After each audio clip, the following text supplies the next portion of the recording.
202 forward, holding short runway 15 right on Alpha. Clear for departure to the east. Fast 2024 Riyadh Tower, wind is calm, runway 15 right, cleared for takeoff.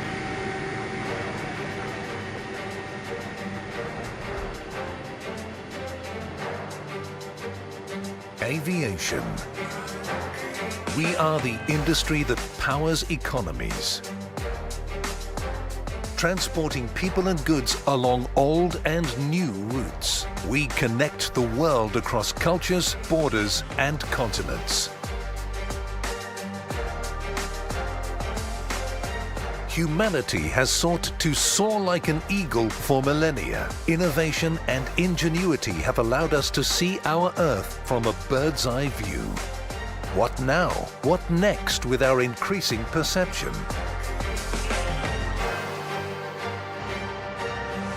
Can we implement the actions that steer tomorrow's course starting right here, right now? What will we do to find the answers we need to pave the way for the next era of aviation?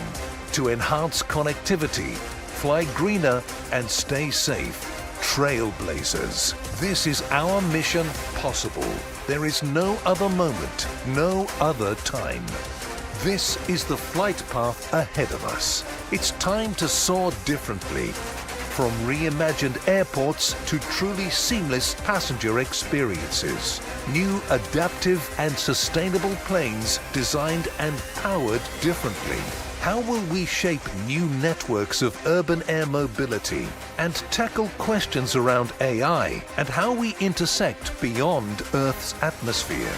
It's a moment to recast how we engineer, reimagine the boundaries of technology, to create frameworks that safeguard the people, skills and talent we need. We must rethink our ecosystem, our supply chains, to ask, are we agile? Are we resilient? Do our policies hold up? We must forge new collaborations and progressive policy insights. The future of aviation is ours to shape to action from this moment on. Ladies and gentlemen, we begin our descent. Please turn off all portable electronic devices. Please secure and carry on items and stow your tray table. Flight attendant, prepare for landing, please. Fast 2024 Riyadh Tower, wind is calm, runway 15 right, cleared to land.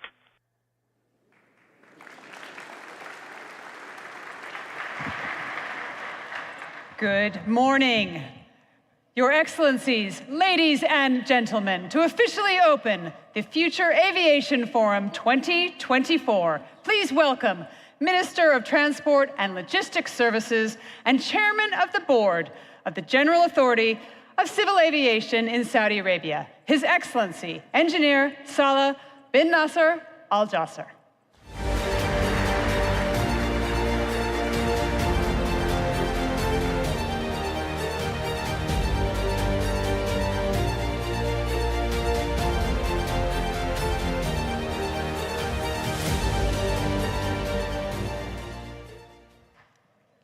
Bismillahir Rahmanir Rahim.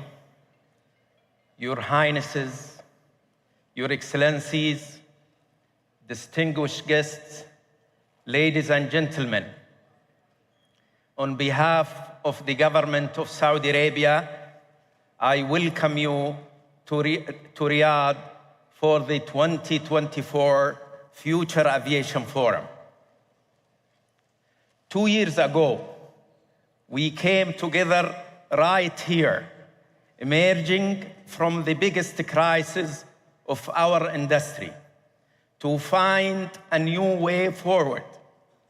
Together, we seized that moment to address global challenges and unlock new opportunities, introducing new global policies, announcing nearly $3 billion in aviation deals, signing the Riyadh Aviation Declaration, and embarking on new golden age for aviation.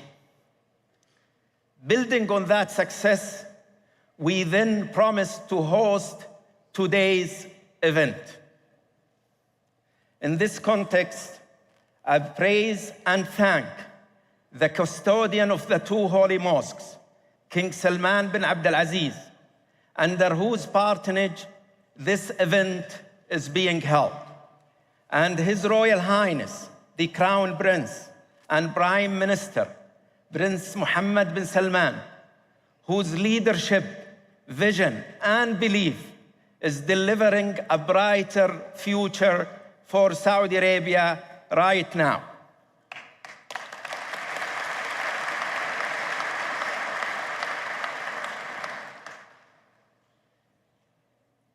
Before we begin, I will share 3 brief points.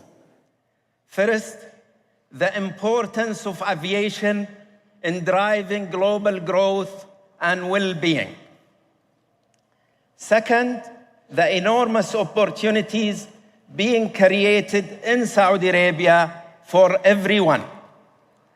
Third, how this week reflects Saudi Arabia's commitment to the global aviation industry. Over the past 2 years, the importance of aviation have been shown like never before.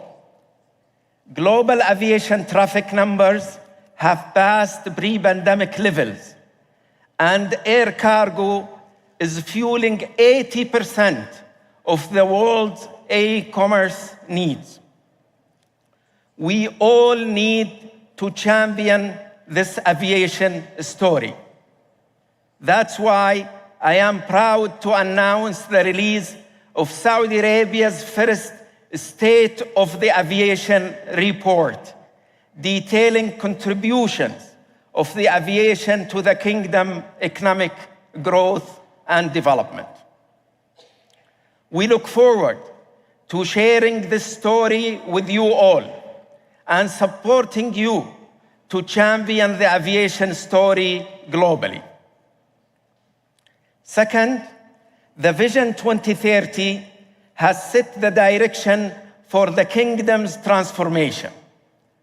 The transport and logistics strategy, launched by His Royal Highness the Crown Prince, guides the incredible growth of our aviation sector.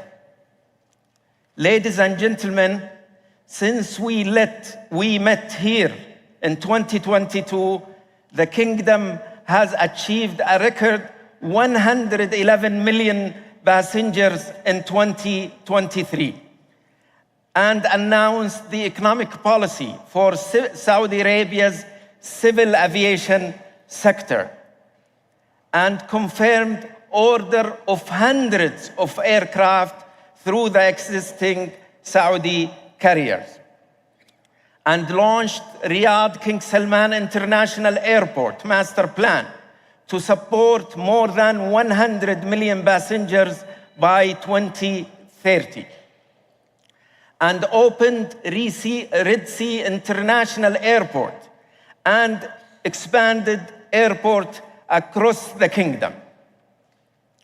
Also opened Riyadh Integrated Special Logistics Zone, securing lead global investor, and launched Aviation, a global aircraft leasing company, and established Riyadh Air to connect Riyadh to the world. Ladies and gentlemen, this transformation is one that we invite the world to share in. We seek private sector partners with expertise to help us achieve our ambitions. I invite all investors, operators, suppliers to be part of our unprecedented aviation growth story. Third, this week reflects Saudi Arabia's commitment to providing positive global leadership in aviation. Over the past 2 years, Saudi Arabia has successfully run for the ICAO's Council membership, bringing global policies to the Council's agenda. We have been also proud to host the largest air network negotiation event in history, the ICAO negotiation this past November in Riyadh. This week is more than a forum. It's a global festival for aviation. Ladies and gentlemen, we are truly honored to host more than 30 transportation ministers and more than 70 civil aviation authority presidents and global aviation leaders from around the world. We once again speak with one voice, saying to the world, connect with us, and together we can shape the future of the aviation industry. Finally, on behalf of the government of Saudi Arabia, I would like to thank everyone who has worked so tirelessly to make this week possible, and all of you here who have traveled to be with us. We are all building a bright future.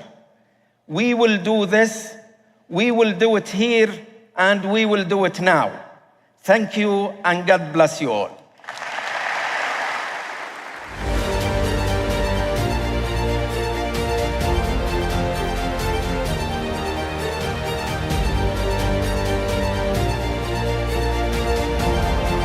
Nice view.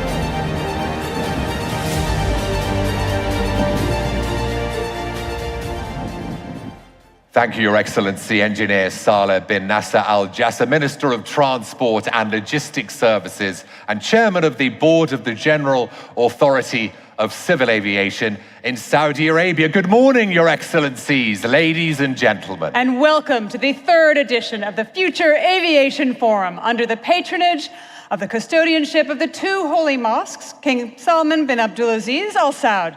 And here we are in the King Abdulaziz International Conference Center and streaming live around the world. I'm Edie Lush. And I'm Mark Barton. Together, we're going to be navigating you through clear skies and keeping you calm in case we confront any unforeseen turbulence in the days ahead. You sound just like my pilot, Mark, as we entered into the Riyadh airspace, very calm and reassuring. Yes, so here we are in Riyadh, in Saudi Arabia, a nation that spans 3 continents, which makes it a unique global travel hub. This week, the world is watching Saudi Arabia. Not only do we have the Future Aviation Forum, the Airports Council International are holding their first ever World Annual General Assembly. And then it's the ICAO Facilitation 2024 Global Summit. That kicks off tomorrow. That runs through Wednesday.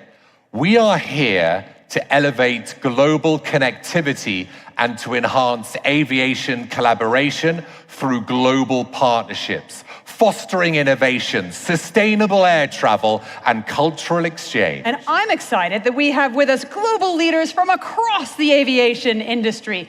We are expecting to welcome 7,000 people through the doors here. We have more than 120 speakers from 150 countries lined up for you. Over 60 sessions across 2 days. We are going to bombard you with stats over the next couple of days. We've got 5 stages. This is Terminal 1. This is the plenary. Terminal 2 over there with gates 1 and 2. Those are our technical stages. Gate 3 is the Global Aviation Leaders Exchange. We're going to be signing 120 memorandums of understanding and service agreements across these 2 days. We have the 4th Saudi Airport Awards ceremony. And if that wasn't enough, over in the Ritz, we've got the Future Mobility Pavilion to check out. We are spoiling you. Let's not forget what makes this event unique. We're all travelers here. We're all passengers. We're all bound by connectivity that aviation allows. There is such a magic, isn't there, to seeing the world from above. And have a think out there.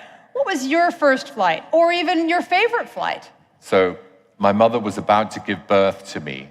They were living, my parents, in Tanzania, and they were flying to London. Picture the year, 1970. My parents, with me inside her belly, flew from Dar es Salaam to Durban, Durban to Harare, Harare to Nairobi, Nairobi to Rome, Rome to Paris, Paris to London. You didn't go straight to London from Dar es Salaam in 1970. Bit of a zigzag. Bit of a zigzag. I don't remember how many trips, how many flights it took to get from San Francisco to the Bahamas, where I was 2. I grew up in the Bahamas.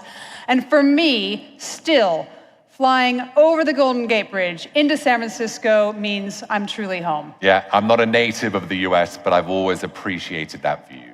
So let's get started. Please give a very warm welcome to the President of ICAO Council, Salvatore Schiacciatano.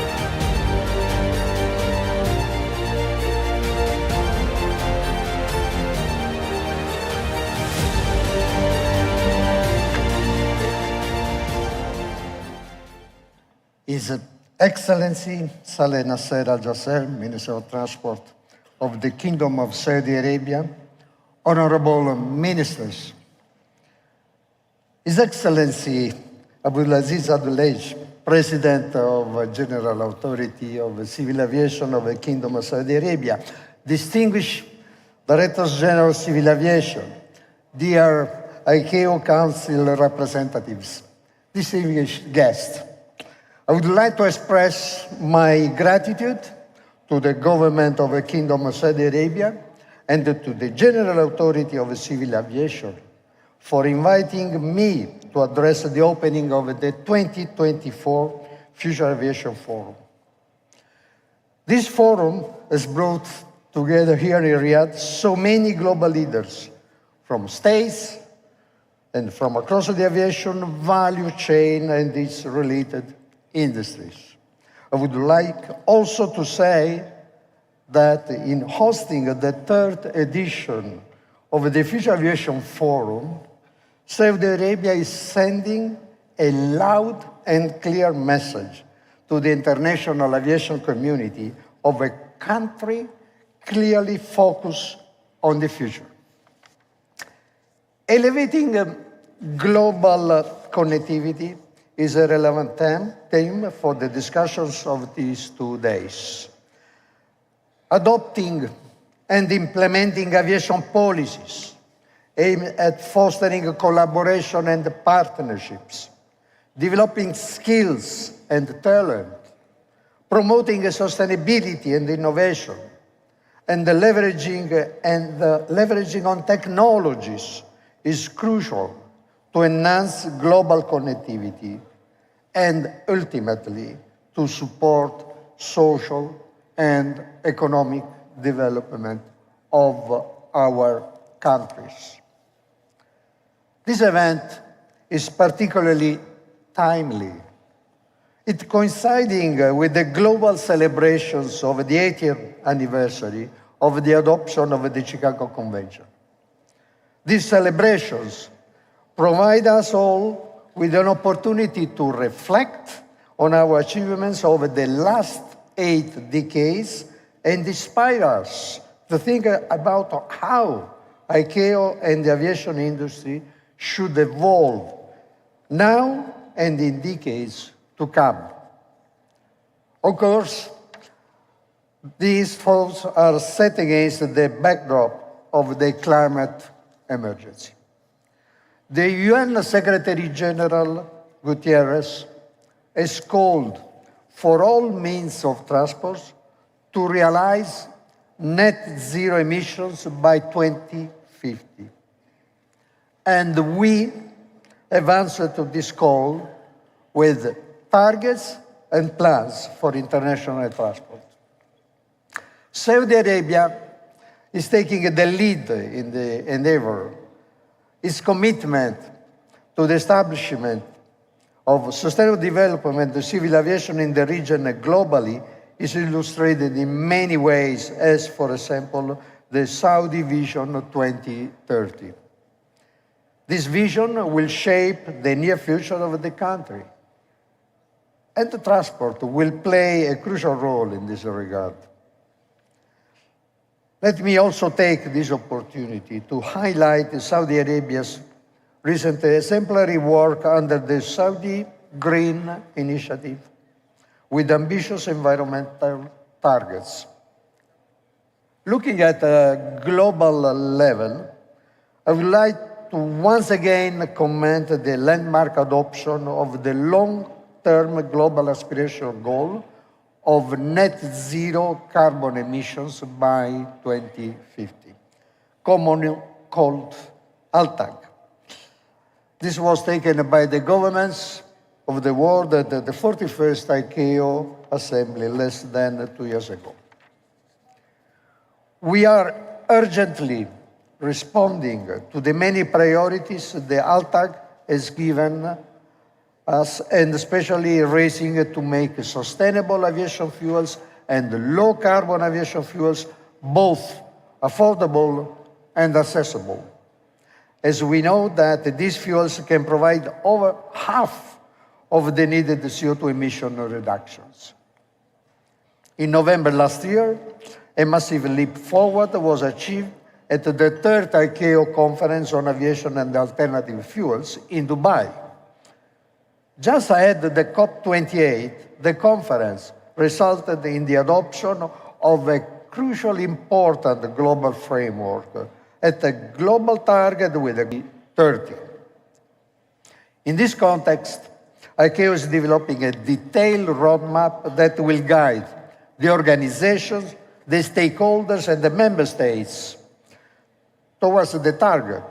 In particular, the roadmap will include working with the energy and the financial sectors to accelerate the much-needed investments in this area by fostering international cooperation.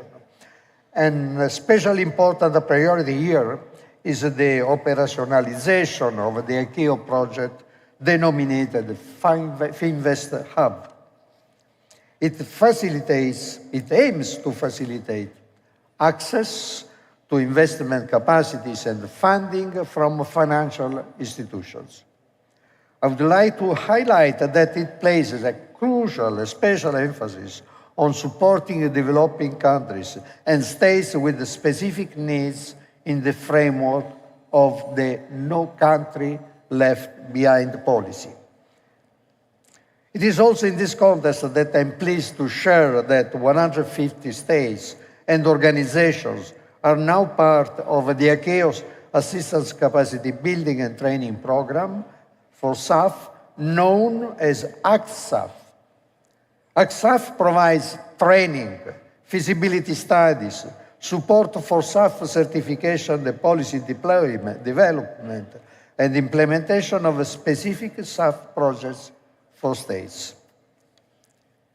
Another key element for sustainability, and in fact all of the air transport global priority, is innovation.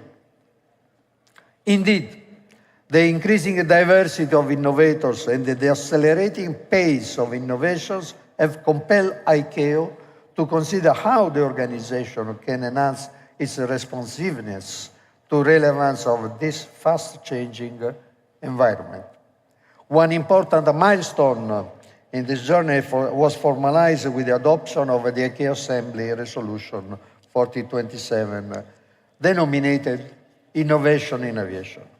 In accordance with this resolution, the organization is systematically reviewing the adequacy of the formal standard development process in order to keep pace with innovation.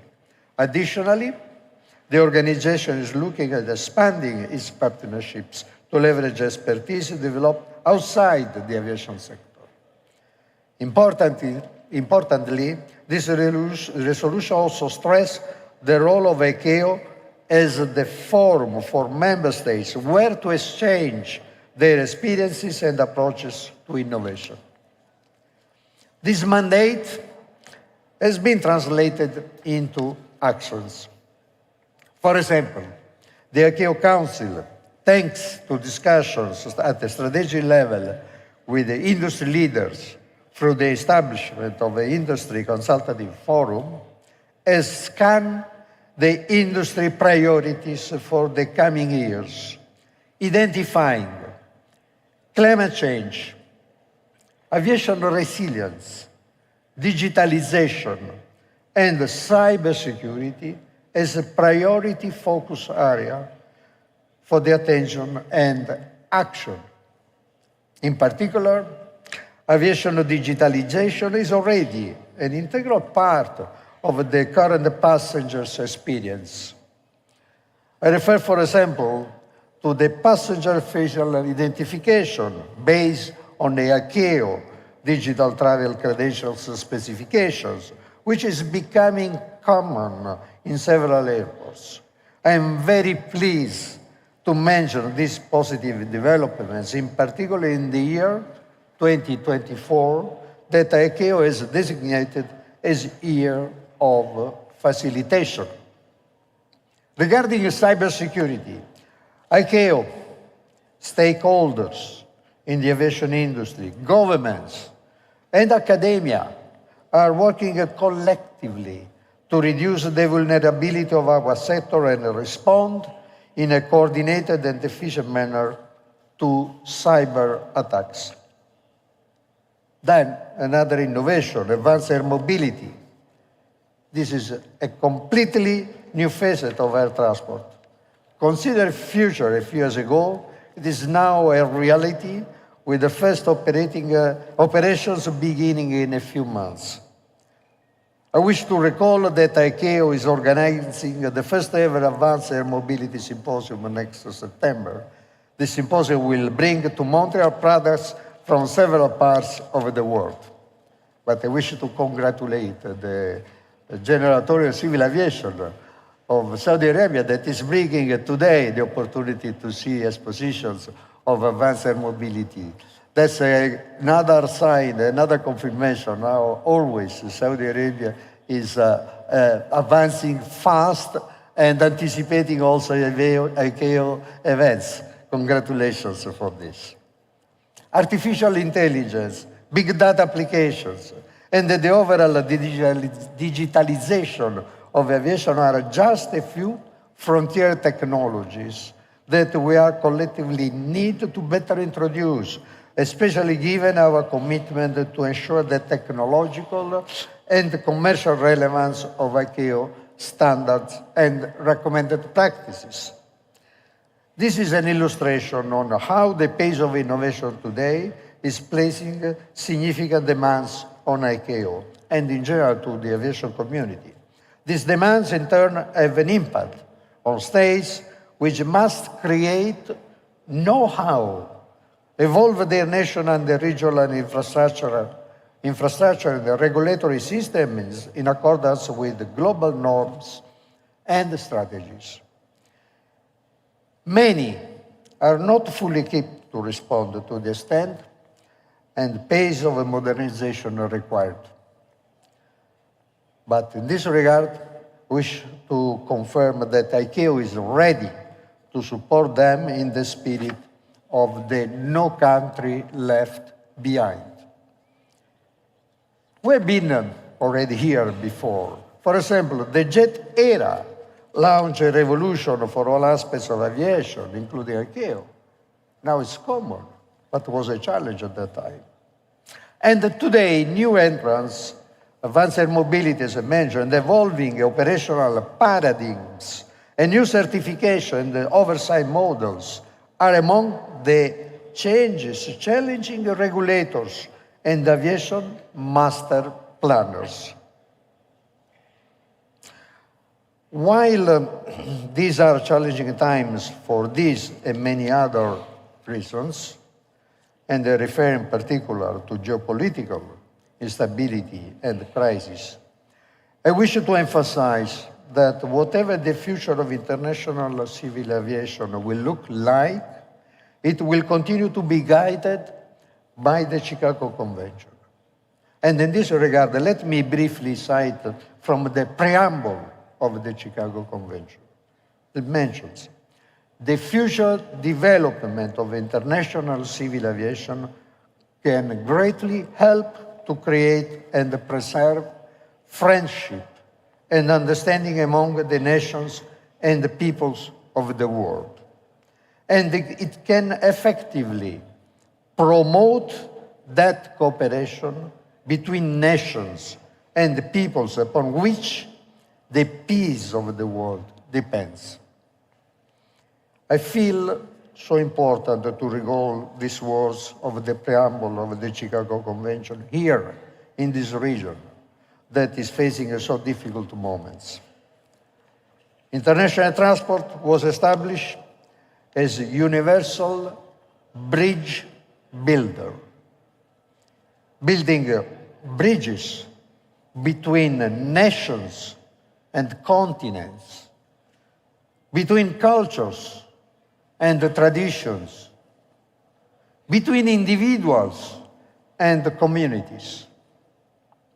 And it's that very spirit of cooperation that has guided its glorious past and will assure a remarkable future and guide our discussions at this Future Aviation Forum. Thank you very much for your attention.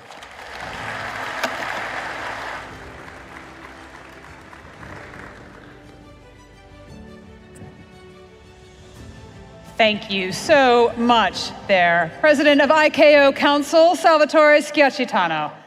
In just a moment, we are going to be with a special session to dive into the future aviation strategy of Saudi Arabia as the kingdom looks to expand connectivity to over 250 destinations across 29 airports, with Riyadh and Jeddah serving as two global hubs, long-haul connecting hubs and global cargo hubs as well. Now, speaking of connectivity, did you know that across the world there are over 67,000 routes connecting 10,000 different airports? So we are going to be back with the President of the General Authority of Civil Aviation, His Excellency Abdulaziz Al-Duwalish, right after this. Saudi Arabia's state of aviation is a story told through our leaders. The Red Sea Global is trying to lead a global transition towards regenerative development. We've taken the view that sustainability is no longer enough and that we need to do better, both for people and for planet. So that approach also applies to the design of our airport. Beyond the immediate applications, we see the advanced air mobility dramatically enhancing connectivity, reducing travel times, and offering new mobility solutions that were previously unfeasible. GACA is at the forefront of it, developing a robust regulatory framework to ensure these advancements are safely integrated into our national airspace. With the forecasted growth of Jeddah Airport to grow to over 100 million passengers, we are ready. We have an approved master plan to take us there. It includes additional runways, taxiways, terminals, cargo buildings, fuel farm, and catering. Jeddah Airport is ready to go forward, and we are moving ahead. At Riyadh Air, we have hired already 28 pilots. We are also hiring our cabin crew at this time. We have already inducted 20 cabin crew. We should be hiring an extra 100 by the end of the year. And we are inducting everybody so early at this time so that they can have the actual experience and expertise that we are looking for here at Riyadh Air. An airplane has an average of 8,000 different sensors. An MRO should be able to keep up with that. ST Nova, what I have on my shoulder right now, is a sensor that generates abundance of data for people, parts, equipment, and tools, all moving in harmony, creating a digital twin of the hangar in virtual space with real-life tracking of everything that happens. Across all corners of the kingdom, aviation is enabling growth, livelihoods, and connectivity, generating unprecedented economic activity, employing more people than ever before, connecting Saudi Arabia to the world and the world to Saudi Arabia. The state of aviation, championing aviation's progress in support of Vision 2030. Saudi Arabia, elevating global connectivity.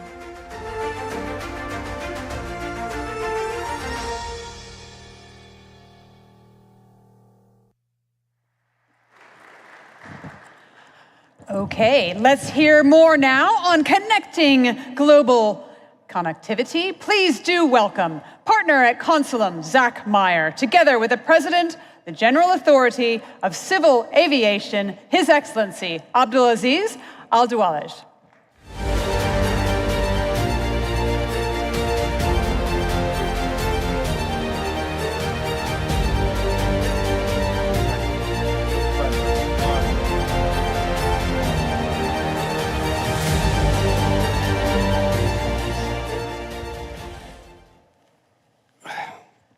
Your Excellency, I am absolutely delighted to be here with you today at the 2024 Future Aviation Forum. And what an incredible presentation on the current state of aviation here in the Kingdom. We're going to get to the Saudi story in a moment, but I want to take a step back. Your Excellency, 2 years ago, we sat on this stage, and the world was a very different place. We were just emerging from COVID. The aviation industry was trying to get back on its feet. Fast forward to today, it's different. Can you give us your sense of some of the biggest trends impacting the aviation industry today? Thank you, Zach. Let me just, before I answer your question, I would like to again express my gratitude, appreciation for all our distinguished guests and participants who are joining us here today or online. This is really an overwhelming week, and as mentioned by His Excellency the Minister, this is a festival week. The events that are taking place alongside the Future Aviation Forum are really outstanding. We started yesterday with the DGCA, which is the Director General meeting, 8th meeting of the Middle East Civil Aviation, attended and joined by His Excellency Mr. Shikitano. And today we have the forum, later today, and tomorrow we will start the Facilitation Global Summit. 2024 is being labeled by ICAO as the facilitation year, and its facilitation is very important, and it serves the objective of providing better passenger experience globally. And the first ever facilitation summit will be held tomorrow here in Riyadh. Moreover, we are holding the RSO meeting. RSO is a regional Middle East and North Africa regional safety oversight organization that is hosted by the Kingdom in Riyadh, and we're now adding more countries to it, and we will hold the first meeting tomorrow. Also on Wednesday, we will be holding the WAGA meeting, which is the meeting for the ACI, the Airport Council International, an organization that encompasses more than 2,500 airports around the world. So it's really a festival week for global aviation, and I believe this is the largest global event that's taking place in aviation this year in 2024. Finally, I wish to thank our sponsors, in particular NIDLIB, who have been really very supportive since the previous session, and all other co-sponsors. To go back to your question, Zach, I think a lot has happened since we met last time. In terms of volume, the global aviation has been through more change in the last few years than we have never seen in any other industry in history. Right. We've gone from almost 0 flights to almost 37 million flights last year. This is unprecedented. And also it proves the resilience and the strength of the global aviation industry. And it also proves that together we can work and join hands to raise to any future challenges. ICAO estimates, if we look at the travel accelerating trajectory, that by 2050, the number of travelers globally will go from about 4.6 billion passengers in 2019 to more than 11.5 billion passengers in 2050. Right. Looking at this number, if you go back to 1985, the total global travel was 1 billion. Right. In 20 years, this doubled to 2 billion by 2004. In 2019, we reached, before the COVID, it's almost 4.5 billion, and now we're going to 11.5 billion passengers. Right. We are seeing really disruptive technologies, disruptive airlines, disruptive techniques in travel, which will impact the travel propensity. We are seeing more segments that are traveling by air who have never traveled by air earlier. All of these good numbers and this massive growth shows you the bright side of the story. Nonetheless, we have challenges. Yeah.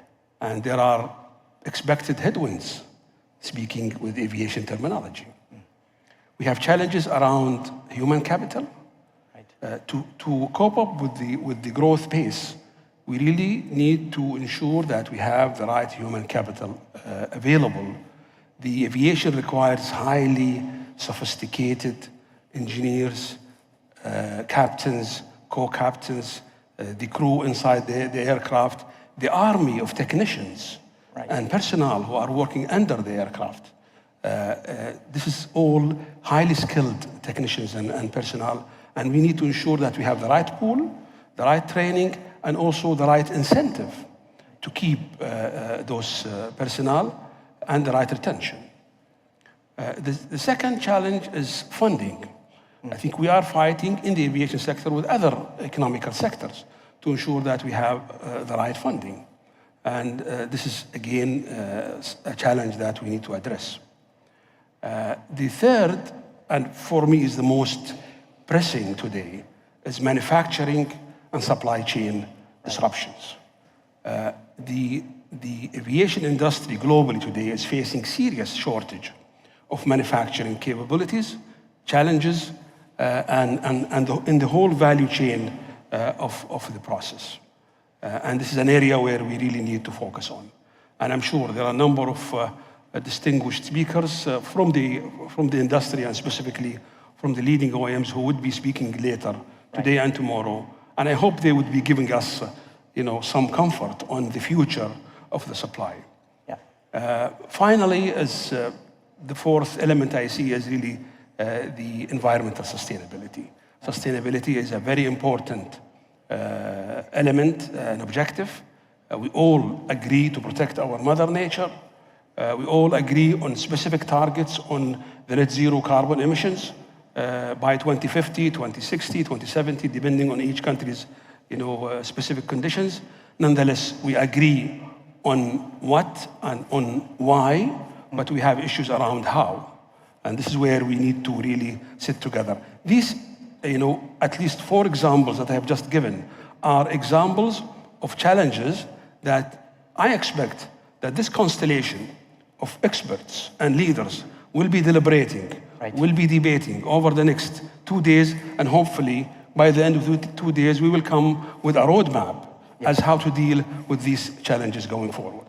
So we've talked about volume of aviation, we've talked about sustainability, we've talked about aircraft availability, we talked about human capital, and of course, the Saudi growth story is also addressing some of those own headwinds. I just want to focus in now on what the kingdom has done, thinking about all those challenges, and how the kingdom is driving forward in this aviation sector. I think the 2023 has been really exceptional for the aviation sector in the kingdom in particular. We've achieved record figures in travel numbers. We've reached 112 million compared to 88 million in 2022. This is at least 27% increase year on year. In the first quarter this year, we have already witnessed 20% increase, another 20%. This is on the passenger figures. On the connectivity, which is another important objective of our aviation strategy, going from 100 to 250, we reached about 148 direct connectivity or direct destination from the kingdom to international destinations. And this is 47% increase over the baseline year of 2019 when we were at 99. Cargo also, we've not done as good as we anticipated, but we'll still have about 6% growth in air cargo, reaching about 1 million, and hopefully on the way to reaching the 4.5 million. So these are basic achievements that we have seen in 2023. Right, and connectivity is obviously a huge focus. What is the Kingdom's approach to connectivity? And that's the first question. And second, what we've also seen is governments really struggle in this integration across multiple industries. I know we have His Excellency Ahmed Al-Khatib coming in later, talk about tourism. Integrating all of these industries together, what has the Kingdom done in terms of driving that integration across government in order to ultimately drive connectivity? Well, I think the theme of this conference is the elevating connectivity. Connectivity is very important. The aviation strategy, the national aviation strategy, is highly dependent on other strategies nationally, whether it's the tourism strategy, the industrial strategy, the Hajj and Umrah strategy, investment strategy, and therefore, when the national aviation strategy was designed and built and approved, it has taken into account all of these other national strategies. Aviation at the end is a major economic enabler. Right. I don't think other national strategies will achieve their expected targets if we do not succeed in aviation. Right. So to achieve these connectivities targets as mentioned, there are a number of important and integral components of the strategy, starting from airports, from airlines, from aircrafts, from amenities, and we go back to the same, if you recall, the 4 A's we discussed 2 years ago. Oh, right. I've added, by the way, a 5th A now. All right. But I will come back to it in a while. But on airports, I think His Excellency the Minister and some of the videos showed the progress that has taken place in Saudi airports to go from 120 million today capacity to more than 300. King Salman, the launching of King Salman, the approval of the design, the infrastructure, the master plan. We are already working in the current all terminals, expanding King Salman's and King Khalid Airport from the current 30 plus million. By end of 2025, we will reach 54 million. Right. And on the way to reaching 100 plus million by 2030. King Abdulaziz in Jeddah, which is today is the largest airport in the kingdom. We have reached last year 43 million. We expect this 24 to reach about 50 million. The master plan has been approved. We are now working on different terminals and expansions. It's an airport city. We will have the MRO hub, the cargo and logistic hub, and the Hajj and Umrah terminals. And on privatization. Privatization is another important element in achieving this connectivity. The kingdom has the first successful PPP model in the Middle East region. In 2012, the kingdom signed the first concession agreement with the private sector to build the Medina airport in the West. By 2015, the airport started with 8 million passengers, fully financed and funded and operated by private sector. And 3 weeks back, we've signed an expansion of the same concession with the same concessionaire, doubling the capacity from 8 million to about 17 million by 2028. We've also launched a program of privatizing other airports, other regional airports. In Abha, for example, South, which is our tourist hub. The capacity of the current airport is about 1.5 million. We're expanding the airport to reach 13 million.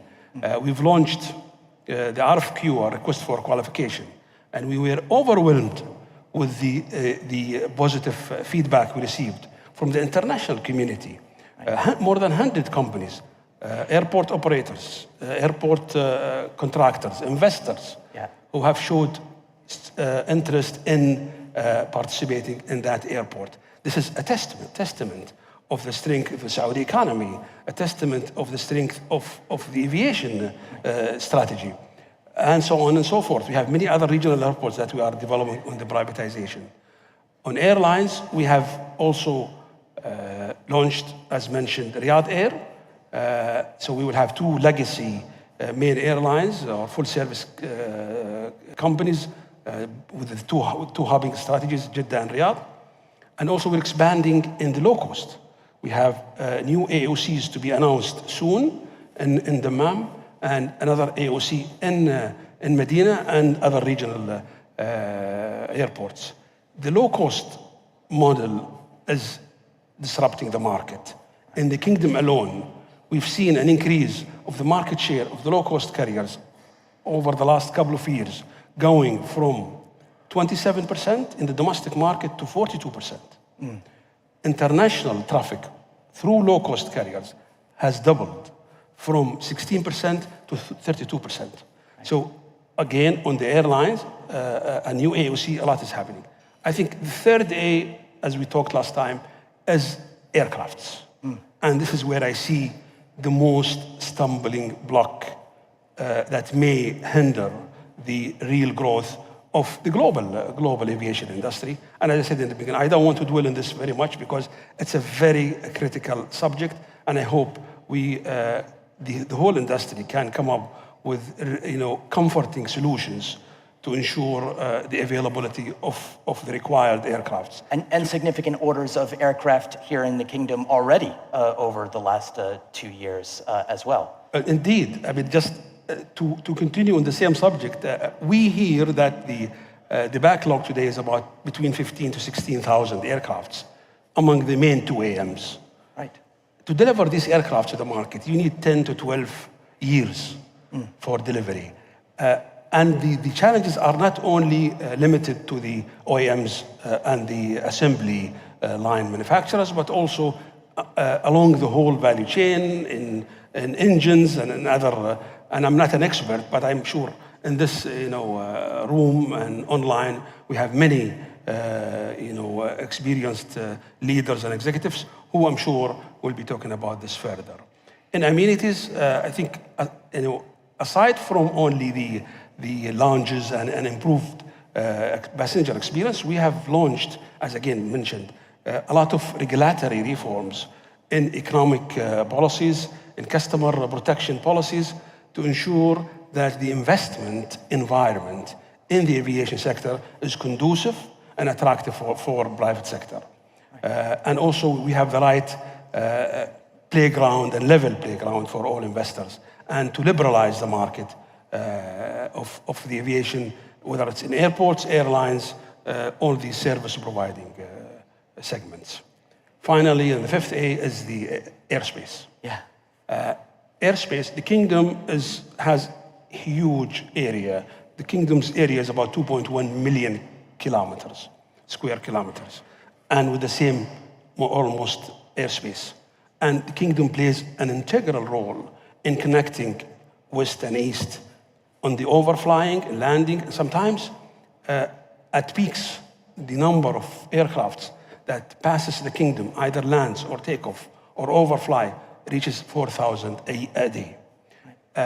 Proudly, we have a Saudi air navigation company that is managed by 100% Saudi boys and girls who are managing our skies very safely and very professionally and diligently. And the recent conflicts and turbulence in the region, we've managed to handle the diversion of traffic in hours in a very safe manner. But on the airspace, we're redesigning our airspace to ensure that we have shorter, and of course this is done with our neighbors in the region, creating routes coming from Europe all the way through Africa, Middle East, and going to the Gulf and in the Indian subcontinent. And the objective is to create shorter routes, more efficient, less travel time, which means better passenger experience, and less cost, less ticket price, less fuel consumption, and ultimately better environmental sustainability. Right. So we've talked now about 5 A's. I actually have never heard that explained in that way. That's a very easy way to remember not only the growth story, but also the issues that you've also addressed. Let's now look at some of those issues and some of the solutions to really kickstart the conversation for the next 2 days. You addressed some of it, What are these key issues that we need to really tackle over the next 2 days? I think number one, as I mentioned, manufacturing, supply chain disruption.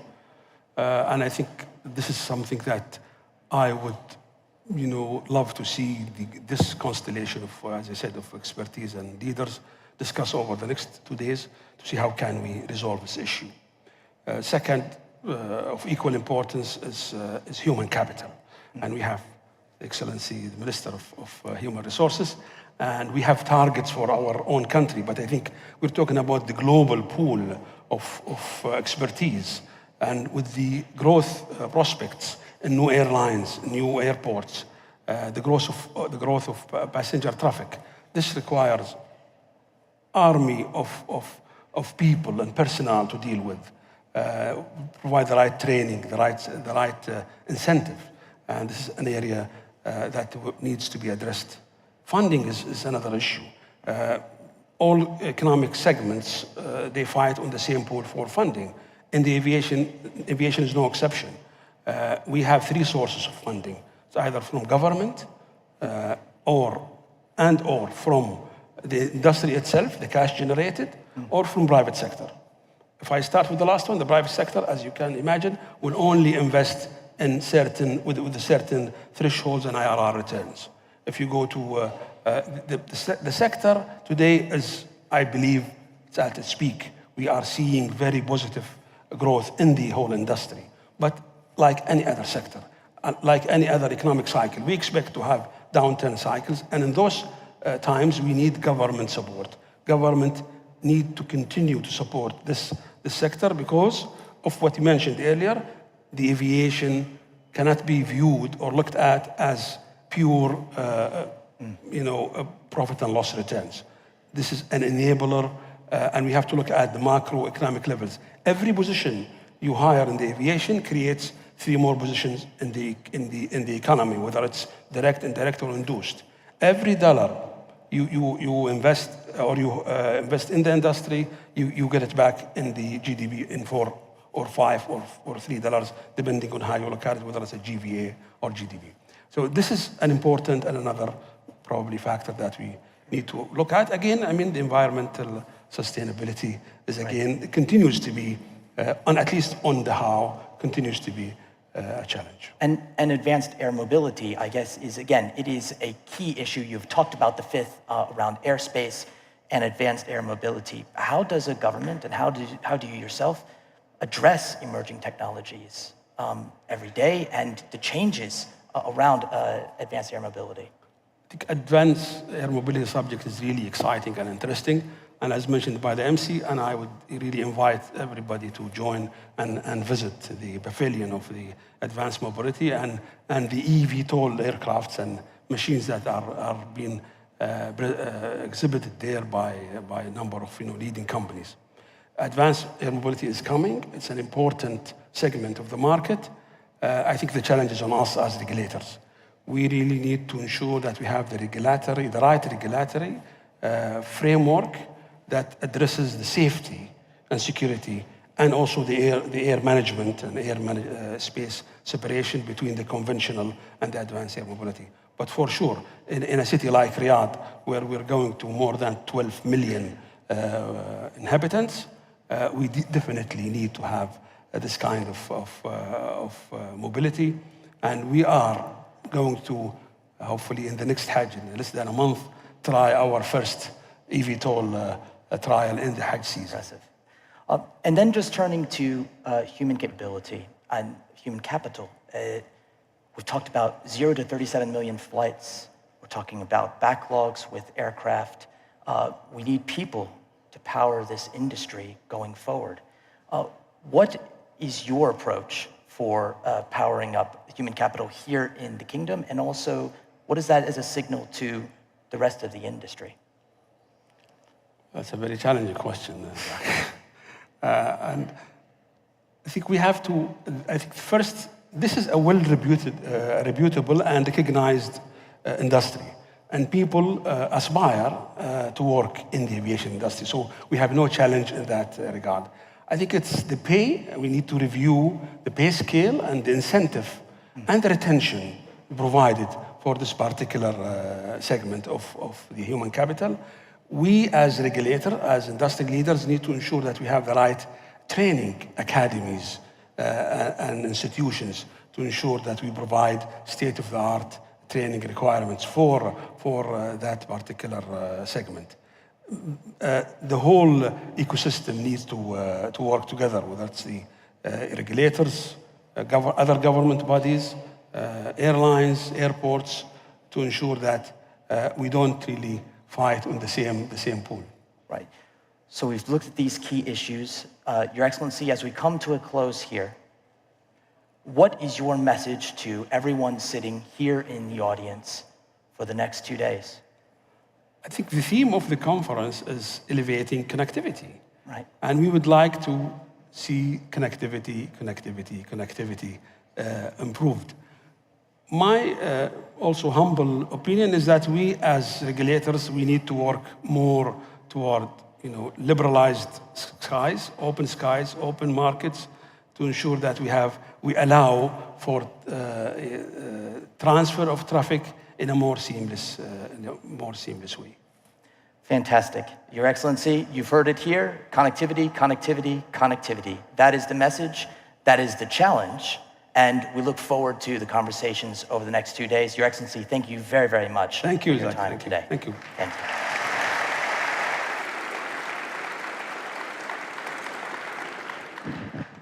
Thank you very much, Zach, and thank you, Your Excellency, as well. A fantastic keynote interview there on elevating global connectivity. As you know, just before I introduce our next special intervention, Edie and I are trying to outdo each other by delivering some wonderful aviation stats. So I know Edie's already delivered you one or two. These are my opening gambits for you. Fascinating stat. You know, there are 25,578 aircraft, commercial aircraft, in service worldwide.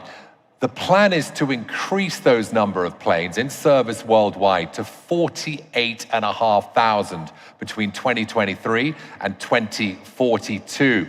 Love this stat. The average number of commercial flights every day in the world is just under 100,000, 97,215. 12.5 million passengers are carried each day. That's $18 billion of world trade. And the world's airlines carry over 4 billion passengers a year and nearly 61 tons of freight. That's just the beginning of the stats I'm going to bombard you with today. Enough from me. I want to introduce you to our next special intervention. This is the new future of aviation. It gives me enormous pleasure to welcome His Excellency, Engineer Ibrahim Al Omar, Director General of Saudia Group.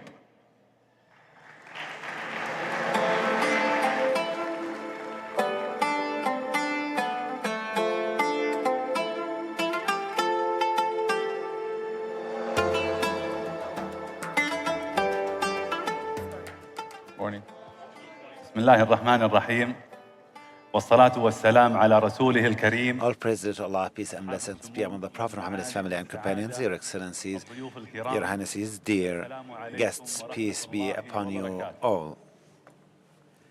نلتقي اليوم والمملكة تستضيف النسخة. We meet here today while we're والتي تحظى برعاية كريمة hosting the second edition of the Future Aviation Forum under the patronage of the two holy mosques, King Salman bin Abdulaziz Al Saud. May Allah bless him and grant him peace.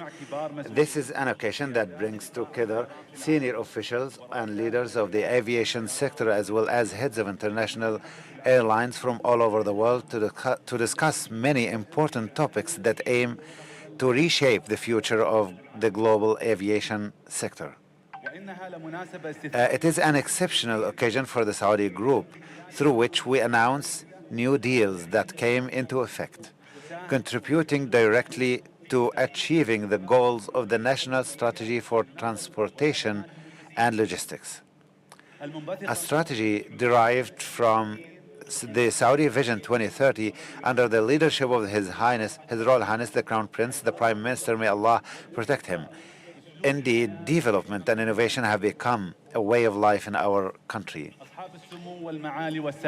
Your Highnesses, Your Excellencies, dear attendees, I'm pleased to announce the largest investment in the field of travelers' experience in the history of Saudi Airlines. As this investment is considered one of the priorities of the group's strategy entering a new era, consistent with the new objectives of the national strategy and the aviation sector. When we talk about our fleet, the Saudi group announces today the largest deal in the history of Saudi aviation with Airbus, with a total of 105 confirmed aircrafts.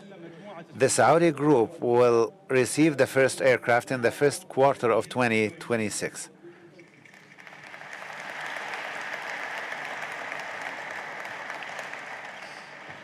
In addition to 88 new aircraft that will be received over the next 5 years. I would like to take this opportunity to thank Airbus and Boeing for the fruitful and historic partnership. And if we refer to the renovation of the guest cabin, we promise everyone a new experience in business and hospitality classes based on privacy and the innovation of new products, as this project will include new aircrafts in addition to the current fleet. We have set a specific date for the first plane equipped with the new seats at the end of 2025. I would like to thank Collins Aerospace, with whom we worked to create a unique traveler experience. With regards to the flight internet services, Saudi Airlines will provide a quick and qualitative service. The fourth quarter of 2024 has been set as the date for the first aircraft in which internet service will be provided. Saudi Airlines will be equipped with the screens with the highest resolution if compared to other airlines. The screens will be Bluetooth enabled and compatible with most smart devices, as this project will be included in all new aircrafts in addition to the current fleet as well. The first plane to be equipped with the new screens has been scheduled for the end of 2025. Here I thank Panasonic for their innovations in developing entertainment devices. Your Highnesses, Excellencies, distinguished guests, the aforementioned initiatives are an arena for competition between airline companies.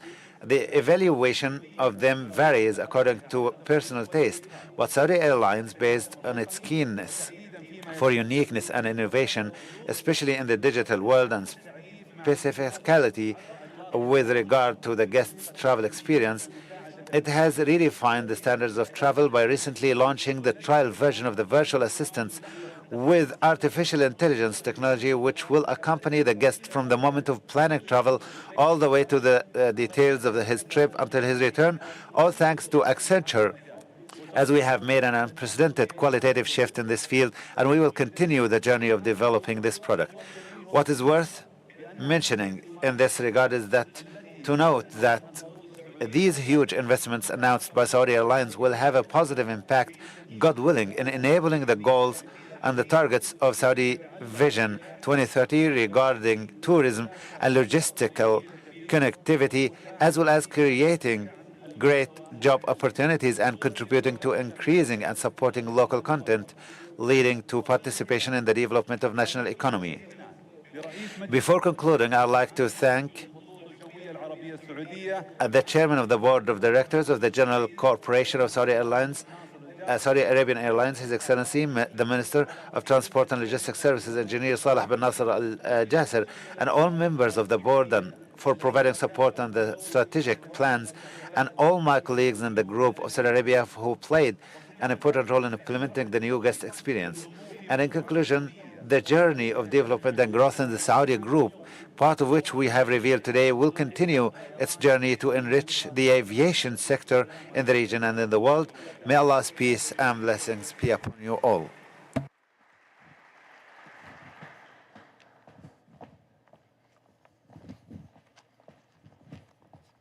السلام عليكم. السلام عليكم. شكرا عليكم. Assalamu alaikum. Peace be upon you all. Thank you very much, Your Excellency, for the insights and the advancements of our national flag carrier and its visionary aspirations to elevate the aviation sector to unprecedented heights. This investment truly reconfirms Saudia's commitment to providing an enhanced guest experience. We kindly request Your Excellency to remain on stage for the signing ceremony.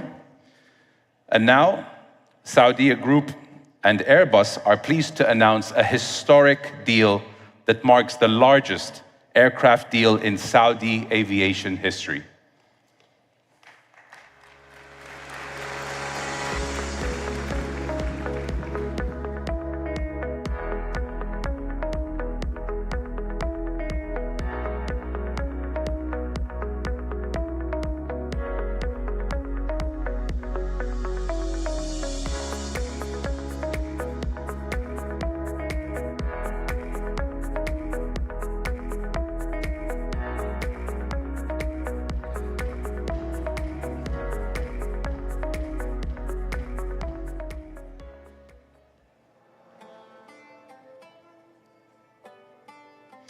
I would like to now invite on stage His Excellency Engineer Saleh bin Nasser Al Jasir, Minister of Transport and Logistics Services.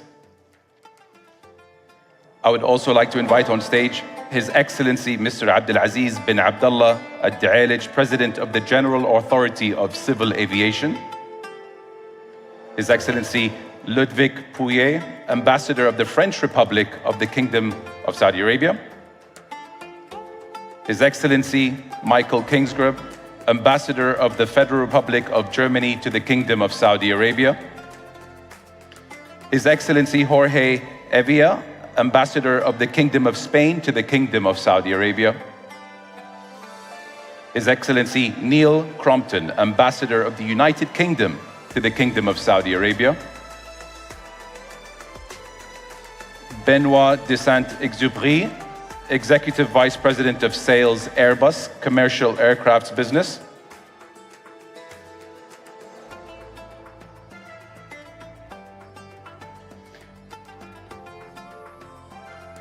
Your Excellency Engineer Al-Umar and Mr. Saint-Exupéry, I very kindly ask for you to commence the signing ceremony.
Thank you. Please join me in welcoming on stage Mr. Gerardo Canta, Senior Managing Director at Accenture. Saudia has recently launched the beta version of the travel companion powered by AI with Accenture. Please also welcome Mr. Saeed Bouya, Regional Vice President of Account Management at Collins Aerospace. Saudia partnered with Collins Aerospace on a seat retrofit program to update their current in all new aircrafts. Please also welcome to the stage Andrew Moore, Vice President of Digital Solutions at Panasonic Avionics Corporation. Last year, Saudia signed with Panasonic for their latest in-flight entertainment product system. Also, CEO of Fly a Deal, Mr. Stephen Greenway. Chief Executive Experience Officer at Saudia, Rosin Dimitrov. Executive Vice President of Strategy at Saudia, Stefano Sala. Vice President of Fleet Management at Saudia Group, Saeed, Mr. Salah Eid. And finally, Director of Maintenance and Engineering at Fly a Deal, Ahmed Bagadam.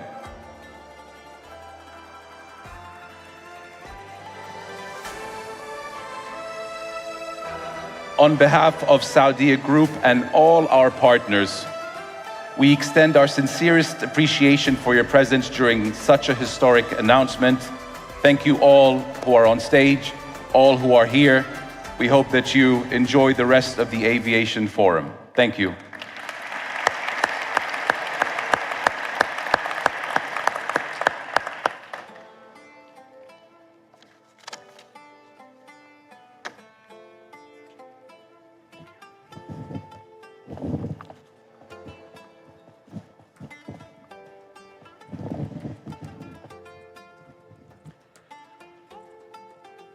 Thank you all so much. I was delighted to be here in 2022 for the Global Aviation Summit. Who else was here then? Who was here in 2022? All right, so quite a few of you. So I heard that Mark said we were in a competition for statistics. Wait until you hear these stats. One of the points that I took away with me in 2022 was just how connected aviation is with global GDP. The aviation industry supports $3.5 trillion in world economic activity. That's in fact 4.1% of global GDP. If air transport were a country, its GDP would rank about 17th in the entire world, very similar to Indonesia or the Netherlands. Here's another statistic for you. An estimated $6.5 trillion in cargo value was sent by air in 2019. Air transport here in the Middle East supports 3.4 million jobs. And as we heard just a moment ago from His Excellency Al-Dualij, with the expansive aviation strategy here in the Kingdom, those numbers are set to grow. Of course, for aviation to grow sustainably, we do know it's vital the industry balances the advantages of growth in air travel with responsibility to pursue climate change action. So we're going to hear now more from our International Ministerial Panel on Connectivity and Investment. Please do welcome the former French Minister of Transport, together with his panel. Please welcome Jean-Baptiste Djebari.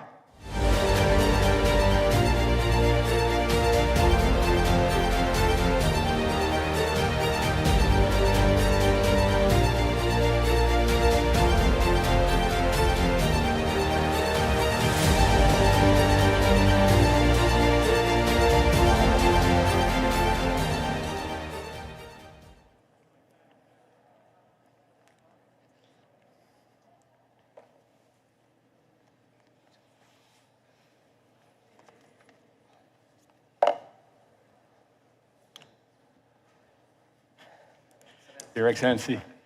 Nice to see you again. Your Excellency. Thank you. Your Excellency. From Tunisia. Good morning. Please have a seat. Thank you very much for being all here. And thank you to our host to welcoming this ministerial panel.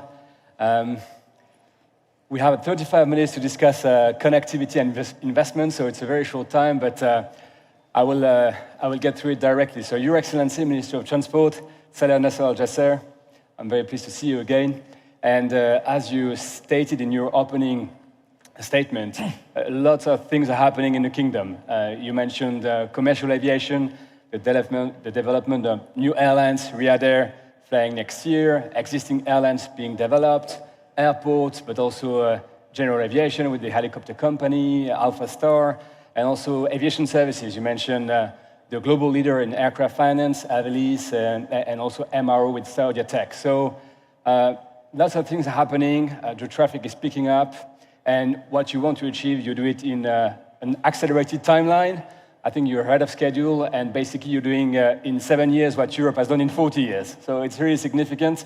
And maybe my first question would be, what were the main challenges in the last couple of years, and what are the main priorities in the next 2 years? Well, thank you very much, Minister Jibari. And I would like to start by, saying how honored we are to receive, more than 30 ministers from around the world and more than 70 presidents of civil aviation and global leaders and thousands of participants in this event. When we were here about 2 years ago, the situation was so much different. We were just emerging out of a major challenge. And we worked together. And today we are in totally different situation. In terms of growth, it is unprecedented.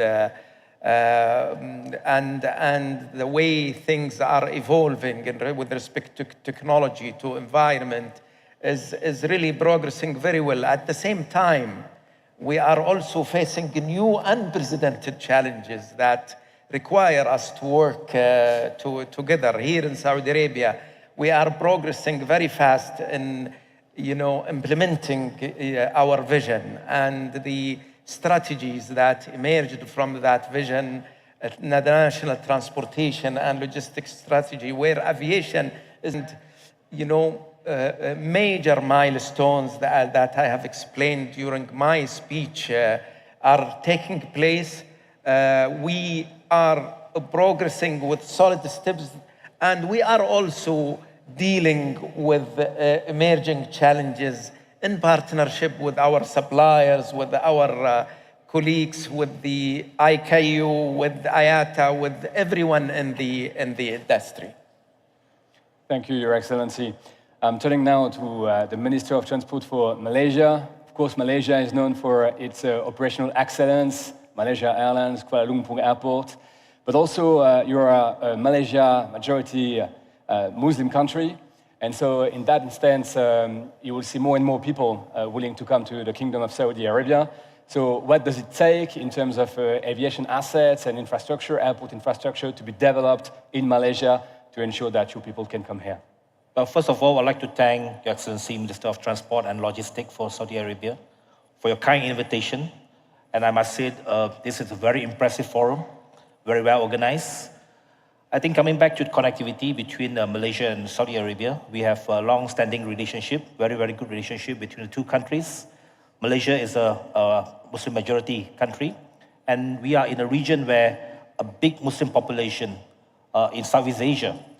So I think the big opportunity between Malaysia and Saudi Arabia is that we are looking into building and establishing a Hajj and Umrah hub in Kuala Lumpur in Malaysia, together with a collaboration with the Saudi Arabian government.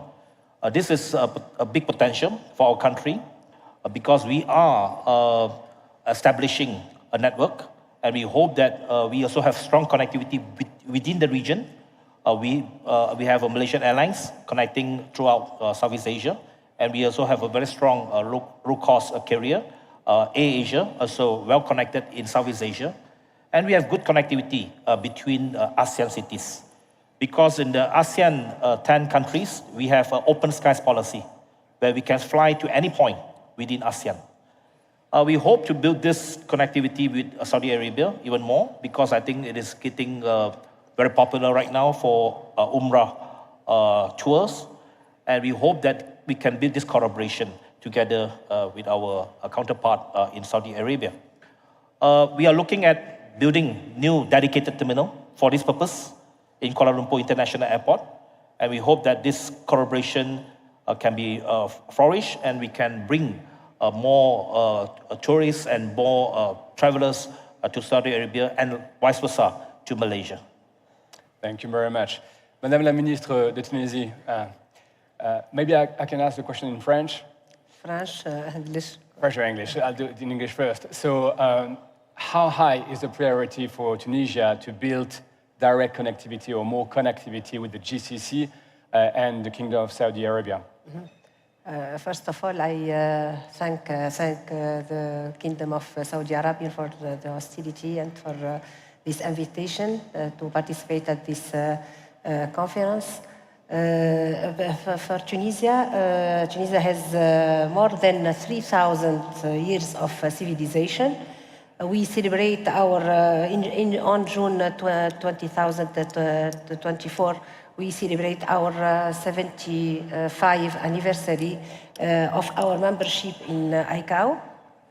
The aviation sector in Tunisia is a traditional sector since 1948, date of establishment of our national airline, Tunisair. Tunisia is an active country in the field of civil aviation at the Arabic, African, and international level. The role of governments and legislative bodies in facilitation is facilitation. We facilitate by developing legislation in conformity with ICAO standards, and we are working on these legislations. We are facing several difficulties and challenges, especially after COVID-19 crisis. The priority of Tunisia is to enhance the level of safety and the security in the field of civil aviation by establishing an independent entity and updating the legislation in conformity with the ICAO standards. Tunisia is a fondator of ICAO, Arab Civil Aviation Organization, and AFAC, African Commission of Civil Aviation. We are proud of our Arab affiliation. Tunisia is safe and secure. We encourage all states to collaborate within ICAO initiative. No country is left behind, and Tunisia is always ready to assist any country. Thank you very much. I'm now turning towards the European Minister on the stage, Julius. So you come from Lithuania, you're Vice Minister for Transport and Communications. So it's also related topics, digital infrastructure. So maybe a first question regarding connectivity between the EU and Saudi Arabia. So myself touching for more connectivity between France and Saudi Arabia, but of course you don't have direct connectivity yet, although there are new visa 5-year extension program that is now in force between Saudi Arabia, the EU, Oman and Kuwait. So how come do you place connectivity between Europe and the Baltic states and Saudi Arabia, and what are the steps that you are willing to take for it? Okay. Good afternoon. First of all, let me greet His Excellency Minister of Kingdom of Saudi Arabia for really such impressive event in aviation. So thank you for a very good question. Yes. As of right now, we don't have direct connectivity with Saudi Arabia, but I'm sure that we will have in the future. We're just starting discussion because we see that this part of the region, it's evolving, it's growing, the technologies are here, so we should have connectivity, and we are working closely to Saudi Arabian companies. I will have meetings today as well, and I think we are going to reach some agreement. But about air connectivity. You know, Lithuania is a small country, and unfortunately, it's not located in the center of Europe. It's more like in the periphery of Europe. And we have, I would say, some kind of problem, because, from Lithuania to reach other economic centers in Europe, hubs, it's only one way, no by train, no by car, by air. And we lack of some air connectivity, air routes.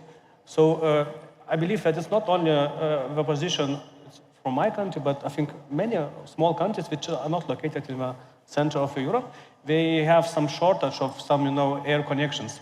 So this is a problem. Single market, in EU doesn't work in full extent. And this is very important, because if you want to attract investments, if you want to attract tourists, we should have, convenient and high-frequency connections with some, biggest, economic centers. So what we're doing right now, we actually created a risk-sharing partnership model, and we can agree with certain air company, and we can invest in this route for 10 years. And this is officially approved. It is not state aid, this is like investment. And we already have so fast fruits. I think this year we are going to approve 5 new air connections with some support. So my wish and my understanding that EU should think about how to connect those countries which don't have maybe national airlines, which are not in the center. There should be some instrument from a European point of view to connect all of the countries. Of course, first of all in the EU, and then we should work to connect our continent, our countries with other continents like Saudi Arabia and so on.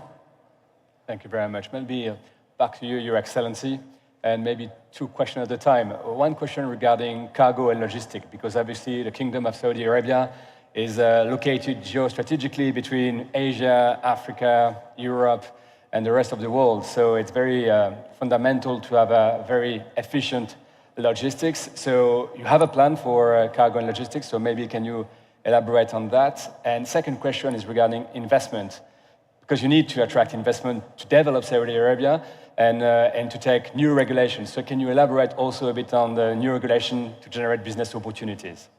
Well, the core of the transport and logistics strategy is to transform Saudi Arabia into a logistics hub, building on its great location and strong infrastructure and the thriving economy, with the vision guiding the quick development in economic and social activities. It presents great opportunity to grow this business and leverage the location of Saudi Arabia. The strategy calls for improving our logistics performance index issued by the World Bank to be among the 10 best countries in the world. We started back in 2019 being in the rank of 55th, and in the latest report issued by the World Bank, we jumped 17 positions to 38, which gives us confidence that we are on track to achieve our ambition.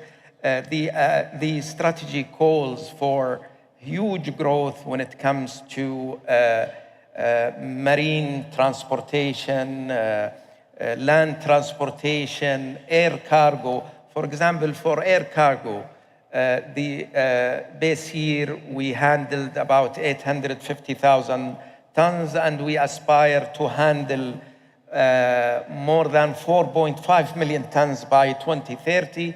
As you know, the pandemic has caused some issues in the supply chain, but we are back on track. Actually, last year we handled more than 1 million tons, which is about 20% higher than the pre-pandemic, and we are on track to create more than 20% growth this year. We work together with our partners, with the private sector in Saudi Arabia, especially on the maritime sector. It is highly privatized, where we signed concession agreements in our two main ports with the private sector to invest more than 17 billion riyals by the private sector to build new infrastructure to cater for growth. And also the growth or the expansion in our airports, King Salman Airport, which is on track to be capable of handling 100 million passengers by 2030. And also we are managing the transition to that time where more terminals and expansion of the existing terminals are happening, before that. Also, the expansion of King Abdulaziz International Airport in Jeddah, the expansion of other airports, the growth in the airlines ordering hundreds of aircraft. As you hear today, Saudi announced a big procurement contract for new aircraft, and Riyadh Air Launch have also made great announcements, and more to come. All of this together will make us capable of supporting and enabling the economy and achieving our ambitious targets. Thank you. Thank you. Madame la Ministre, maybe a word on aviation sustainability, because it's another big topic, and it was mentioned by the president of ICAO, our friend. In Tunisia, after the COVID, there were a lot of restrictions, but the country opened up again, and sustainability is also a big topic. So maybe can you elaborate on how Tunisia is building a more sustainable aviation? Tunisia has attached great importance to the development of domestic air transportation as a key priority in a strategic vision to 2040. And the 5-year development plan for 2021 to 2025 with the aim of reducing isolation in interior regions and promoting their development. Now we are developing our domestic, we have 9 airports, and we have to put many investments on infrastructure for these airports and to improve our services. Donc, we are working on in this field. The 9 international airports are spread throughout the whole country to cover all regions to achieve development in the region through the development of air traffic. At domestic airports, several reform programs and projects have been approved to implement these strategic options, the most important of which are accomplishing significant investments in domestic airports to enhance their infrastructure and equip them with essential facilities in accordance with international standards in infrastructure, safety, security, and air transportation facilitation, incentivizing airlines to operate flights to and from domestic airports by exempting them from airport and air navigation fees, including the latest exemption. The latest exemption was in January 2024 to incentivize airlines to operate from and to airport of Tunisia. And we are also working on upgrading and expanding Tunis Carthage International Airport by establishing a new passenger terminal with a capacity of 8 million passengers annually in the first phase, and rehabilitating the current terminal in the subsequent phase to increase the airport's capacity to around 13 million passengers annually. This will enable the airport to meet the evolving demands of air transport in the short and medium term with construction of a new control tower and an elevated bridge to connect the planned new terminal to the road network. Also, we are linking Tunis Carthage International Airport to the city center via an urban railway line, establishing the high-speed railway linking Tunis Carthage International Airport to Enfida Hammamet International Airport. In the long term, creating a new next-generation airport in Tunis, an airport city capable of accommodating the evolving air transport and connecting it to other airports via a high-speed railway, connecting Enfida Hammamet Airport to the railway network. So we are working on many reforms, and Tunisia is engaged in all international reforms, and we apply what was required by the civil aviation, the International Civil Aviation Organization. We try to apply all these standards and to apply them in Tunisia. We are working on many reforms in our legislation in accordance to the international standards. Talking about international reforms, Julius, from the EU perspective, I mean, EU is always seen as getting greener and using policies to actually achieve it rather than market-based mechanisms. So regarding sustainable aviation fuel, what's your view? What Europe would need to achieve to make it also more acceptable from the rest of the world? Because sometimes you see that sort of discrepancies happening. So what's your view on that? Yeah, there are basically two perspectives, one of EU and national. So I think all of us are aware about recent adopted EU refuel aviation regulation. This is, I think, very important for becoming CO2 emission zero innovation. So the main point that we are starting to blend to add sustainable aviation fuel to the jet fuel. So from the next year, all EU countries should have 2% of SAF in the jet fuels, and we were going to increase this amount up to like more than 50%. So I believe that in the beginning it's not a problem because we have infrastructure, we have production, but when we going to increase this share of sustainable aviation fuel, it might be a problem because what we see, industry is not ready to produce enough quantity of sustainable aviation fuels. So this is the first problem. We should increase production facilities in order to, let's say, satisfy the demand. Second thing, we are talking only about European level, but we should think about our competitive advantage with other continents. So we are very glad to support all ICAO initiatives, CORSIA initiatives, long-term aspiration goal initiatives. This is very important. We should go like all continents to increase sustainable aviation fuels and other carbon neutral initiatives. From the national, just a couple of words about national initiatives. So the main initiatives, what we are doing, so we have a plan, and actually in a few years, all our airport infrastructure will be carbon neutral infrastructure. We are going to produce green electricity and so on, so it's just a matter of a few years. So we are going to do this, but as I told the most, I think, important challenge in the future, so how to let's say, tackle this carbon emissions innovation, and one of, I think, now a realistic way to add sustainable aviation fuels, and we need to know to cope with the demand. Very interesting. I mean, back to Malaysia. Obviously, Malaysia and Malaysian airlines and airports are innovative by nature, so to say. I've seen many recent headlines regarding sustainable aviation fuel investment. How do you approach it, and how do you make it possible, even from a price perspective? Because obviously, it's going to cost a bit more. And how do you keep aviation affordable with that sort of innovation?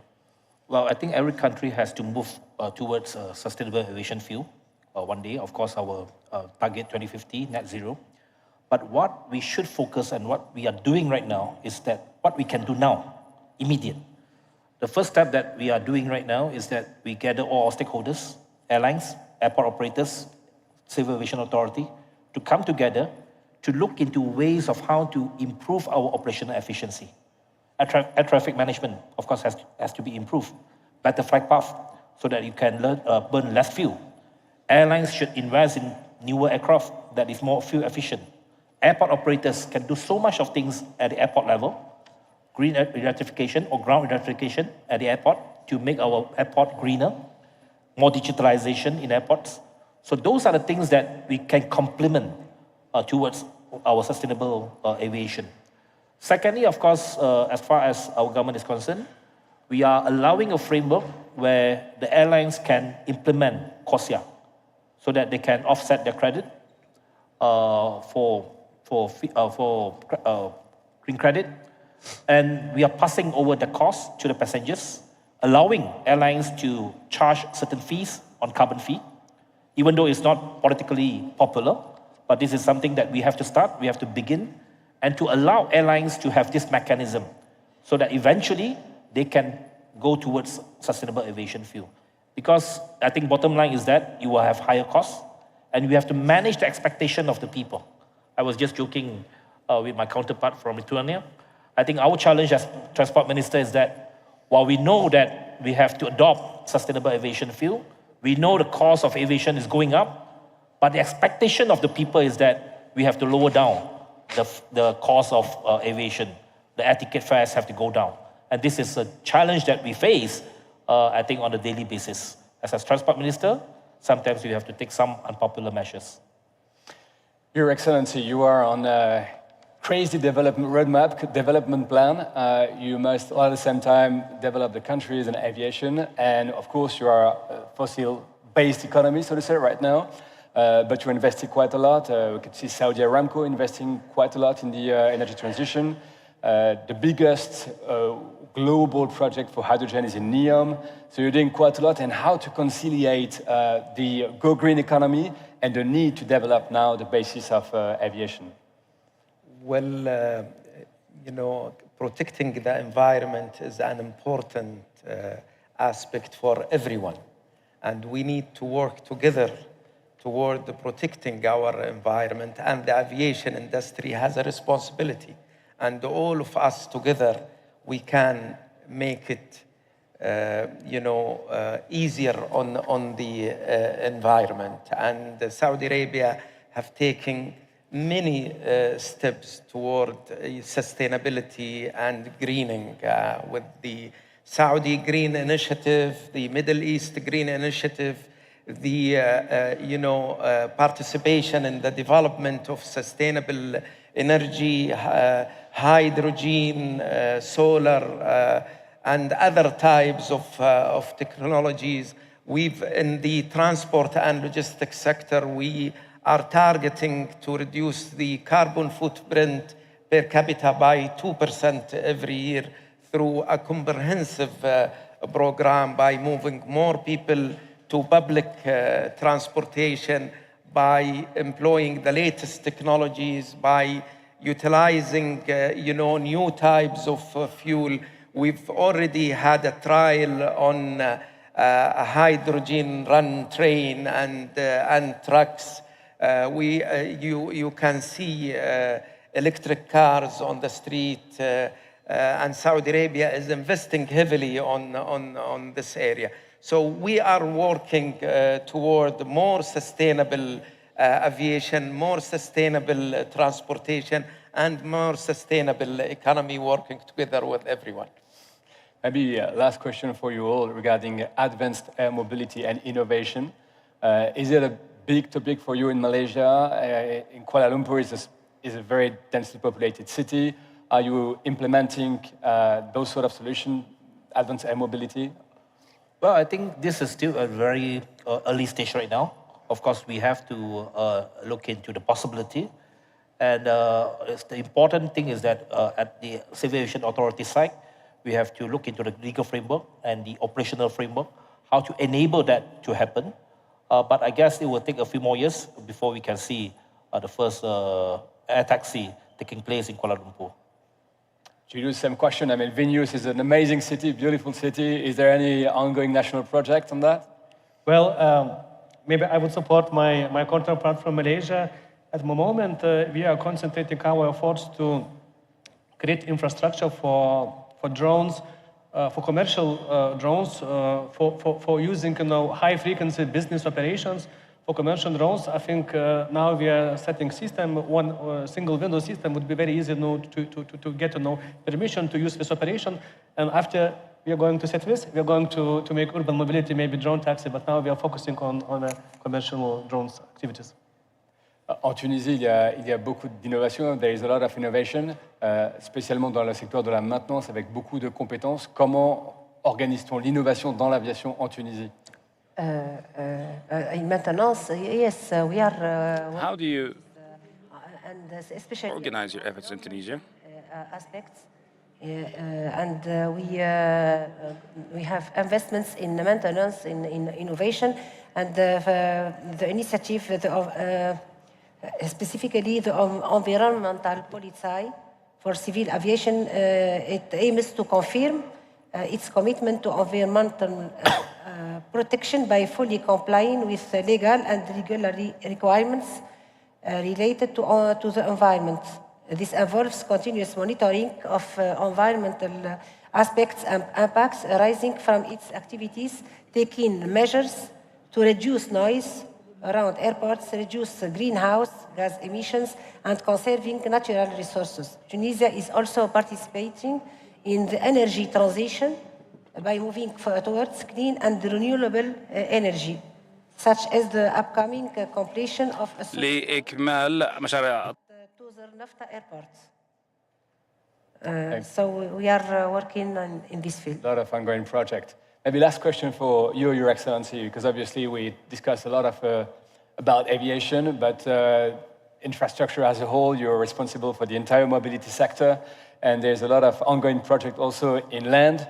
And of course, from a customer experience perspective, you need to be comfortable doing A to B, the entire travel. There's a lot of traffic in Riyadh, so what are the main plans in Saudi to ensure that there is fluidity, seamless mobility from A to B, including land transportation? Well, Riyadh is growing so fast in terms of population, in terms of economic development, in terms of attracting tourism and business in Riyadh. It's a thriving city, and you know, traffic is an issue that we are dealing with, and the RCRC is dealing with, and we look forward for the inauguration of the metro system and also the expansion in the infrastructure, where more than 70 billion riyals is allocated to upgrade the road infrastructure in Riyadh and employ the latest technology in traffic management and other regulatory arrangements that will help traffic in Riyadh.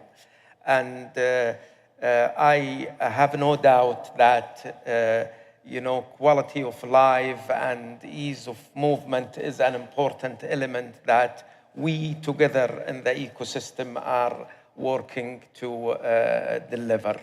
And I would like, since the time is about to finish for this panel, to close by saying that, you know, it is very important that we continue to work together within the aviation ecosystem, whether you know, the airports, the regulators, the airlines, the suppliers, to capture the new opportunities and also deal with the emerging challenges. And the industry have been very successful and very resilient and capable of dealing with the changes. And also, we need to continue to partner here in Saudi Arabia with the tourism ecosystem, with Hajj and Umrah ecosystem, with the quality of life ecosystem to deliver the best result and to connect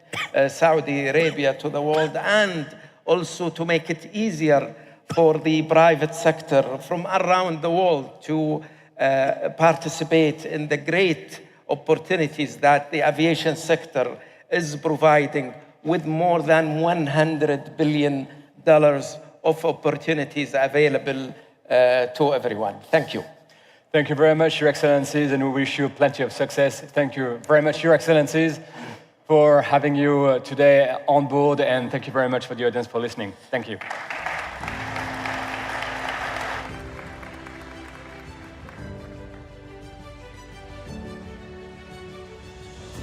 Thank you so much to Jean-Baptiste, Your Excellency, and honorable ministers as well.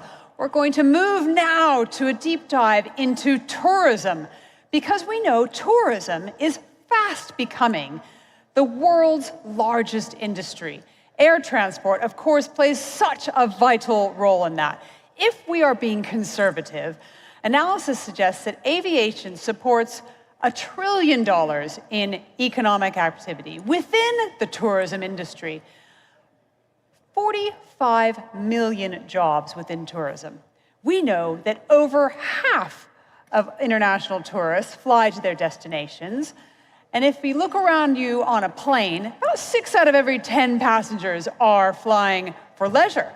Let's talk about the connection with recovery as well. As of last year, international tourism showed great signs of recovery. Tourist levels rebounding to 65% of pre-pandemic levels. Let's not forget about domestic tourism, which we're going to hear more about in just a moment here on stage, seeing a surge in local travel. Places like China, India, Australia, huge amounts of domestic tourists, as well as my home country, United States, as well. And that is helping the aviation industry recover. This year should be the year that aviation passenger numbers fully rebound. So we are delighted to be about to hear how tourism is unlocking destinations and cultural exchange. Please give a very warm welcome to the Minister of Tourism, His Excellency Ahmed bin Akil Al Khatib.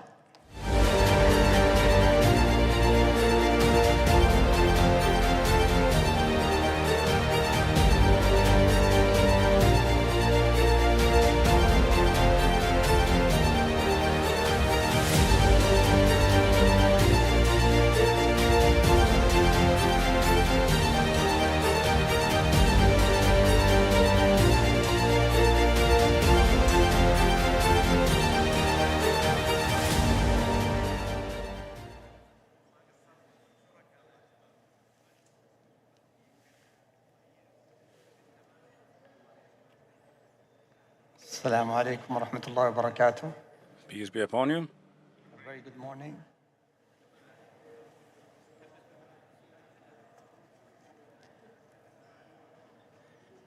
Your Excellencies, President of ICAO Council, ladies and gentlemen, thank you very much for inviting me. And I would like to take this opportunity to welcome you in Riyadh for the Future Aviation Forum.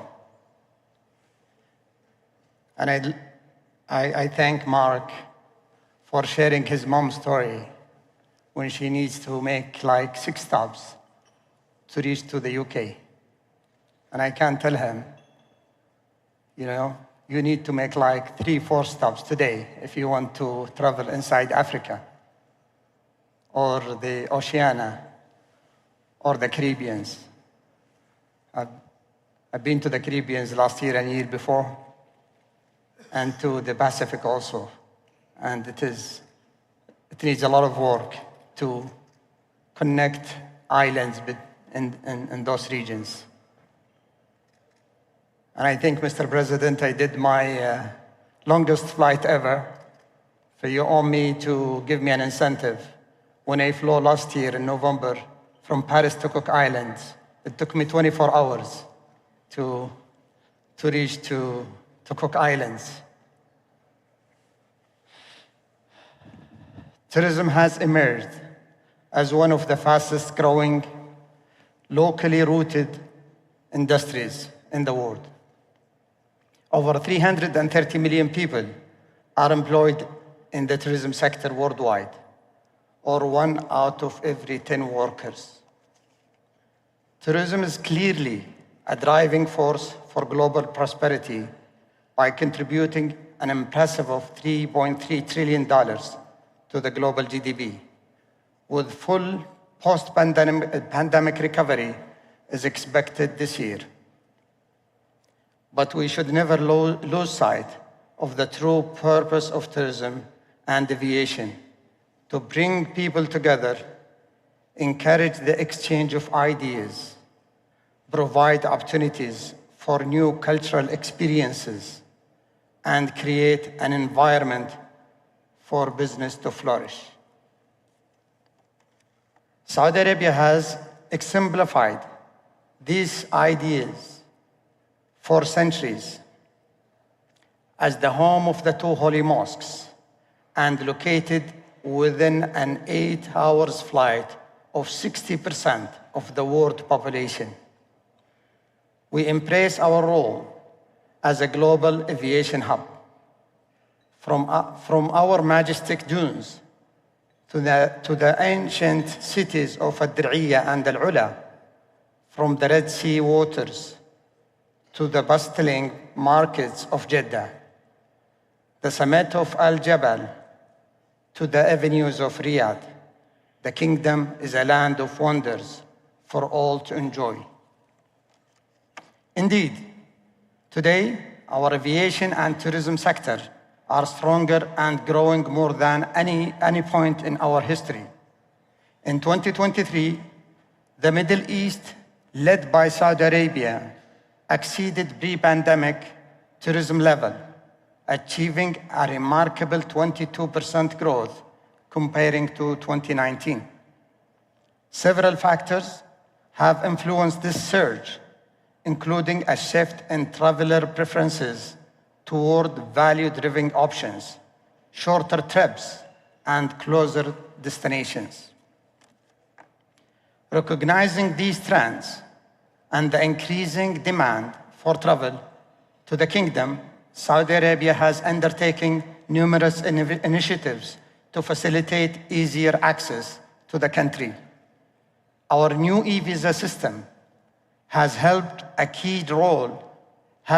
key role in this success, enabling travelers from 66 countries, represent or counts for more than 80% of the global travel market, to experience the wonders of Saudi Arabia. But our commitment to building a robust and resilient global travel and tourism industry does not end there. Saudi Arabia is a leading effort to enhance regional tourism by collaborating with Gulf countries. One key initiative is the creation of the GCC Tourism Unified Visa, similar to the Schengen visa, allowing travelers to enjoy over 30 consecutive days across GCC nations. The rapid growth showed by our tourism sector has prompted us to revise our targets, having already reached our initial goal of welcoming 100 million tourists last year, 7 years ahead of the target.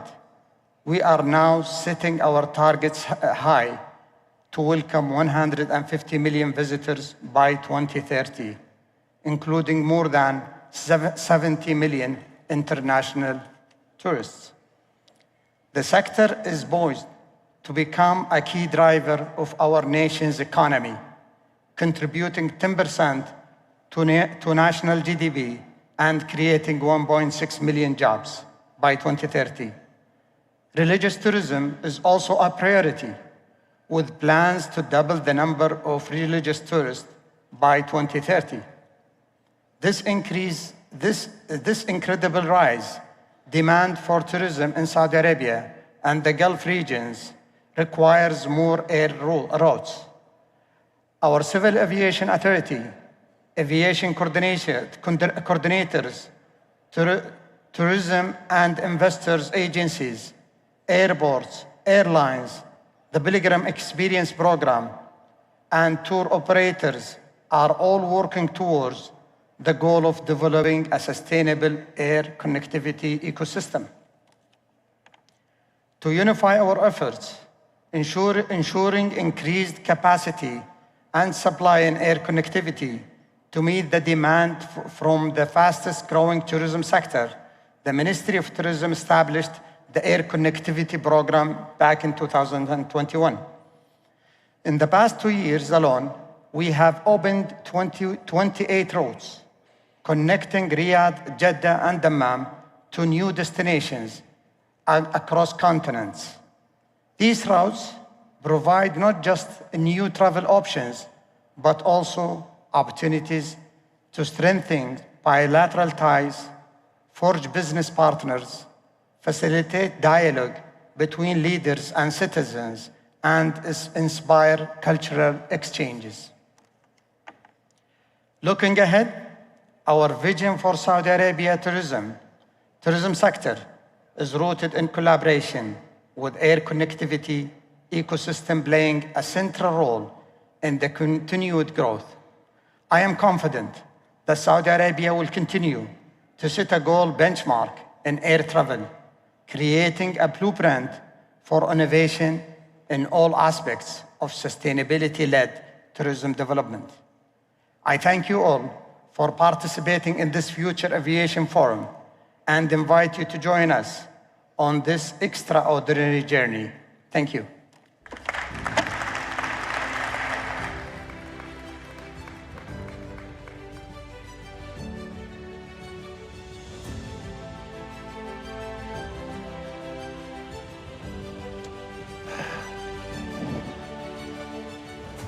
Thank you very much, Your Excellency. Just before we move on, the contest between Edie and myself continues And as I'm speaking to Boeing next, I've got a very exciting conversation with Boeing coming up. I thought I'd give you a lovely Boeing stat. There are more than 10,000 Boeing-built commercial jetliners in service in the world, in service worldwide, and about 90% of the world's cargo is carried aboard Boeing planes. Lovely Boeing stat. Like I promised, up next, in conversation with Boeing, I'm speaking with Dr. Brendan Nelson, Senior Vice President of Boeing and President of Boeing Global.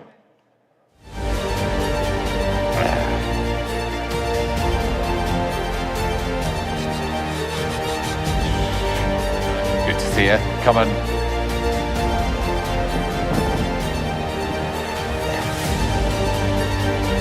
Right. Brendan, good to see you. You too, Mark. Thank you for speaking to me. So I looked at Brendan's CV. Just don't look at it, because there's just too much on it.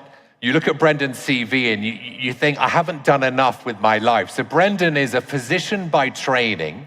He was elected as the youngest president of the Australian Medical Association. That's enough, you would have thought. Oh, no. Brendan's been an Australian politician. He was a minister, defense minister. He was a diplomat, ambassador to Belgium, Luxembourg, the EU, and NATO as well. Have I blown your trumpet enough? Well, there's a bit more, Mark. But there's actually more, but that's just the summary. What's your career, Brendan? Because leadership is a topic we're all very much interested in, especially in these times. What's your career, Brendan, taught you about how to confront the failures and the successes that leadership brings? Well, Mark, leadership is everything. And what differentiates leadership from management primarily is vision. I've found that in leadership, humility is absolutely essential. We all hopefully have successes in our lives or the organisations that we lead, and that success needs to be attributed to all of the people that were able to make that possible.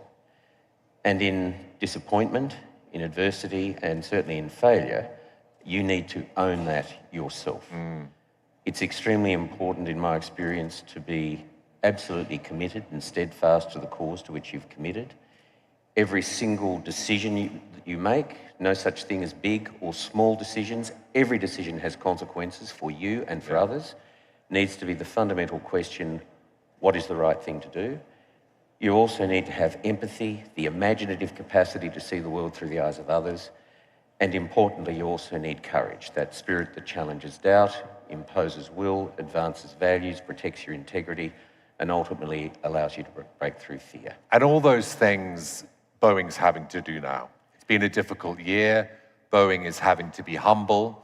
It's been a very tough year for Boeing. Your core values of safety, of quality, of integrity, Brendan, they've been called into question. So my question to you, as we have many of your customers facing us today at this Future Aviation Forum, is what's it going to take for Boeing to win back the trust of passengers, of customers, of shareholders, of regulators, Brendan, and of the government as well?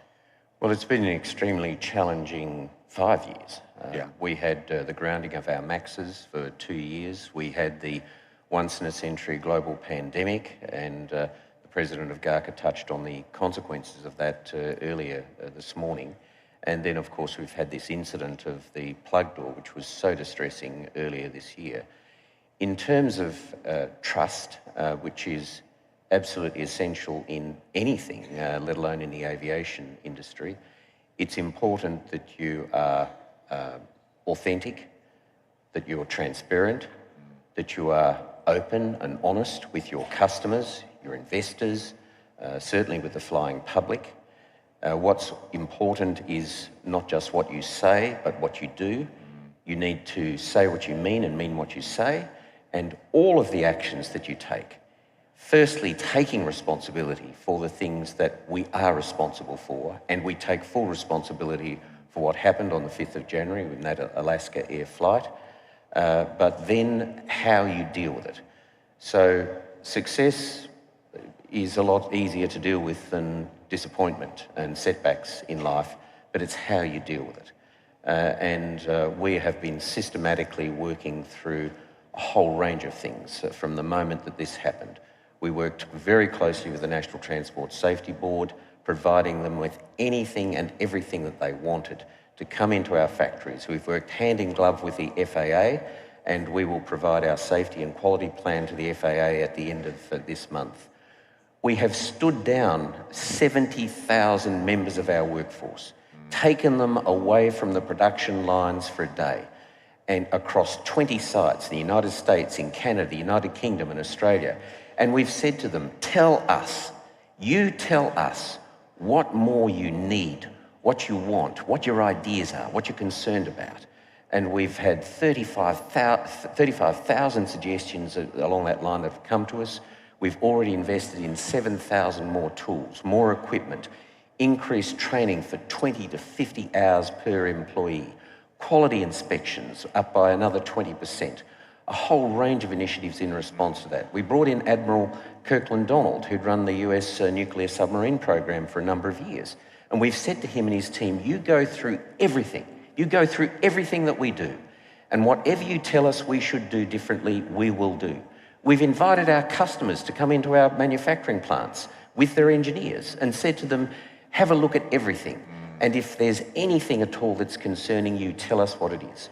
We have slowed down our production rate. And yes, at very significant commercial cost to us. We've done it because it's the right thing to do. It's necessary to make sure that we stabilise our supply chains, to fortify our production system before we then increase the rates in 737. But Brendan, how do we know this time's different? As you said, it hasn't just been a challenging 2024, it's been a challenging 5 years. And we know the tragic crashes that happened in 2018 and 2019. And many would have hoped after those incidents that Boeing's culture, its attitude to safety and reliability would be fixed. It clearly didn't happen. How can you reassure us? What guarantees can you give us this time? Well, none more so than us has hoped that, I can assure you. So there were major changes to the board, increases in aerospace and safety expertise, changes in management. We introduced a quality management system, a safety management system that is regarded widely as being best practice in the industry. We've also announced more recently changes to the leadership of our company. The head of the Boeing commercial aeroplane business has left the company. Our CEO, Dave Calhoun, who's done, I must say, an outstanding job over more than 4 years, he will be leaving the company at the end of this year. And so we've undertaken a whole range of things to make absolutely sure that every single plane meets not just the standards of our customers and the FAA and other regulators, but it meets our own standards. We went through a process through the pandemic, of shedding close to 30,000 employees in our workforce. Then 18 months later, recruiting very significant numbers. And one of the key things that we now realise that we need to invest even more in is the training of our workforce and reducing the complexity of the process of building our airplanes. The other thing, of course, is we had two letdowns in terms of the quality of what was provided us by Spirit, our major supplier in Wichita last year. And then, so we've made the decision that we will now reintegrate Spirit into the Boeing company, so we will be responsible for the production of fuselage components. We've got our own Boeing employees at the Spirit factory now looking at 50 production points across Spirit, and we've already reduced what we call travelled work by some 80% coming into our factories. One of the things that is unacceptable that we had identified, Dave Calhoun identified in his first month in the job, is travelled work. A job that should be done at this part of the production line, which has not been completed or done satisfactorily, being done somewhere else. And similarly, travelled work coming into our factories from our suppliers. So we will not under any circumstances chase rate of production at the expense of quality and safety. On the shortages, human capital, I'm glad you touched on that. Are we any closer in the aviation industry, Brendan, to resolving workforce shortages, of which there are a great deal of, and the supply chain constraints. David Calhoun said it could take up to 18 months to resolve supply chain issues. Is it that bad? The supply chain issues are significant for our entire industry, whether it's Boeing, whether it's Airbus or Comac or Embraer, Bombardier. Anyone making planes today knows we have significant tensions in our supply chains. And we expect that we'll have supply chain issues well through to the end of this year, possibly into early next year. What we have done is to put teams of Boeing people into our key suppliers. We've introduced new technology to improve the way in which we receive components into our factories. We've also built up key inventories in areas that are essential for production of our aeroplanes, and we're also meeting monthly with the CEOs of our 30 most significant suppliers internationally. One thing I should say is we've got 2,250 suppliers outside the United States. As a company, we are completely dedicated and committed to free and open trade, and we will not be retreating from global supply chains as we build our business. Brendan, we've got 6 minutes. I wish we had 6 hours. It's not enough. They haven't given us enough time. We could ignore them and just carry on. I keep talking too much, that's the problem. We'll let them storm the stage. I want to move on. There's so much to chat about. Really quickly, let's touch on sustainability. Then I want to talk about Boeing in Saudi Arabia. Very simply, almost a yes-no question. Can the commercial aviation industry achieve net zero by 2050? Yes, it can. And if you look at the technology and what we're doing today, you would probably say that's not likely. But as is often, in fact always the case, the technology that's being developed now, in which we and others are investing, will deliver us the outcome that we have. What's the technology? What are you most excited about? I mean, low carbon fuels clearly is what's been hung on to ensure the industry hits net zero by 2050. It's energy, propulsion, aerodynamics, the design of aircraft, and what actually happens in the cockpit. I think the real key, without traversing the issues of fleet renewal and operational efficiency, and then new technologies. For example, we're working with NASA on a transonic truss-based wing design and open rotor engines, for example. The key will be power to liquid in the production of sustainable aviation fuels. There are 7 ways of producing sustainable aviation fuels. Currently 0.2% of global demand. You stole my stat. I was going to say this stat. I mean, say it again. 0.2% of global aviation fuel demand is currently being met by SAF. And we've got to scale that up immeasurably. How are we scaling it up, Brendan? We sure do. This is our social license. And by the way, at the moment, only 2% of hydrogen that is produced is green hydrogen. So all these people that are calling out for hydrogen-powered planes, and you're not hanging your coat on that, are you? Green hydrogen, as The Economist said in 2022, green hydrogen for medium and long haul is a techno-fantasy for decades to come. Yes, we're working on hydrogen. We've flown 6 aircraft type on it. But the problem with hydrogen is that it's how you load it, how you fly it, how you store it, how you scale it up, massive infrastructure. The volume required is 3 to 4 times that of Jet A.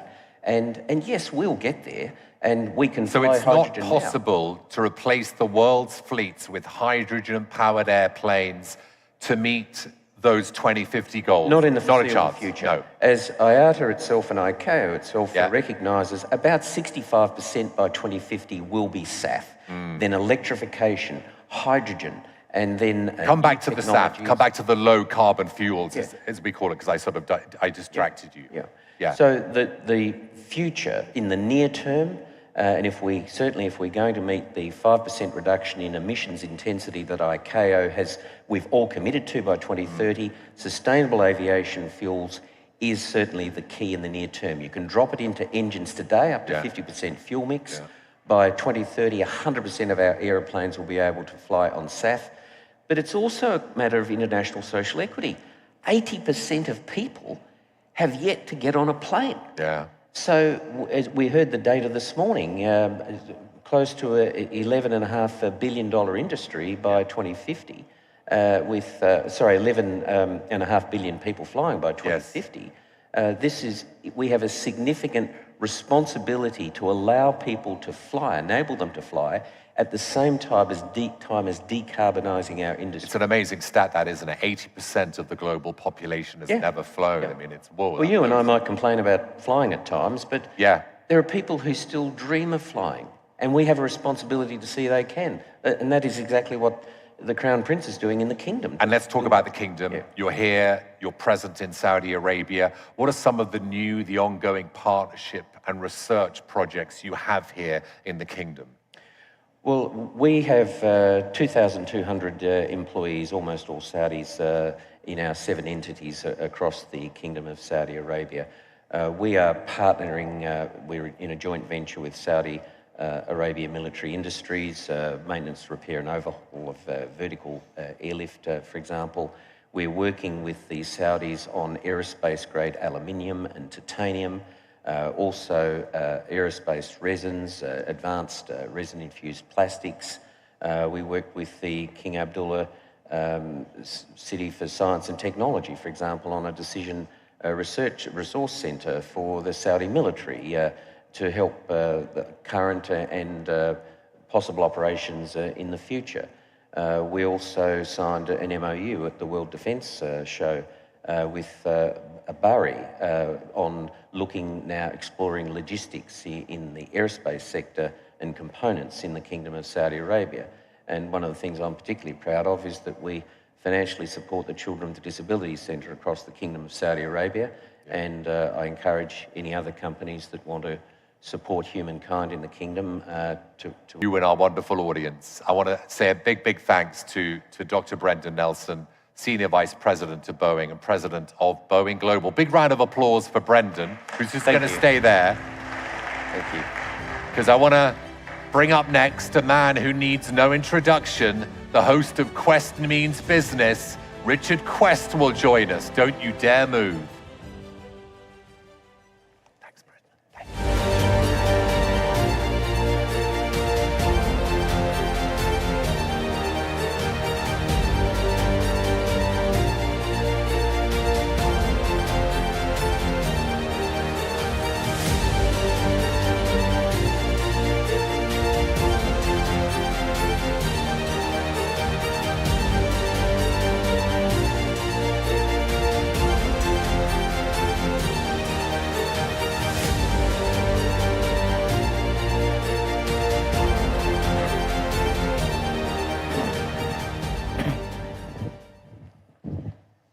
Have a seat, sir. My number one goal and task in the next 15 minutes is to get something useful and meaningful out of Tony Douglas that is not a tease about what is coming next. So what's coming next, Tony? Well, first of all, Richard, as usual, it's a pleasure to have the opportunity to sit with you, my friend. And perhaps a little bit less teasing today and a little bit more revealing. It's been wonderful, obviously, here for a conference of this nature in Riyadh. And I think the strategy made quite clear by His Excellency, the Minister of Transport, Salah Al-Yasser, as well as the President of GACA, is that there is a master plan. And like all things that have a master plan, it gives clarity as to who's doing what. And the clarity for Riyadh Air, Richard, is to bring a second international carrier to the Kingdom. Now, here's the bit that you've been waiting for. We're a month away from the reveal at the Paris Fashion Show of our cabin crew fashion. This has never been done before. The House of Haute Couture, if you were new money, let's imagine this was Nike, with an enormous marketing budget turning up, they simply wouldn't let. So what are you revealing there? And what we're going to reveal to the world is a statement of what this brand's all about. The brand is Riyadh, and it will bring, with an international fashion A-lister, the glamour back to the way cabin crew look like. Think Catch Me If You Can. Think DiCaprio, I think you'd like to play that role. In the halcyon days of TWA, Pan Am, incredible glamour, incredible fashion. Are you going to wear the uniform? And we will reveal that Paris Fashion Week. You're revealing, are you? Sorry, hang on. Are you revealing your uniform at Paris? Yes, we are. Are you going to wear it? No, I won't. But I might get a nice blazer done in the same colour, Richard. I was going to say, if I offer to pay good money, will you wear it? All right. This phrase I keep seeing about this airline, redefining luxury. What the hell does that mean? Well, I think the brand, as I've explained, was designed to stimulate and evoke that passion for aviation. So the livery, we think it looks absolutely stunning. The fashion that I've just teased you out with, Richard, the fashion. But here's another one. I've deliberately left this prop on the table in front of me. In October, we'll do, metaphorically speaking, the Steve Jobs moment. What do I mean by that? It'll be the equivalent of the BlackBerry, saying it's got clunky buttons, it can do a text message, an email, and a phone call. It's for the museum. This is the iPhone. Now, what do I mean? We will reveal the digital proposition, which we've been able to do because we're a startup with no legacy, to give you a far better experience in the way in which you interact. Every airline says that. We'll show it you for real. October. So you've had 2 out of me already today. June, Paris Fashion Show, I'll send you an invitation. And for the Steve Jobs moment, version 1.0, the modern face, digital interaction. Except you can't get any aircraft.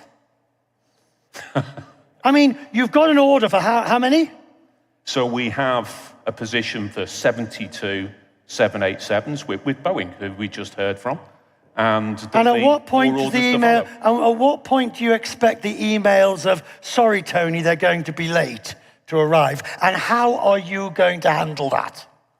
So first of all, I think it's pretty well covered that all of the OEMs have got challenges. It's been mentioned on a number of occasions here this morning, and we go into this with our eyes wide open. However, with our colleagues from Boeing and Airbus, we've made it quite clear, as a startup, we don't have a plan B, Richard. So it's not as if we can play around with an existing network, because it doesn't exist.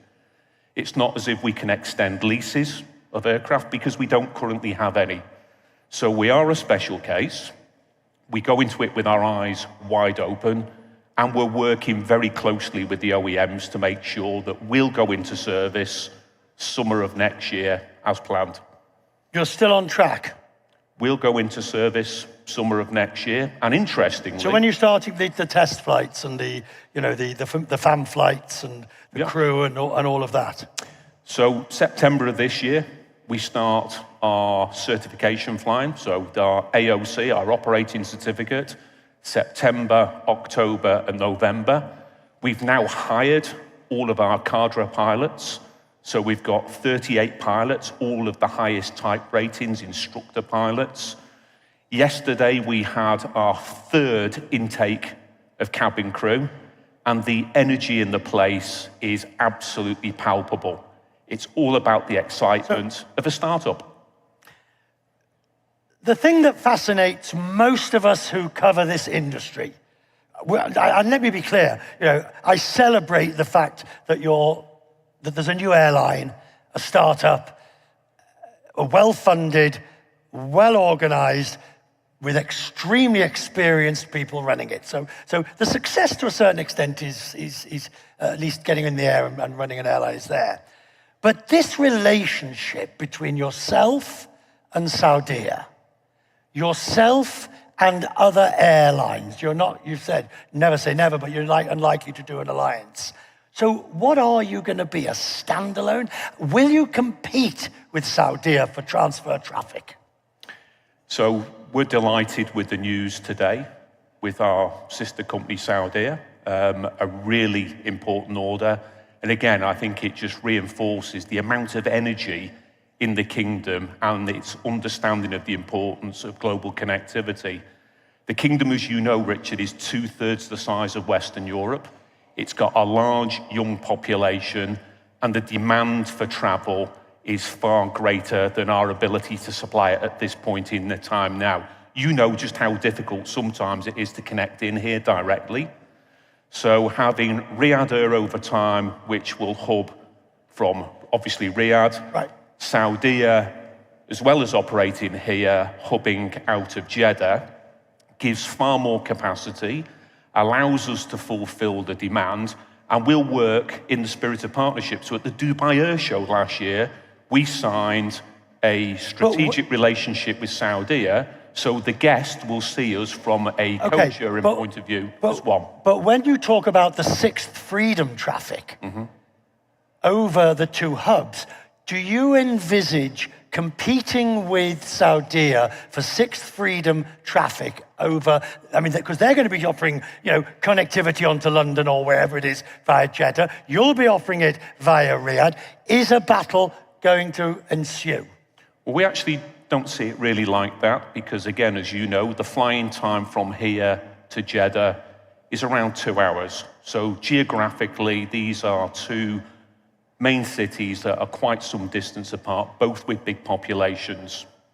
We've got a need to get from Riyadh, the capital city, far greater connectivity. And back to the strategy that we've heard so much of already this morning, we're going to connect to way over 100 different destinations by 2030. So that's literally only 5 years from establishment to get in more connectivity than it took Qatar Airways over 20 years to achieve. So that's what the mission's all about. Okay, so the kingdom demands it because it needs it, Richard. Yeah, but I take your point, but who are your competitors? I mean, obviously it's Emirates, it's Qatar, it's all the other sixth freedom carriers that hub in and hub out. Do you class Saudia in that category, or are you more Jetstar Qantas, or to use another phrase these days, Emirates Fly Dubai, where 1 + 1 = 3 that you coordinate? So I think I go back to, we've probably got 10 years worth of catching up to do, first of all. Right. Some of the examples you're using would be probably a high-class comparison for us to use at the moment. This is first and foremost about catch-up, to give the kingdom the connectivity, the citizens of the kingdom, the connectivity that they deserve. And at the moment, as many people know, if you want to get access, let me just take the Far East as an example, we don't fly directly to Beijing, Tokyo, Shanghai, Guangzhou, the list goes on. This is simply unacceptable for a G20 country, the 17th fastest growing economy in the world, not to have that level of connectivity, but more importantly, with the quality of service that the kingdom deserves as well. Some quick, fast questions. All aisle access at the front. Business class, all aisle access?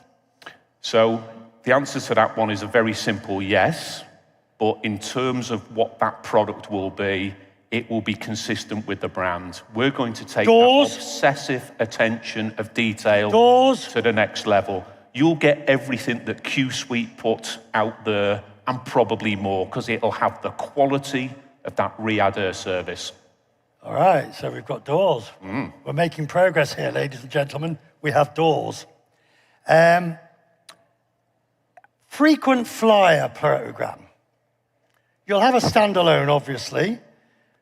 I guess there'll be a huge thing of whether it's the same program or you create a new one for the two carriers. But you're not going to join an alliance. So in terms of alliances, I would never say never. However, it's unlikely anytime soon. We will engage, as we have done, with a collaboration with Saudia and Turkish Airlines already. There'll probably be a number of others to follow that will give key geographies with what I would describe as aviation A-listers who really want to connect to the kingdom.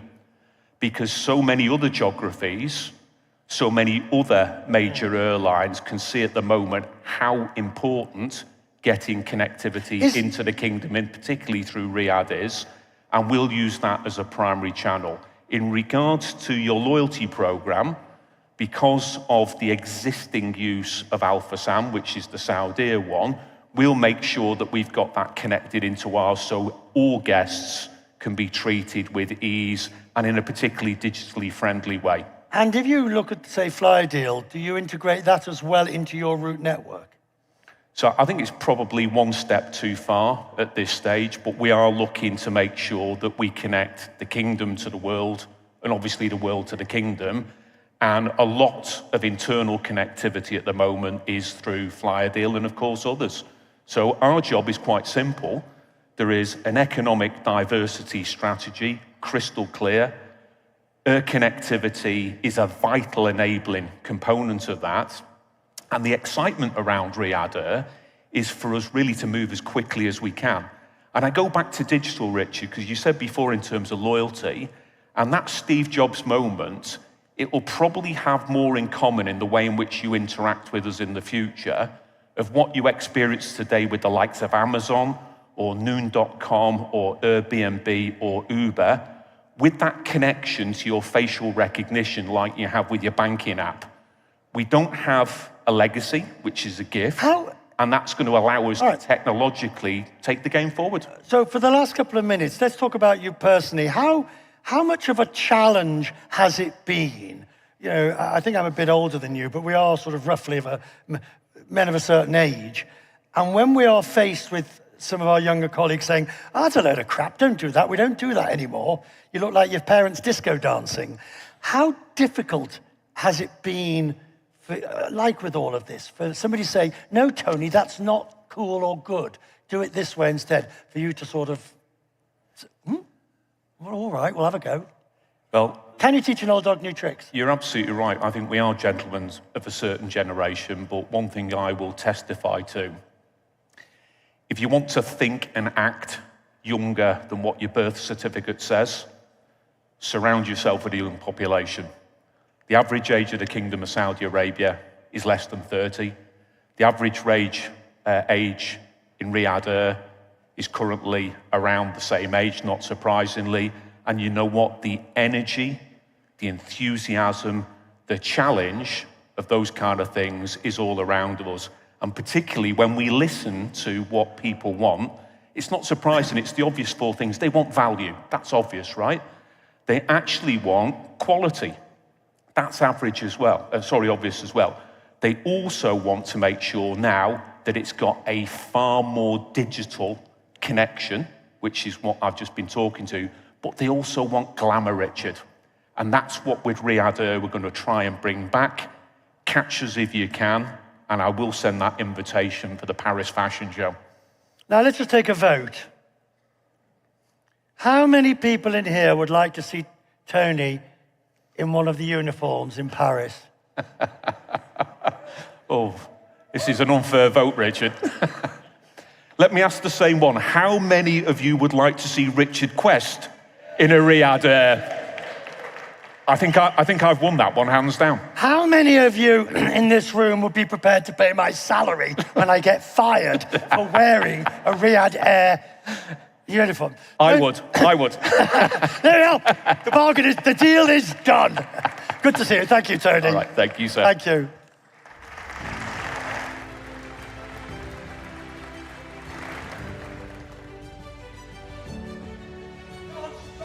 There we go. I'm looking forward to seeing that airport, that very new and very smart Riyadh Air outfit. Can't wait to see it. Thank you so much, Richard. Thank you very much. So in this next session, we are casting our gaze even above the planes flying in the sky. We're going to be expanding connectivity, exploring that, giving us those, looking at satellites in particular. Think about what satellites do. They give us GPS, they give us weather, broadcasting, scientific research, early warning systems, as well as internet connections. Our next guest is going to be talking about this growth in the industry and why we need to care.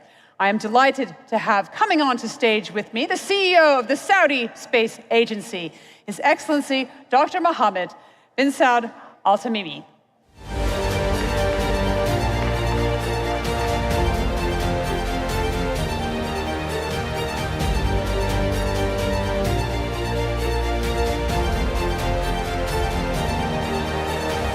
welcome.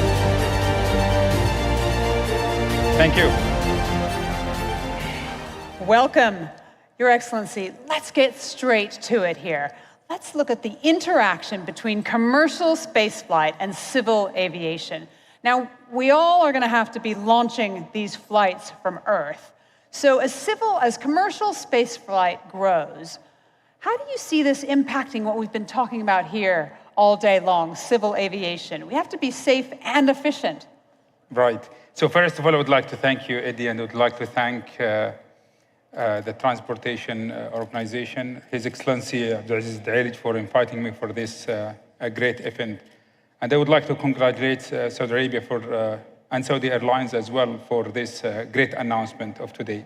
So as you said correctly, so there is a common factor between commercial space flight, which is the flights going to space, and legacy aviation, or the regular aviation, or civil aviation, if I call it this way. All of them going or launched from the ground. There have lots of similarities by the flights going from the ground, but also there have lots of complexity and differentiation between the two. And let's talk about similarities. So right now we have around, as you mentioned at the beginning of this forum, more than 10,000 active commercial civil aviation airports. When it comes to spaceport, more than 23 spaceport or active spaceport working in 12 different countries. So you could notice that amount of spaceport compared to airport, a regular airport we know, is much less than that one. But there is a huge ambition right now. In the future, there will be more commercial space flight sent to the sky, whether it's for scientific, sending satellite, or sending people back to moon, or for space tourism as well. Yeah.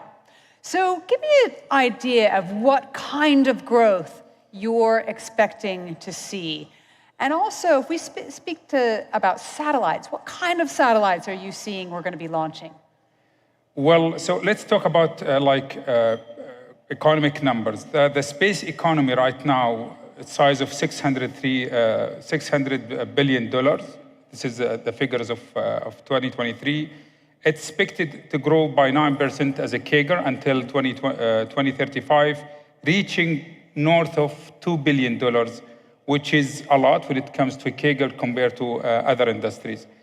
And there is lots of satellite being launched to the sky. And there is two factors of that one. One is launching cost. Right now, we are noticing, and all the studies proving that one, we noticed that there is 10-fold of reduction of launch cost. In 1995, to send 1 kilogram to the space, it cost around $35,000. Right now, today figures $1,500. How come that's come down so fast? Due to multiple factors, right now the space sector having historical moment by shifting from government-centric to commercial-centric. So there is lots of private sector entering this sector with lots of innovation. That's bring down the cost a lot. So that's almost 95% of cost reduction. That's on the launch side. In the satellite manufacturing, it's expected from now until the end of 2030, there will be 70% reduction in the cost. What does that mean in reality or satellite constellations? We are expecting more satellite to be launched to the sky. This means more commercial space flights to be launched, which will have interconnect with today's forum, which is the aviation forum. There will be a coordination, a need for a well-crafted regulation between the two. And let me give you some figures about satellite and the amount of satellite. Over the last 60 years, the globe send around 12,000 satellites to the orbits. These are both the old-fashioned satellites, geostationary, as well as these low Earth orbit satellites. Is that exactly. Right? This is GEO, MEO, LEO, all kinds of satellite. Over the coming 6 years only, we are expecting to send 36,000 satellites. That's extraordinary. That's 3 times amount of satellite we have today. In 60 years, will be launched in 6 years only. Definitely that will imply lots of things to be done in the near future, coordination between commercial space flight and civil aviations when it comes to launch, when it comes to re-entry, especially when there is human factor entering in that domain. Well, let's talk about that, because let's talk about the governance. How does it currently work? Because if I'm going to launch my rocket with my payload of satellites, my constellation, for example, of these low Earth orbit satellites, what's the procedure to make sure that the flights around me are safe as my rocket leaves and hopefully re-enters as well? Well, it's a bit complicated and heavy regulated right now. And if I reflect what's the private sector is dreaming of to relax that regulation, not to make it less safer, but there's much to be done to coordinate between commercial space flight and civil aviation. Right now, if there will be a rocket to launch a satellite in orbit, there will be temporary flight restriction area. That depends on a formula of multiple things. One of them is the spaceport location, the trajectory of the rocket, plus the window of launching. And it's a complex formula, and in reality, it's affecting the aviation right now. Is it? Due to that temporary restriction. And it's not only in aviation, even the ships in the sea, in that trajectory, that will be affected. Especially when there is re-entry, because the accuracy of re-entry is less than the accuracy of launching. All of that adds more pressure to the regulator across the globe, whether it's in the civil aviation or in the space industry, to make sure that we have well-crafted regulation to govern that one, this is one, and to add more collaboration to that one, to make sure that we have innovative regulation and technology as well to increase the efficiency, this is one, and also to reduce the cost of this regulation. So it seems like a very live topic. This is a topic really being currently discussed at the moment.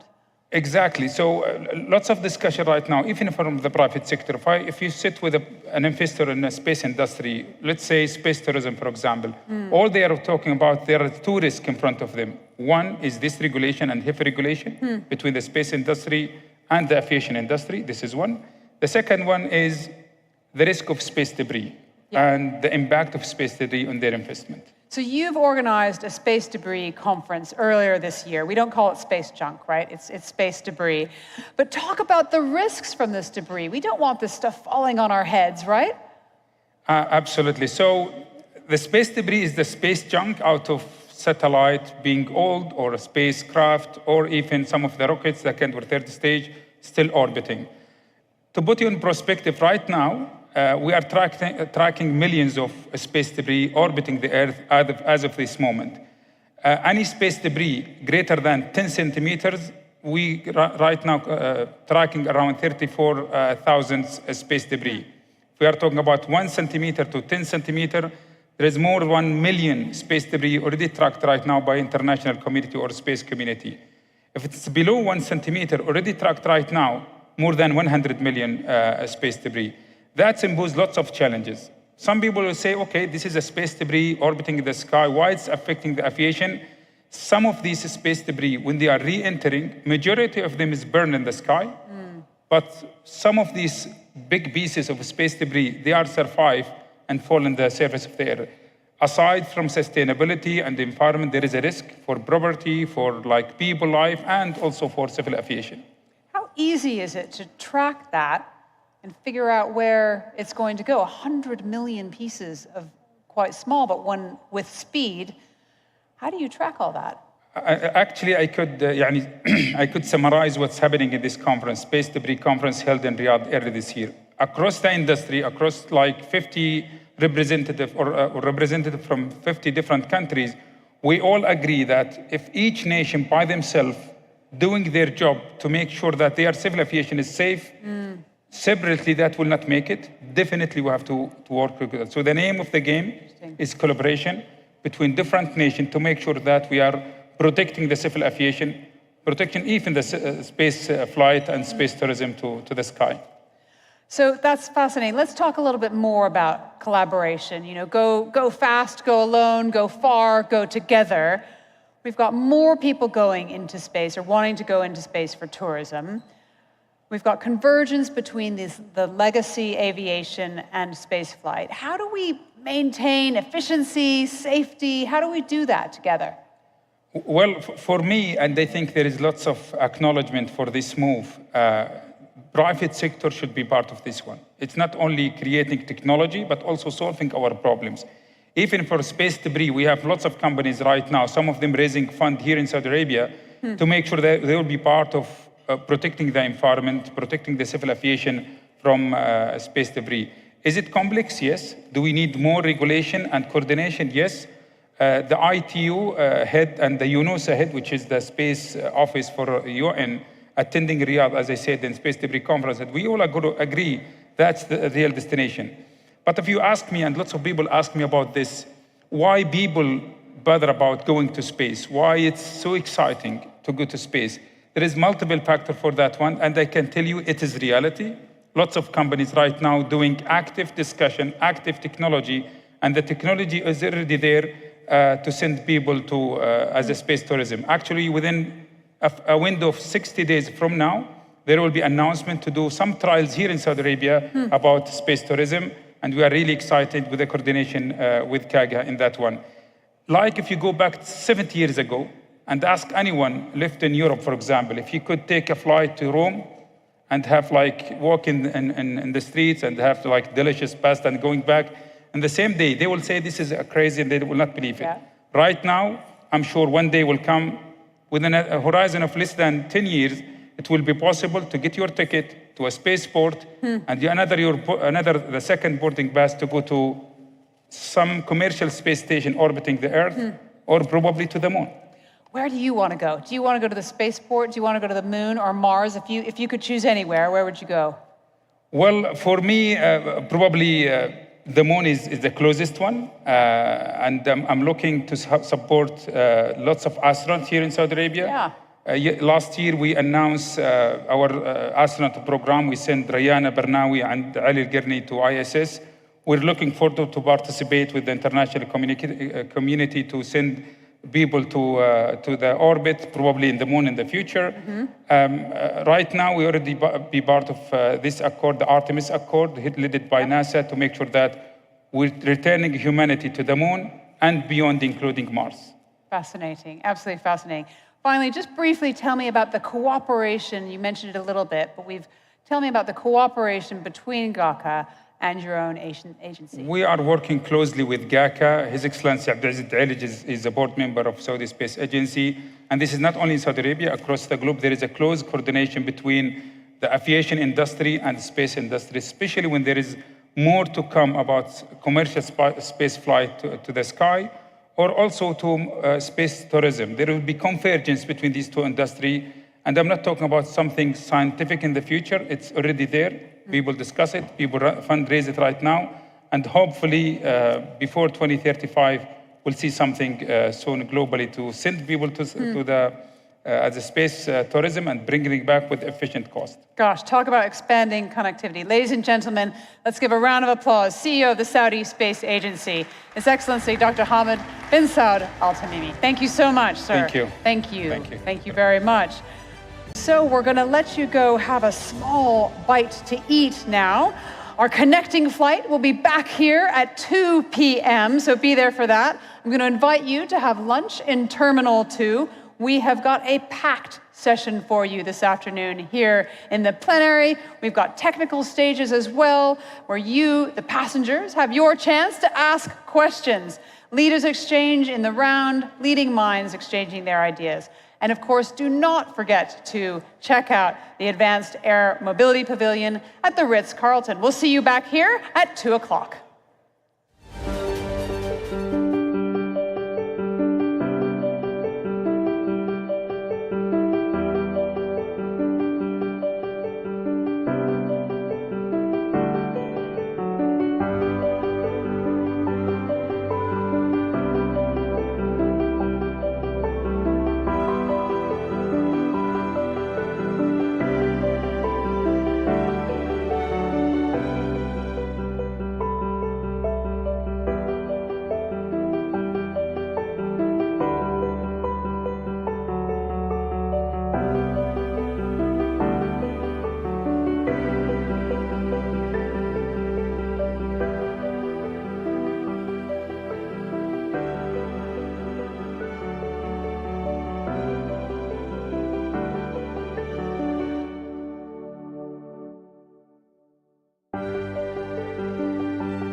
Welcome back.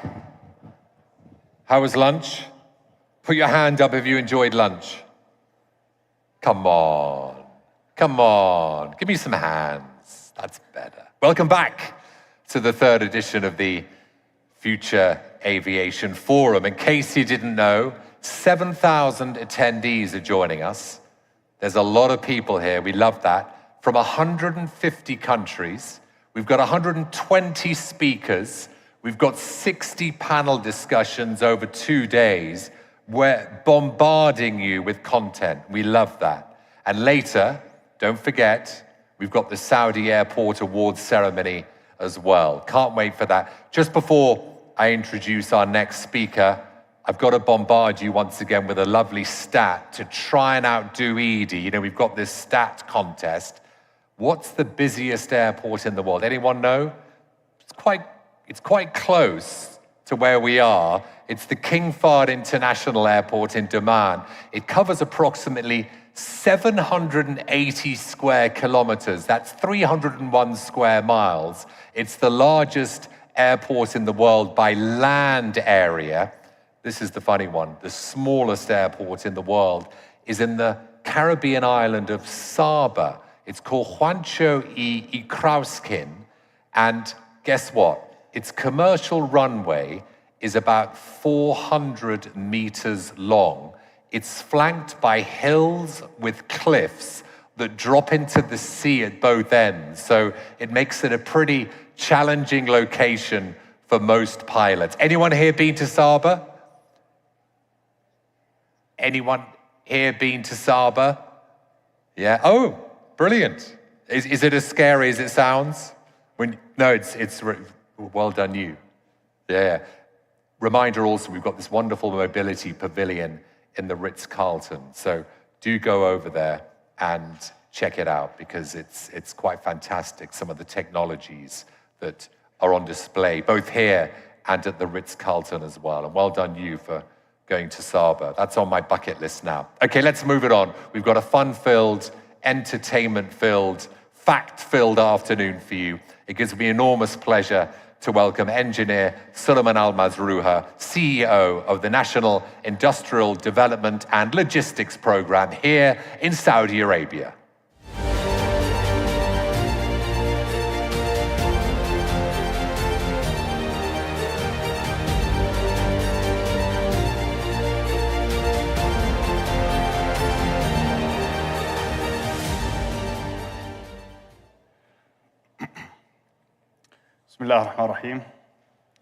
In the name of Allah, the Beneficent, the Merciful.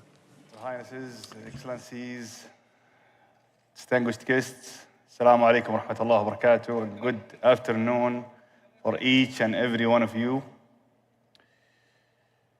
First, I would like to extend our deepest gratitude to the General Authority of Civil Aviation and its thoughtful leader, His Excellency Abdulaziz Dailij, for organizing this outstanding forum in the beautiful city of Riyadh. It's a privilege for me to be among such distinguished guests. And let me start by a quote from Martin Christopher. Competition is not just between companies, but between supply chain. We are not here about competition. We are for collaborations, but I have a point to make. When Amazon Prime first introduced the idea of 7 days delivery, it was revolutionary. People were amazed at the speed and efficiency from Amazon. But soon, 7 days turned into 2 days. And then overnight, delivery became the new norm. Today, even 24 hours delivery is not fast enough.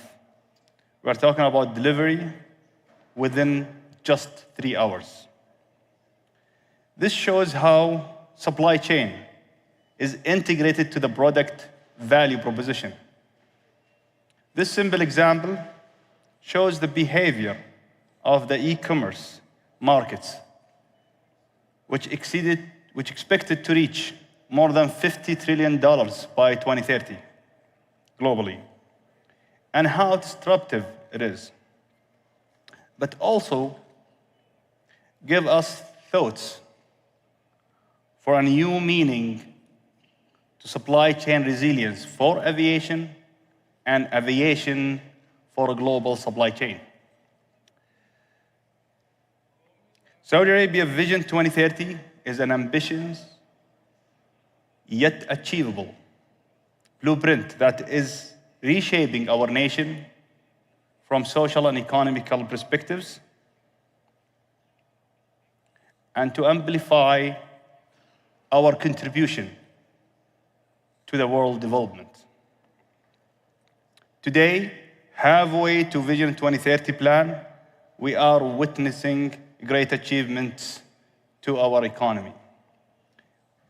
From economic growth, we are reaching more than 50% of non-oil GDP. Job creations, exports, global ranking on ease of doing business and logistic performance index.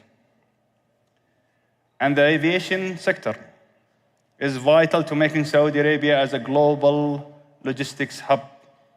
Our advancement in aviation is also impressive. And I don't want to repeat the numbers and the records that has been mentioned by His Excellency Engineer Salih Al-Jasir and His Excellency Engineer Abdulaziz Al-Dailij. But we have achieved great numbers on passenger traffics, cargo demand, fleet expansions, infrastructure investments, and global connectivity. But the world is witnessing rapid advancements and new important trends. Artificial intelligence, supply chain management, and sustainability.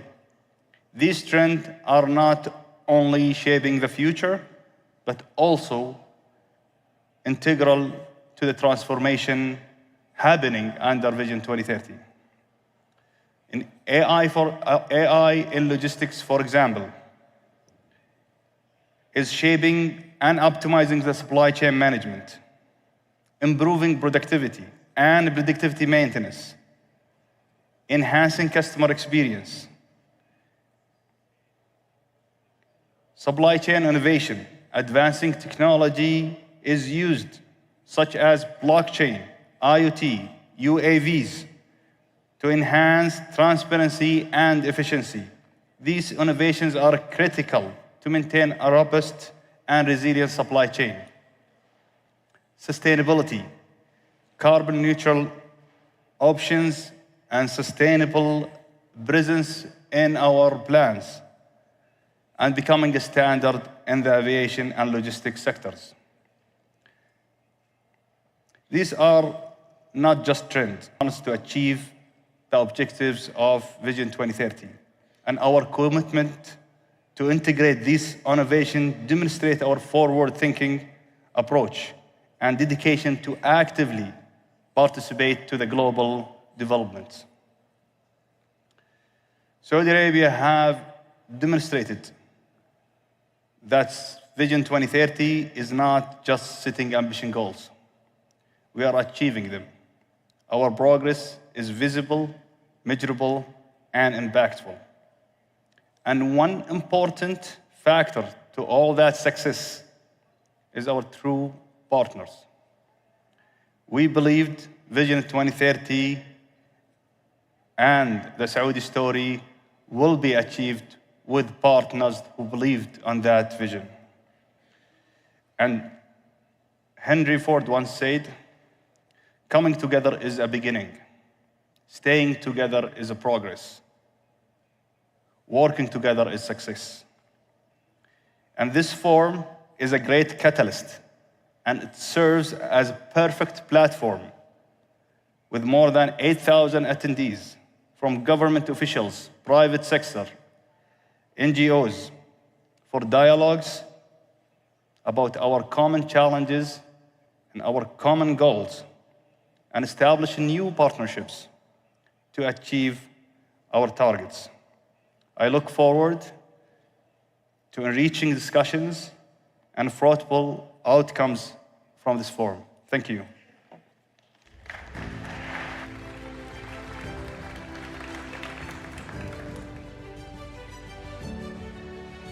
Thank you so much. We're going to turn now to look at the future of airports.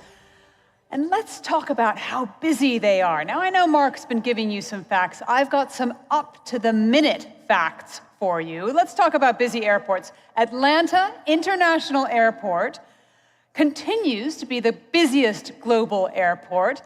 Figures as of May 2024, 5.5 million seats, 3% more seats per day than last month. Dubai International Airport, not so far from here, is in second place at 5 million seats. Very similar figures to last month. Tokyo International Airport is in third place with 4.7 million seats. So we're going to hear more now about the future of airports. Please welcome Director General and CEO, Airports Council International World, Luis Felipe de Oliveira.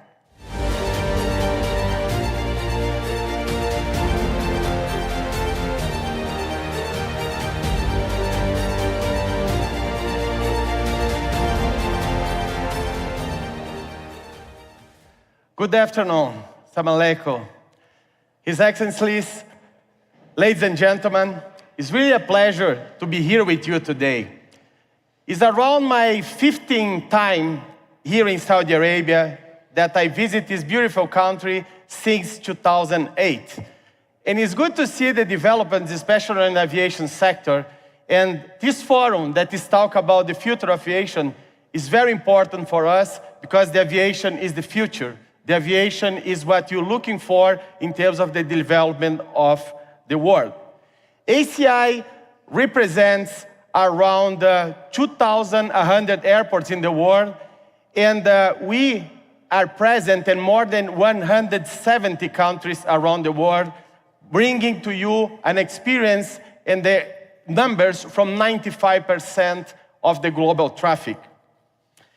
And one of the lessons that we have from the pandemic that when aviation is hit, the whole aviation, the whole system, the whole economies are affected as well. That's why when you have the aviation in trouble, we end up affecting the whole economy of the world, and we have, unfortunately, that experience during the pandemic.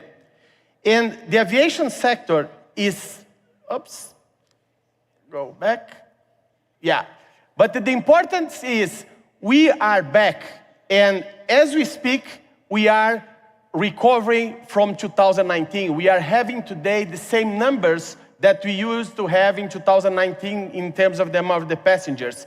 And the regions recover in an even way, for many reasons, for many restrictions that we have around the world, but we are very keen to show that as we speak, we are in the same numbers of 2019, and we are going to end this year with around 106% of the global traffic that we had in 2019. It's clear that this part of the world is doing very well. In the next few years, we have the growth of this region faster than other parts of the world. Of course, we are in aviation, and aviation is an industry that suffers a lot with the different crises. I remember from September 11 to financial crisis, to COVID, to SARS, we always have an issue, but we are a very resilient industry, and we always come back. And we always face another issues and another problems that we'll face in the near future, in the long future. That's why when you talk about macroeconomic stuff, we see that geopolitical risks is something that can affect us. That we have the inflation going up, of course, affect our business as well.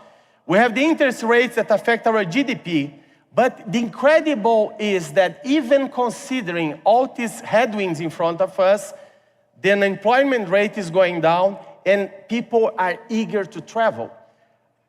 Come to here. You know, how many people come to here during the last few days? How many aircrafts were completely full, flying here or flying all over the world? We see the load factor numbers going up, and that is very important for us because our business are doing well in the same way.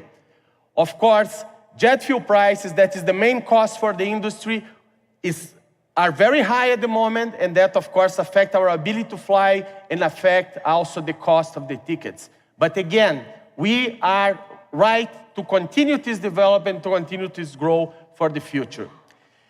If you see at this graphic, we saw that in 2020, we lost 20 years of development of the industry in 1 year.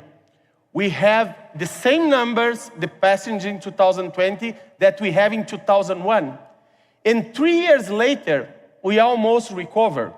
And of course, that creates some issues for the system. Because when we started to recover, we recover really, really very fast. And that is good for us, but of course, we are an ecosystem. And the ecosystem in different parts of the world were not ready for this recovery in the same pace. However, we are reaching 2024 that we will have 106% of the numbers that we have in 2019, and we have also a bright future ahead.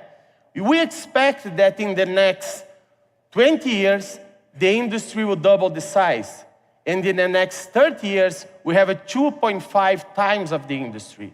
And of course, that comes with challenges. And the challenges and the opportunities are linked with the markets that will be developed or not. We will see a big change in terms of the different parts of the world. We will grow in different ways. And the most important is the markets that are strong markets today will continue to grow, but we will have the developing and markets that will grow faster than the current stable markets that you can mention. And that is showing that the advanced economies will grow around 112%, 118% in the next 20, 30 years, but the developing and emerging and developing economies will grow 250%. That's why we'll see a shift in the growth of the markets and a shift in the numbers of the countries that will compose the top 20 countries in the world in terms of the aviation sector. And that is a big shift, you know, is you're seeing the numbers of 2023 and our perspective for 2042 and 2052. That's why you are seeing markets like China taking over US as the first international market of the world, and advanced markets or growing economies also developing very well, with Indonesia moving to the 5th place in the world, 4th place in the world, and also other countries like Thailand, Vietnam, and Philippines going to compose the top 20 countries in the world. It's a big shift consider what we have today. And of course, the population play a key role, the investment in the aviation sector, and the need of the industry as well are very important. And this is the difference when you see the green ones, that is economies that are established economies, and the developing economies, how they will come through. And you see the red ones are the ones that will grow faster than the blue ones, considering, of course, the same concept. We are a business that we connect people, we connect business, and 10% of the global economy is linked what we say is linked with the tourist and aviation sector. Certain countries, like Spain, for example, 25% of the economy is linked with the aviation sector, considering the tourist factor as well. In addition, we have countries like the Caribbean islands that reach around 50% of the economy, or even more, linked with the aviation sector. And we represent in the world $3.5 trillion in the economy, and we generate 87 million jobs around the world. Means we are a really engine for the global economy, and we need to work, continue to work very hard to continue to deploy these benefits for the global economy as well. In terms of the investments, the global airport industry needs $2.4 trillion of the investments in the next 20 years. And considering the growth of the sector, we see that, of course, in Asia Pacific, we have $1.3 trillion of investment, and the different parts of the world, we have a different path. Because certain countries will need to invest in brownfield airports, that means refurbished airports to comply with the demand, but also to adapt to the sustainability aspects of the industry. And also, we have a greenfield airports that will be constructed to cope with the new demand that we created as well. But we care about the planet because sustainability is very important for us. We are the first international organization to set a target, ambitional target, that is set a target for net zero for our members until 2050. And that also is the target was set by the whole aviation sector years later, and we are very pleased about the commitment of the industry regarding the sustainability.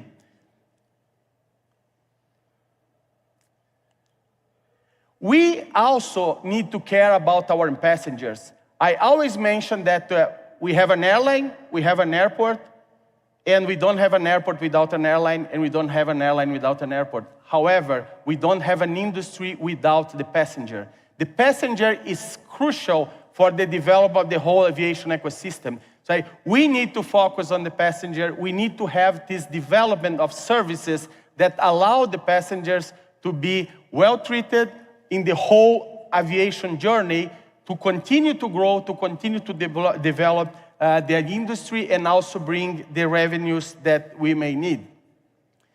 We care about our employees. Capacity building is very important. We know that technology is coming and will replace certain jobs in the industry. We will double the size of our passenger numbers, but we are not doubling the size of our buildings. We are not doubling the size of the number of the employees that we have. That's why technology will play a key role, but the jobs that we need to create and generate need to be attached with capacity building. We need to attract people to work in our sector in the areas that we really need the contact with the passenger in the way that we can deliver a better service for our passengers, and of course, a better environment for our members of our teams as well. We need to think about the future. The future, of course, is coming in a different ways. We have a potential for advanced air mobility. We have eVTOL technology that will come, and you need to have a global framework for that.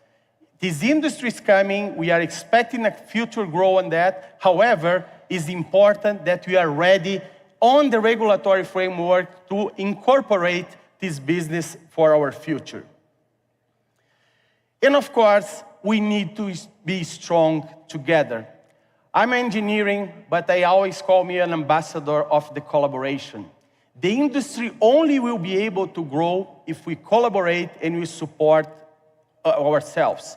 The industry is an ecosystem, and the ecosystem, if one part of the system fails, the domino effect will affect the rest of the system. That's why governments, ground handlers, airlines, airports, and any other stakeholder of our sector need to work hard to collaborate and work together to have this bright economic and social development for the industry in the future. And I will finish that saying, aviation sector is important for the economies. Aviation sector is clear, a great impact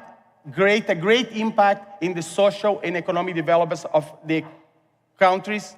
And we are here to continue to support, continue to work together to deliver these great benefits for the populations that we serve. Thank you very much.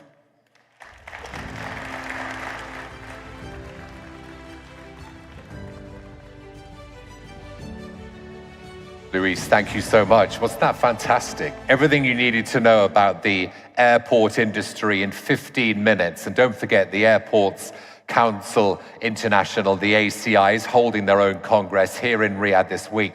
The world is looking at Riyadh and Saudi Arabia this week when it comes to aviation. Without a doubt, that's the truth. Don't forget also at the Ritz, we're showing this lovely media oasis where we're demonstrating these giga projects, these fantastic giga projects. Get over there, have a look about this. This is all about having immersive experiences, not just here in this wonderful conference center, but also at the Ritz-Carlton as well. Next up, we're going to talk about Fraport. Just before I introduce the CEO, there are 103 airports in Germany, small to large.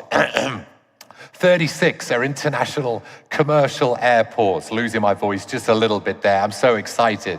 So Germany is an amazing industry. And just before I hand over to Stefan, the aviation industry, by the way, supports 87.7 million jobs around the world. Some of these roles are within the industry itself: airports, airlines, civil aviation, navigation. Other jobs, of course, are supported by the economic activity that air travel creates. And final stat, 13 million people work in the aviation industry specifically. Let's get Stefan on stage. Stefan Schulze, who is CEO of Fraport in Germany. I'll have a drink of water. Big round of applause.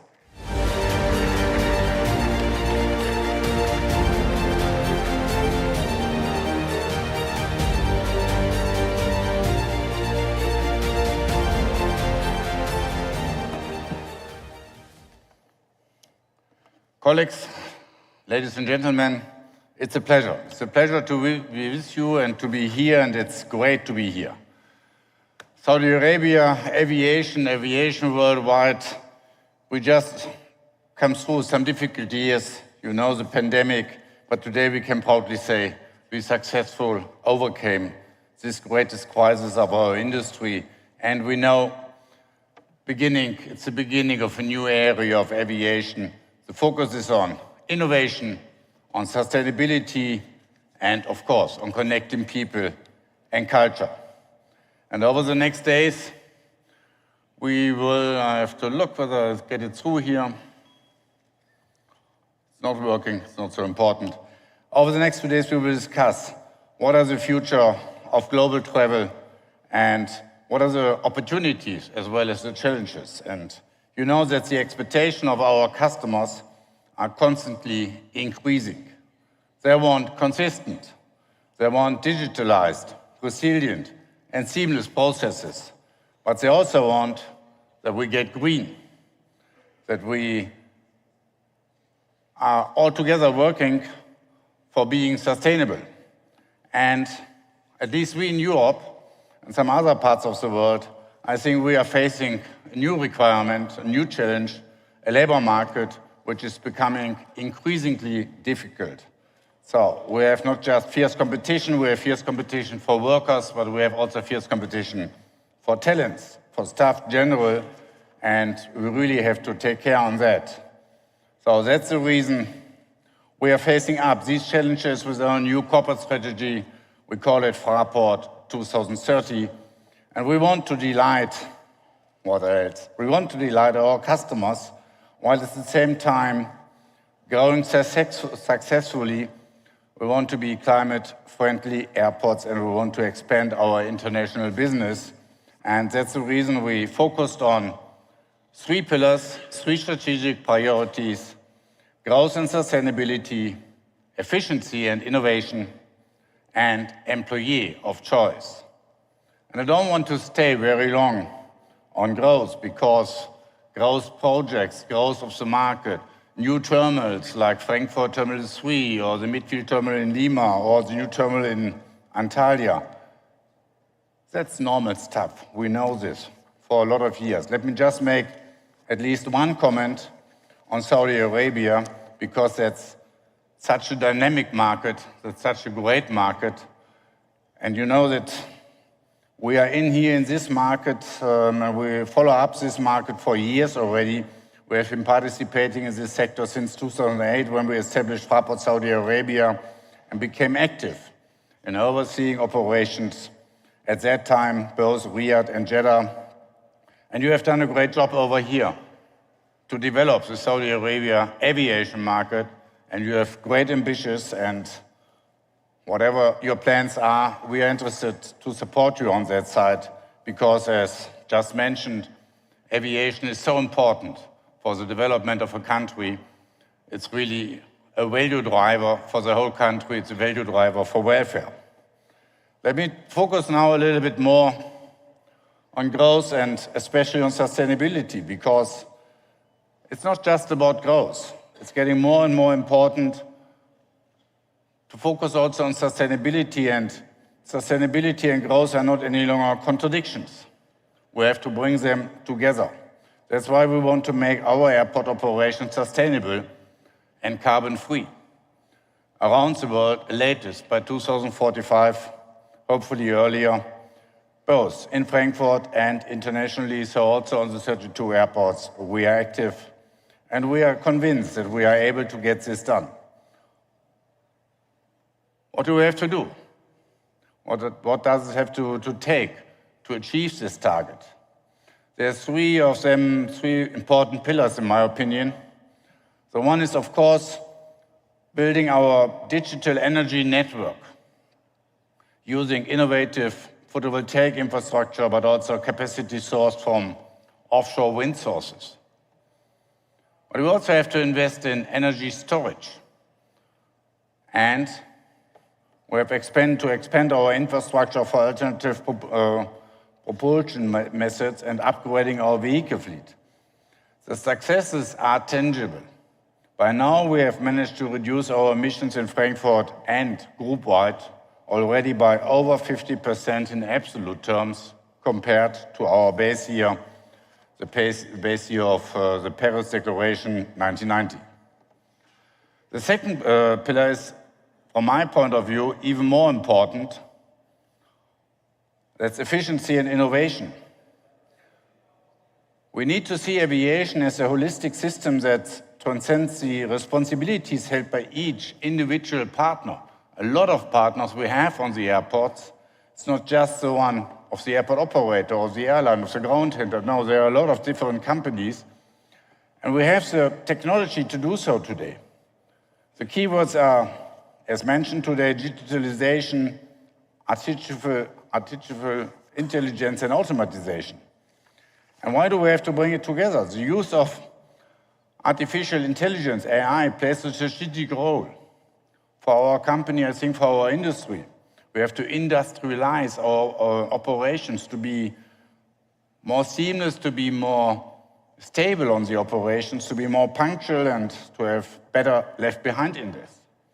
So examples of how we plan to deploy AI include the automatic scheduling of loading crews in our ground handling operations, or to optimize and speed up turnaround processes when we are using AI to automatically generate timestamps and predict the actual off-block times of an aircraft.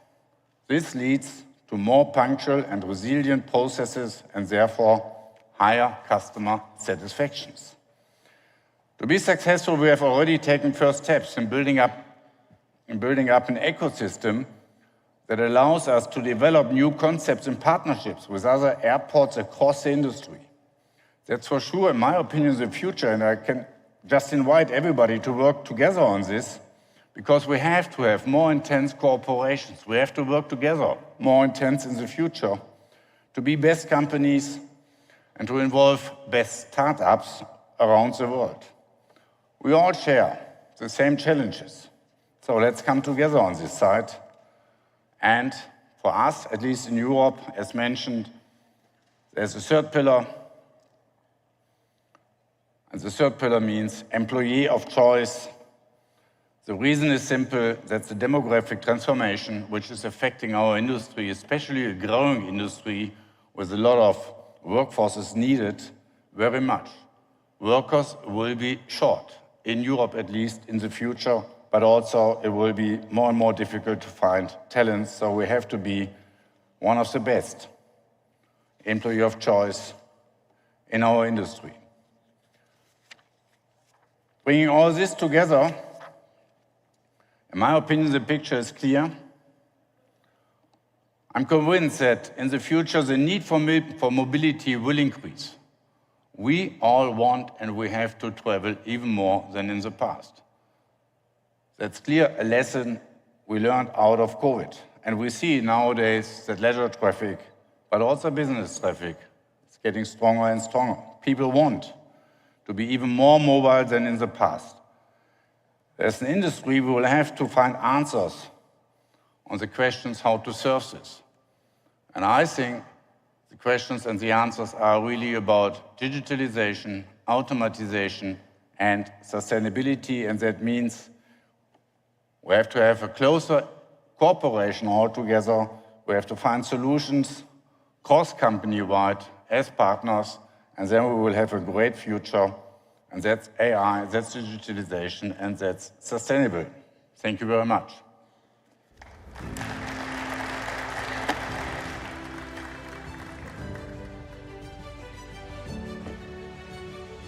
Right. So, Stefan, I'm going to ask you to keep your seatbelt fastened over there for just a moment. You're going to be joining our panel. We've got a couple of town halls now that are coming up, exploring how to enhance the passenger experience, looking at how AI can speed up security, for example, looking at how airports are embracing the energy transition.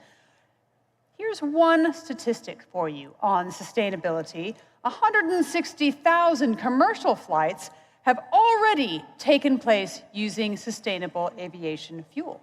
Let's now hear more about trends, about innovation, about sustainability, and airports redefined. Please welcome the one, the only, Richard Quest.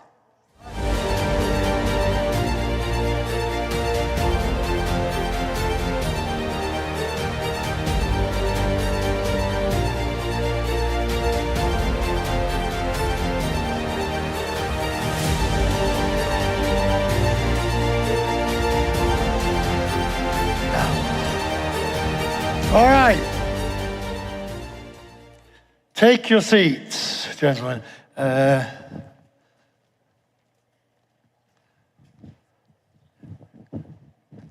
So now we come to the bit of aviation that we love to hate, the airport itself.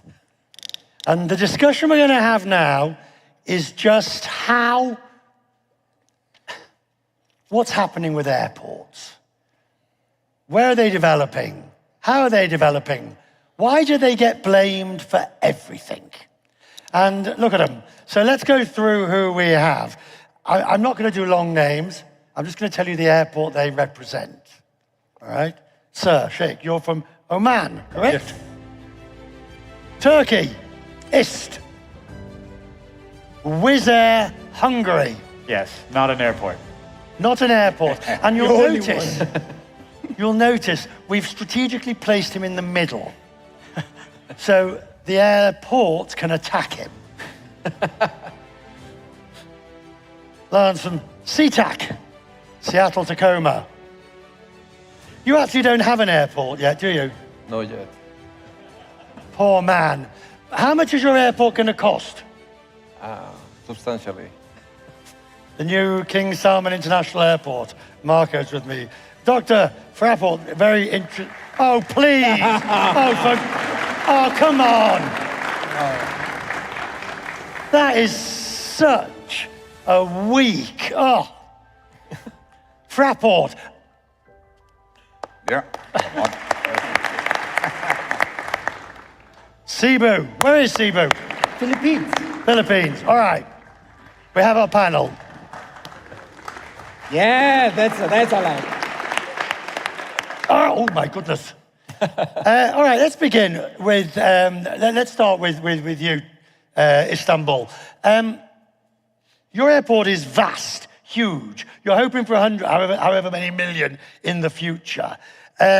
You're probably the last big new airport, the new kid on the block. Correct. But is it too big? Well, that was the expression before our opening, but currently people say, well, it is not enough. You should invest more to make it bigger. And, the current capacity of the airport is 90 million. 90? And we are about to finish this year with 85 million. So, although people kept saying the airport was huge and whether it was necessary to build such a large airport, but at the 6th year of our operations, we will come to our capacity. Now, Saudi, what's your capacity aiming for? So we have a capacity aiming for 2030, 100 million. Sorry, speak up. 185 million by 2050. Yeah, well, let's look at 2030. 100 million. And when are you hoping to open? We have 31 million today. Right, so you're taking your existing airport and adding on to it. That's correct. Correct? Yes. How big? 57 kilometers square. So that is going to give us the capacity for 6 runways, and then we're going to be able to process into the future. I agree, with Turkey. I believe it's more about the technology and the innovation that we need to apply now. It's not about just infrastructure and developing infrastructure. It's how we process the passengers effectively. What is make it bigger and more sustainable into the future. What does that involve, CTAC? What does that involve, that discussion of how you process the passengers? Well, one of the things we try to do is to make the journey predictable for the passengers. They have asked for predictability in how long it takes to get through the security checkpoint, predictability in terms of finding parking, and as an example, predictability in going to concessions and gaining something. So that's one of the strategies that we have embarked on, is predictability. You can reserve your space in line, so you don't have to join a long security checkpoint line. You can reserve your space in the parking garage, so you have a guaranteed parking space. In the garage, you can purchase your food online before you even get to the airport. How many passengers use all these things? Well, our Spot Saver, last year we passed 1 million, and we're doubling that this year. It's a very popular program, and it's being used all over the world. But if the infrastructure was there to start with, you wouldn't need Spot Saver. Well, if it was there, but it's not there. We're one of the most densely operated airports in the United States. 52 million passengers through a 2,500-acre facility. We're very constrained. Fraport, just the same, really. Constrained, difficult, night-hour flying curfews. I mean... We are constrained on Frankfurt Airport, that's no question at all. That's the reason we are going for Terminal 3, adding another 20 million passenger, 25 million passenger with the new Terminal 3, inaugurated beginning of 2026.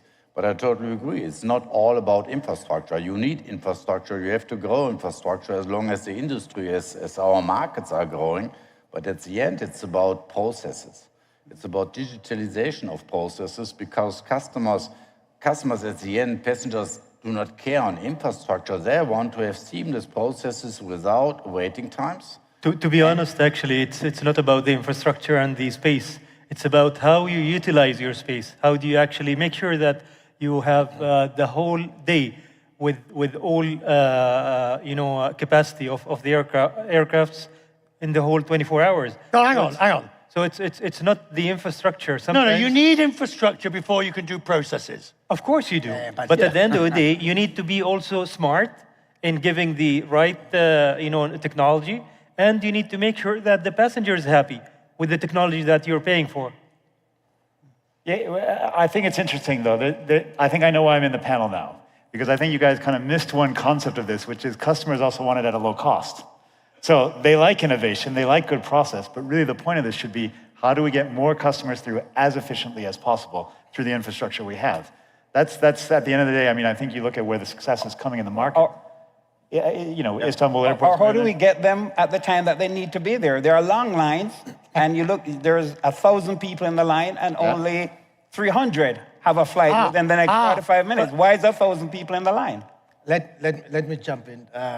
I think what you're doing at the airports, we're always building first the infrastructure based on an existing process, right? Which we never did a different way. We never thought about the process to change it and then to build an infrastructure which makes sense. And this depends on the strategy. You keep talking about process as if, it's a magic word. Which process are you talking about? Yeah, that's the process, passenger baggages. That's the two processes we have. Passenger and baggage. That's the two processes. That's it. There, maybe I can jump in to share our experience. Our airport has opened with 2 independent runways, and we right after that added another runway. We have 3 independent runways, but currently we do not operate them simultaneously. So once we start the parallel operation, we will increase the airside capacity by 20% without changing the infrastructure. So that's where our colleagues are coming from. With the same infrastructure, can Can I add one small thing? It depends what kind of airport you have. Are you a low-cost airport? We will talk which process you like. If we're a tourism airport, it's a different process. And in the end of the day, what we all know, we are more with the runway, which was your words 15 years ago. I remember I was an ops guy at that time. You said that, and I disagreed at that time, but that was a learning curve for me. We are more with the runway. Well, just to add to this conversation, I think you need to identify your passengers. You need to know the segment of your passengers. You cannot offer them something that they cannot use. Like, for example, if you have the self-drop bag, and you don't have people that actually, go long haul. It's all short haul. So you'll have handbags only. No. I don't buy this. No. You need to identify your No, but if you're his airport or your prospective airport with 100 million people, you've got the entire range, except for him, who's too mean to pay. True, but also one another thing is that you need to make sure that your passenger knows your services. Aren't you expecting too much? I mean, no, you need to market your products. You don't want to keep you don't want to keep like a self bag drop and it's at the end of the corner and nobody sees it. That's what I meant. You need always to enhance the passengers, and you need to tell them what services do you have so that they use it. So Richard, in my concept. Speak up, please. In my concept, as an airport, we always are building the same processes that we have done for the last 25 years. This is exactly what we have done. So what is the changes that we have done so far? We have done a lot in advancement in the security lane. When you look at security lane, we used to process 125 passengers per hour. Now we can push 390 because we want more commercial revenues on the other side. Is that the right way that we need to move our passengers? Aren't you all the victims of other people's actions? I'll give you an example. The UK leaves the EU, and suddenly, obviously, UK citizens now have to go through passport control. But unlike in the UK, which has agreed to let all EU go use machines, many European countries, EU countries, have not. So now you end up with long lines. You're the airport, you've got no responsibility for that, but you have to deal with it. You're the victim of all your stakeholders. Do you agree? No. You have to fight on this. You have to fight on this. I can give you an example on Frankfurt Airport. We had long queues on security lines because we have not been responsible on that. And passengers even mentioned, I will not travel any longer via Frankfurt because it's unpredictable. Then we took over, after 10 years of negotiations, the responsibility for the security lines. We brought in new CT technology. We have 3 times the same throughput now, and now we don't have waiting times any longer. That's one example. Another example is on border control. Yes, you have to work with the border police on e-gates and so on, and you have to push for this.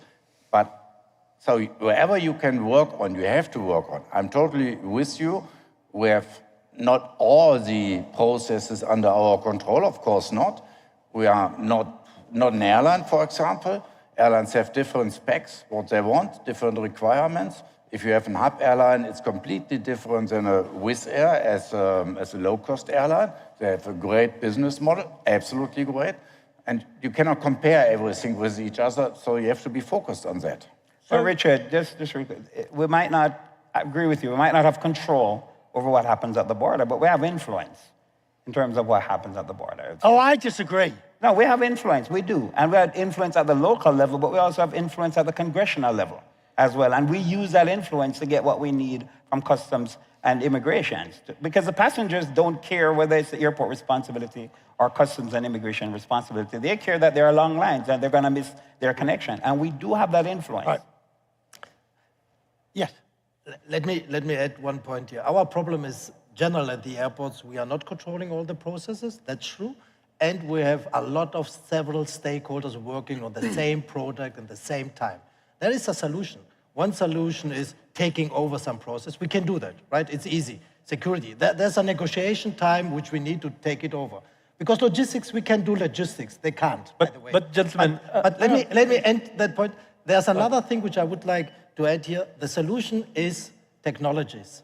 At the end of the day, having a full integrated system, which all of the processes are transparent, we can run the show. And this is the solution. I will just tend to disagree with some of you, because I think as airport operator, we need to build that ecosystem, to have alignment, to sit with the police, to sit with the regulator, to sit with the airlines. You're talking about a desirable goal that's not going to happen. It is happening in Oman airports. Really? Yes. You can ask the regulator. He's sitting there. Well, he's obviously going to agree. He's obviously going to agree with you. Richard, it's on the way to be happened. Quiet! Hey, that's a cheap shot. It's on the way to be happened because airlines have the same problem as we. And we recognized after COVID that we only can solve it together, especially on big airports. I'm not discussing a small low-cost airport where we have 20 movements per hour or something like this. But if the operations are getting more complex, if you have more partners, then you need this ecosystem, and you have techniques today with camera systems, with digitalized timestamps and so on. And you have to bring this together in one data center, and then you can work on this. And everybody knows the same information who has to push or whatever. So the big problem you've got, of course, all of you, in some shape or form, pardon my French, is when the shit happens, you end up catching it. Dubai, with the rain a couple of weeks ago. We benefited, actually. Sorry? We benefited. 30 aircrafts came to Muscat airport. Did you charge them parking? Of course. Yes, a premium. God's truth. That's life. You need to take advantage. When your kids, want to go somewhere and you want to go to the other place, don't you take advantage of that? Yeah? I'm not shaking hands with you. I've still got my wallet. But my point is that as airlines, as airports, you catch, it all ends up on your doorstep. The bad weather, the passengers building up. I can remember I'm old enough, as indeed most of us, to remember the Volcano E-15, watching them bring out the military cots at the airport because people had to sleep there. You end up having to catch it all, don't you? Yeah. That was just what I was about to tell. The problem with airports rather than airlines is we have to look at our business from a longer perspective. We make huge investments, so that's why we have to have a good preparation for our future. We have to know what will gonna happen, but at the end of the day, we should also be agile enough to adapt to the changes in the environment. So, Richard, for the airport perspective and the airline perspective, we have a big issue. We don't exchange information in many countries for confidentiality purposes. So that makes the job for the airline and for the airports even more complicated, because now you have to have dual information in order to process the same passenger. So for us to understand the passenger, we need to have a common IT system, something that we can understand each other. I think this is really important. The thing is, we keep talking about passenger experience, contactless journey, data analytics, so on and so forth. But the most important thing we should focus on is to have a better collaboration, cooperation, and data sharing among the stakeholders. Better cooperation with who? With all stakeholders. But how? Let me tell you. No, hang on. I can tell you. How can you... service level agreement. How can you say there needs to be better cooperation? Surely that's what you've all been doing. True. At the end of the day, we have to do what we will do. We will do what we will have to do, because, this business is extremely integrated between the parties. Yes. If there is a delay in the previous airport, I also have the difficulty of making up about that event. Also, if there's a problem with the airlines operations, then also it affects that customer pays all of us. Pays all the stakeholders. Let me stress that. At the end of the day, you can have service level agreements with all service level agreements. Even with customs and immigration, you can do that, right? It works. We did it, by the way. So second, for me, it's end of the day, it's transparency and to agree that it's our customer. Because the airline thinks this is the passenger, it's your customer. We as an airport operating thinking this is our customer. There wasn't, in the past, we never had this agreement This is our common customer. And this is the key of the success, which I see. And to be honest, it didn't work until now really good. But in many cases, it's not the common customer because the airports are in competition with each other often in terms of for the passenger, which one you would go to, which airport, which route, which airline, and which brings me to the question of airport charges, which, all right, Wizz Air. I have it's going to be a very nuanced point of view on this one, I'm sure. Go on. No, but I think, look, I mean, it's an interesting discussion, but I think two things, just generally and then into airport charges. I mean, first of all, maybe the airport gets all the, pardon the language you said, the shit at the end of the line. But at the end of the day, if I live in Frankfurt or I live in Istanbul, I'm probably flying out of Istanbul or Frankfurt again, whether I like the experience or not. If I have a bad experience on a Wizz flight, I'm going to the competitor next time. I mean, it's just, so I think, yeah, we can say we work together. At the end of the day, I think we've got to deliver the best experience possible in disruption, and it falls to us quite a bit to do it. And we look to the airport partners to support, but we take a lot of the onus on that one. So, go ahead. No, go ahead. Follow up. But how important is the amount they charge? But that's what I was coming to is, I think service level agreements and innovation and technology is great. I think the challenge we see is in most cases, it becomes more like a passion project than something which is driving towards an end goal of reducing costs, et cetera. A number of times I get proposed, why don't you take this service, but with no real benefit to me? That doesn't feel like a partnership. Yeah, so I challenge, how do we work together to bring the costs lower? At the end of the day, that's to everybody's benefit. We bring more passengers. But the airport charges are 4 to 5% only for the airlines. Right, but that 4 or 5% could be it makes a huge difference for selling tickets at €5. That makes a big difference. The criticism is, though, that airports regard airlines as the cash cow. I think it's the other way around. How?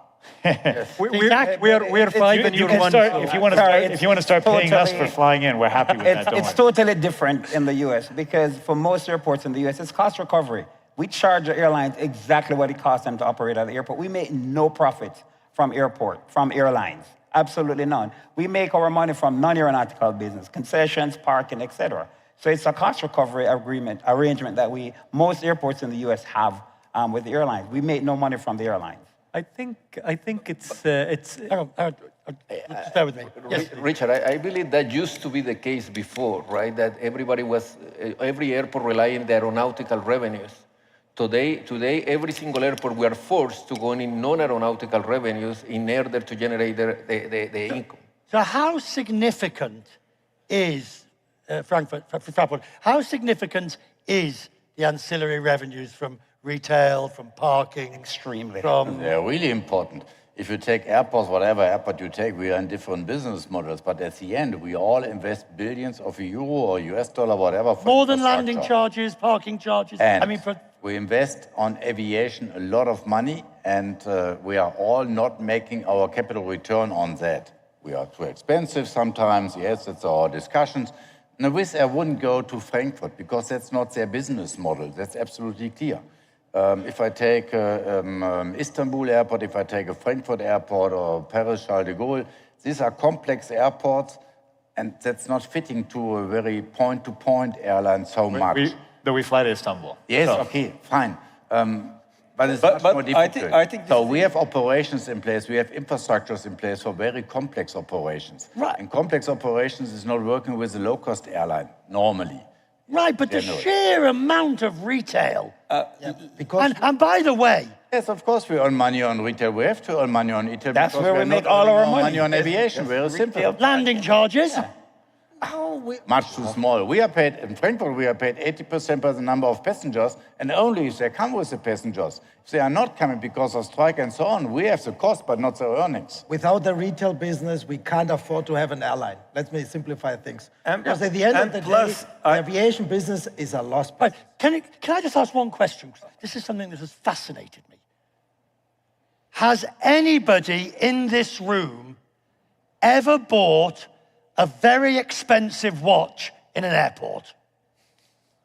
Please say yes. Must be. Sorry, Come must here at the be. back. Whoever. You all have the same shops. You all have the same shops. No, we are getting more and more different shops. You see on the retail side that the offerings, the supplies, more and more differentiated by local color, by specific things. But we have also, of course, also the same type of shops. I mean, if you see if you see the return on investment on a runway with the charges that we do, it's barely you're gonna cover it within 100 years. So that's why you need to have non-aero. It's not just about the return on investment, I should say, because airport charges are usually fixed and you cannot change it the whole year. And it's sometimes cost recovery, sometimes regulated by the government. So although the market change, you cannot change your tariffs. But on the non-aviation revenue side, it gives the flexibility to the airport operator and the concessionaires to give your skills to adapt to the changing environment. So that's also important within that respect as well. So you might not have seen any hands going up, but if you actually look at the numbers, especially for duty-free and a high-end duty-free product, the yields are extremely high in airports, extremely high. In the US. Can there be? Pardon? How many Gucci, Burberry, Louis Vuitton shops in airports can there be? If you look at a flight, for example, going into Asia, in particular China, for example, and look at what happens in duty-free during that flight, the yields are extremely high. That's why they're still there. And that's why Let me ask you another question. so important to many Have you airports. ever been on Nashville Airport in Tennessee? We manage this one, and you will find in each and every shop live music and so on. You have never seen this in Frankfurt. I've never seen this in Turkey or wherever. And if you look at Peru, for example, it's completely different than Nashville than Frankfurt. So wherever we can, we try to utilize something like this, of course. And if you go to Nashville Airport, just Which one? Nashville. I lived in Nashville. Tennessee. Yes. BNA. You go there for a weekend, and you have a great weekend. Now that's an interesting, I want to tell you that's a fascinating point, Sibu, because the ability of you to tailor your airport, because in your case it's a destination, so the person who gets off the plane wants to feel they're there. And that happens. He feels or she feels already at the destination. And at the end of the day, a happy passenger is spending money. And this is what we are doing. And long story, it's not only these brands, it's food and beverage. What we are doing in coffee and the coffee shops, it's a great yield. This is the difference. I'll tell you a trick that airports does. They allocate the aircraft next to a shop where those passengers would like to buy from. We do it that far. Yes. Yes. I mean, for example, Are you that Machiavellian? No, we want to sweat the asset as much as we can. And this is our right to do. I don't want to give examples. I'll give you examples after the session. Don't blame us for being adaptable to the economic environment. That's how. No, but you can't complain at the same time about complexity of the operations and processes, and it's all about processes, when you're understuffing the whole airport with as much retail as you can possibly do it. You're making it more complicated. Not so much. Your boulevard in the middle of Ist, yes, which I love, is phenomenal. But the sheer size and scale of it, it's a shopping mall. It is, yes. It is. That's part of the airport business, running a shopping mall. That's part of the airport business, is running a shopping mall. Nowadays, airports are shopping malls. It's part of the business. To be honest. You know, I'm reiterating myself, but having a larger non-aviation revenue in an airport makes it more flexible in terms of the changes in the environment. Let's talk about airport. This is when you start incentivizing airlines to fly somewhere. Now, we've got a good example of that at the moment, which is, I think it's Brisbane in Australia, which has sort of incentivized the US. We've now got far more capacity going from the US to Brisbane than it could ever possibly, natural demand. But some will fall out the wayside and others will come in. But it is a point, isn't it, that airports do incentivize two airlines to fly there. How far can you push that? Well, you incentivize for new routes, not subsidized new routes. Well, it's not subsidized because you do it in the US, for example. We have a limitation. We can do it for 2 years. So we can subsidize. We can waive landing fees for a while. We can do joint promotion, etc. But we can only do it for 2 years because the FAA considers beyond 2 years as subsidizing the airlines. Yeah. I think the key of the success is not only that we are subsidizing the airline, it's the whole ecotourism setup. It's the hotels, it's the government. All of us in a tourist destination, we are doing one package for all of them. And this is what Brisbane is doing as well. Brisbane? Yeah, they're doing that. It's a package. Yeah, it's not only the airport. It only works if longer term it does raise the numbers. Yeah. If the airline, and the history shows that the airline pulls out as soon as the bloody incentive comes to an end. I think it's a little bit more difficult, and you have to see more different markets. If I take the Greek islands, on the Greek islands, airlines expect from us that we lower the charges in winter, because there it's also more difficult for them to fly throughout the winter. They even, you don't have to say yes, but at the end you even accept if you would, instead of that, increase the charges in the peak side, because there you can also charge a higher ticket price. So you have to find ways how you can make it easier for the airlines, but you have also, as an airport operator, to make your money somewhere. And that's, for me, the point. That's the point on incentivizing on new routes. A new route is an investment risk for an airline. One second, sir. One second. Richard, you know, it's the same way we do it with airlines, and at the same time we do it with cargo. We need to incentivize the movements of cargo, for instance, at the airport as well. So we need to incentivize the landing fees for a cargo airline just to come into the city. And we always sort of forget about cargo as the Cinderella, if you will, of the industry, but it's crucially important. How important are incentives to you at Wizz? Oh, I mean, the way I wouldn't call it subsidy. I mean, we take on a big risk on some of these routes going in, creating demand in a market that, we created out of nothing. You look at, for example, in some of the routes we started in the Middle East, we literally have done stimulation factors between 80 to 100 times what the market was, because there was just literally nobody. And so, I'm taking a big risk when I look at it with the team. And then we work with our partners to basically say, look, we'll take this risk. And yeah, sometimes the routes don't work out to your point, but I think if you looked over the history of time, the number of routes that we've had supported that then have gone on to be successful routes, it's a pretty big number, and it has a huge impact on the local economy. When you're building your new airport here, do you want a temple to aviation, a grand building in the Victorian railway stations that will lift the heart? Or do you want a Michael O'Leary tin shed? Shove them in the front and shove them out the back. That's really all an airport needs to do. Which is it? Actually, we need to find what is that balance. So we need to understand our customers. So, I'm looking at Wizz Air. Wizz Air, they look in quick operations, turnaround time. They need a building that is going to provide that efficiency. Another that is a traditional airline, what we want to create is a destination where people spend the time. Okay. It's a total different concept, two different concept airlines. So we need to understand our stakeholders as well. Are you ready for it to go wrong? And before you answer, bear in mind, I covered T5, Brandenburg, Berlin, Bangkok, luggage at Denver. What's the most recent one that was a fiasco? There's been a few others. And I stood on the tarmac with Brandenburg, and I said to the guy who was running it, I said, I've got three words for you. Heathrow Terminal 5. And he laughed in my face.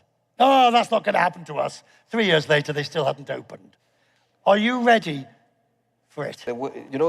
For us, Richard, this development comes with a complication. We are not working in a greenfield airport. We're working in a brownfield that is going to we have to work in integration with existing airport. But we have the experience. I can share with him. You delayed by only a couple of weeks, but you were sensible enough not to open and have a fiasco. Actually, it was not delayed, but it was put in 2 phases.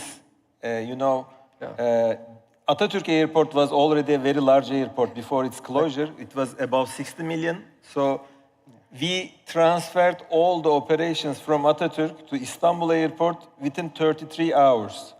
And it was also including more than 60,000 people working.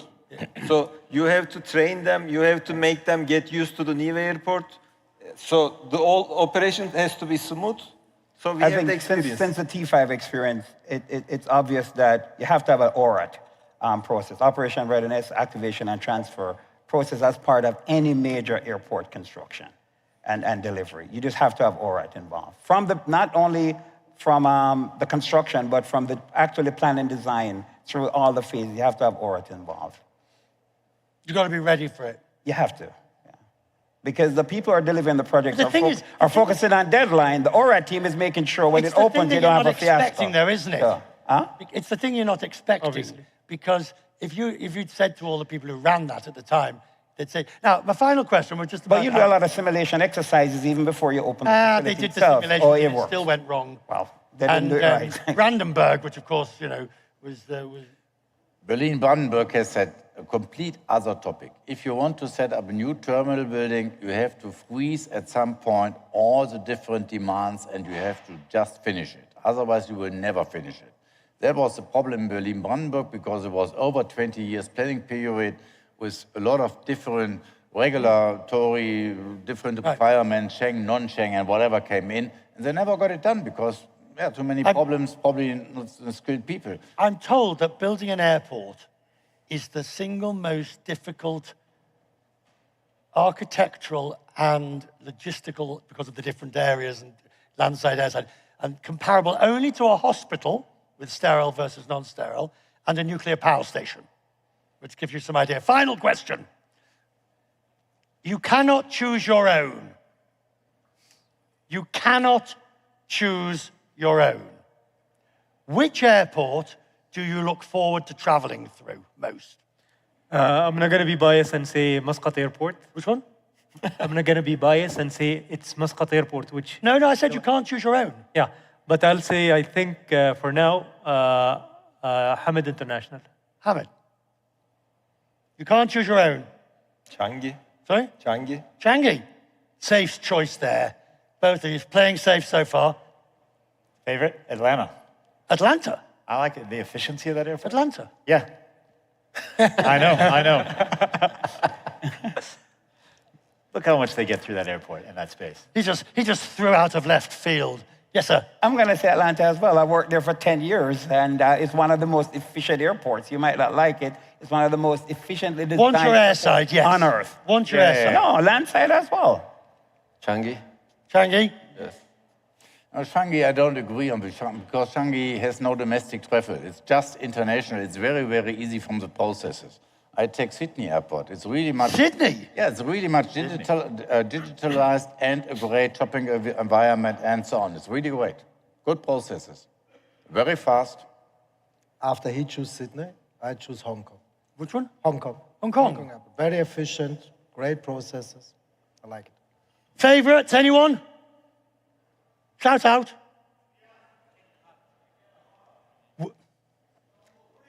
Which? All right, my choice. Yeah, please. Let us hear it. I'll tell you later. Ladies and gentlemen. Thank you very much. Heathrow! Thank you. It was really good.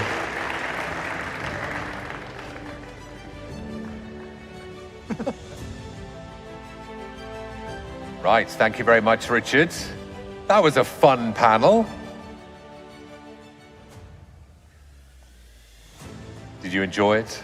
I hope you did. The fun doesn't end. We are... What's your favorite? My favorite airport was the one I remember going to first, Shannon Airport, the west coast of Ireland. There you go. Sorry, Drew. And yours? Did you say yours? Heathrow. Heathrow, there you go. Favorite airport, Heathrow. Mine, Shannon Airport. Don't know if any of you have been there. Limerick in Ireland, lovely airport. Very characterful. Thank you to Richard, that was a lot of fun. And well done to the chief executives. That was a lot of fun. A couple of stats, because we are continuing our statathon between Edie and myself. And I love this, because I just asked my next guest, what's his favorite airport? And he said it was Singapore's Changi. And the reason why I smiled is because the longest plane journey in the world is actually between New York's JFK and Singapore's Changi. Guess how long it takes? It takes an average of 18 hours and 40 minutes to complete. And the journey in length is 15,332 kilometers. Unbelievable. So I don't know how many, anyone done that journey? Has anyone flown from New York to Shanghai? You have. Did you survive? Well, you're standing there. Well done. Well, anyone else? New York to Shanghai? No? We've got one. Well done. So someone's been to Sabah, the shortest runway in the Caribbean, and someone has done the longest journey. By the way, that journey is going to be supplanted by another one next year, but I'll save that stat for a little later. And just before I introduce my next guest, my final stat is 3 in 4 airports around the world now invest in biometric technology. Why it matters is because I'm about to do a lovely panel, lovely discussion called Trips Transformed, Biometrics and Digital Identity, and it gives me enormous pleasure to welcome my next guest, Suresh Karakbavi, CEO of Digital Yatra Foundation. Big round of applause.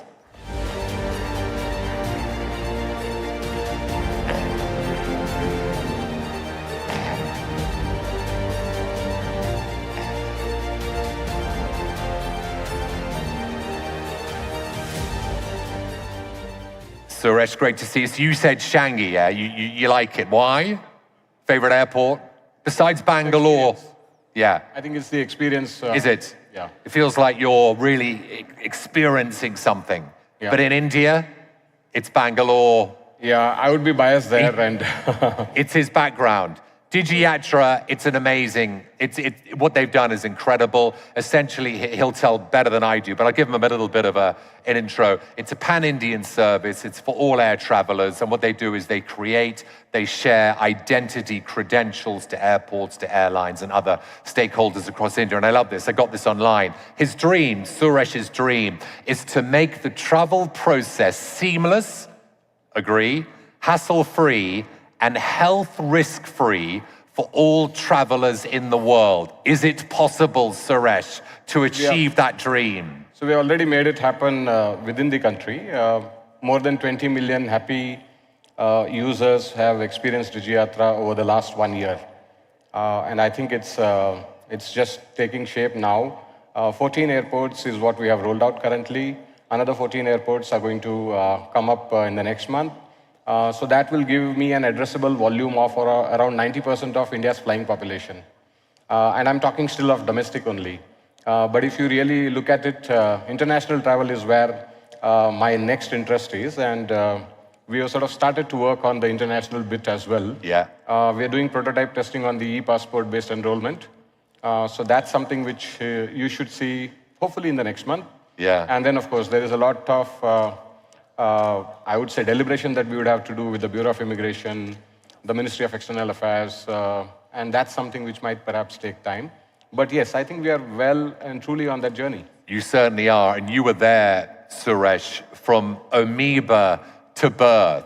He was there right at the start, and he saw the whole process through from inception to the successful launch. Just very quickly, because I've got so much to ask you in 13 minutes. Talk us through that journey, the challenges that you had to overcome to create such a successful launch. So I think even the previous panel discussed about this, right? That at the airport, you got a passenger who actually belongs to the airline, right? I mean, airline's customer. And we have got an airport operator who does not know this customer. We've got so many other enablers who do not know this person, right?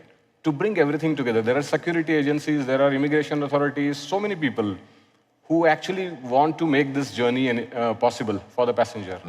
But it is truly only the customer of the airline who obviously, for various reasons, right, for data privacy reasons, do not want to share any of their data, of their customer data. And I think this was the biggest problem that we had to solve, right? So we had to come together.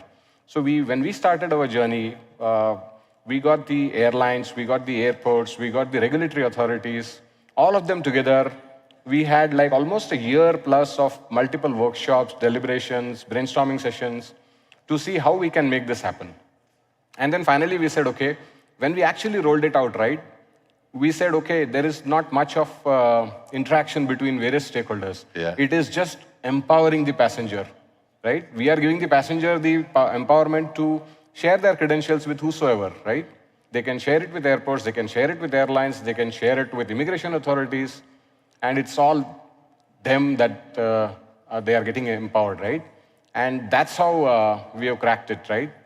And of course, it's been a journey in itself from where we started. Because COVID was a big part of the journey, wasn't it? It was, and until COVID, like we were on the verge of placing the order on, we had done a global RFP and we were on the verge of placing the order.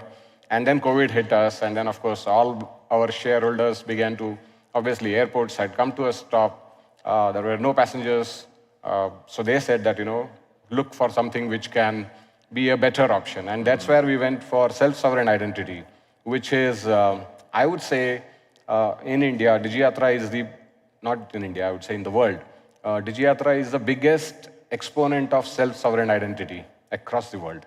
Let's dig in, self-sovereign identity, because Suresh, when it comes to digital identity and biometrics, it confuses many people. We're not in the know. So can you address some of the concerns? And I'll just throw out some words and terms which we're all familiar with, such as privacy, data privacy, sovereignty, the issues of inclusion, discrimination, fake ID, something that's so important, equitable access, considering factors like disabilities, cultural sensitivities, technological illiteracy. There's a lot of issues, concerns when you mention biometrics and digital identity. Can you address those concerns for us? So I think with the use of face as the single token, right, it's as simple as it can get, right? Passengers can just walk through every process. And we used to call at some point of time, give the passenger an experience of walk in the park, right? I mean, it's like anyone can walk in the park, right? So it's similar to that. And then obviously that experience is something which now people are able to experience through all the touch points of the airport. And yes, I think the biggest problem that we have faced is, although it is privacy by design and it is empowering passengers to take charge of their data, we still have such a big challenge in making people understand, because self-sovereign identity is a complex sort of a solution, which perhaps, I keep getting these tweets, every now and then saying that, without data, I mean, how are you able to, I'm sharing my data, so how are you able to, you are saying that you don't store my data, how is it possible? But then self-sovereign identity enables that. And now what we are going to do is we are also going to think of something which is to the next level, which is a fully homomorphic encryption, which will enable a one-way encryption, so that there is no way that anyone can misuse the data which has been shared. So that's something which we are going to try as well. So hopefully you will see many things happening with DigiYatra. Can you give us some exclusives, some of the maybe technology, some of the ideas you have, Suresh, for coming months, years, and even the next decade?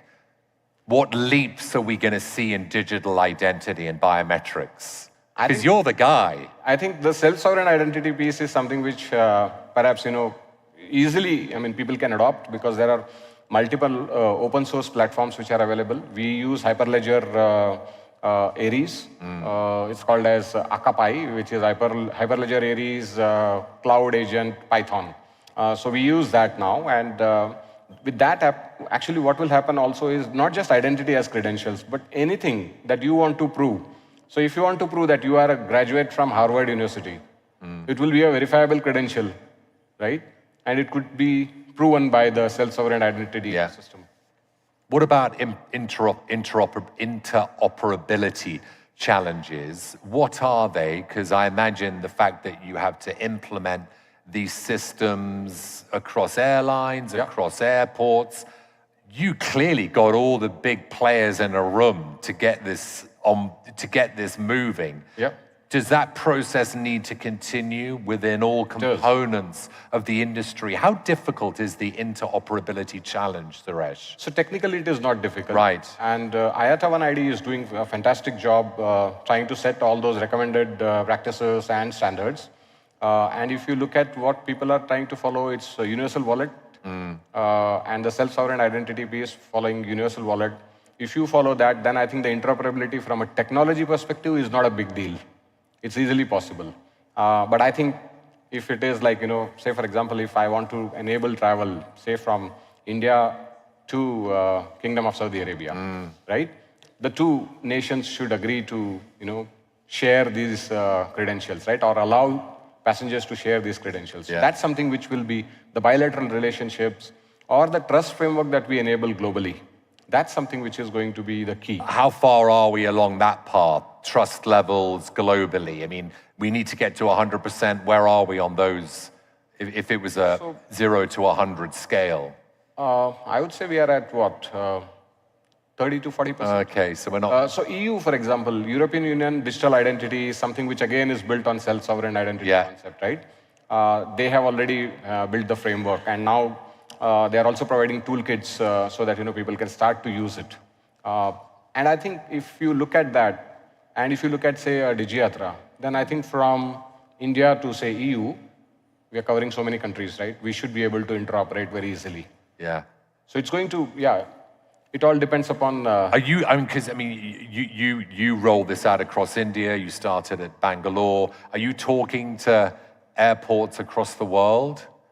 Not really. But we have initial... Is it a global solution? Is the rest of the world looking at DigiYatra and saying, wow, we want to use this, do this, borrow this, steal this?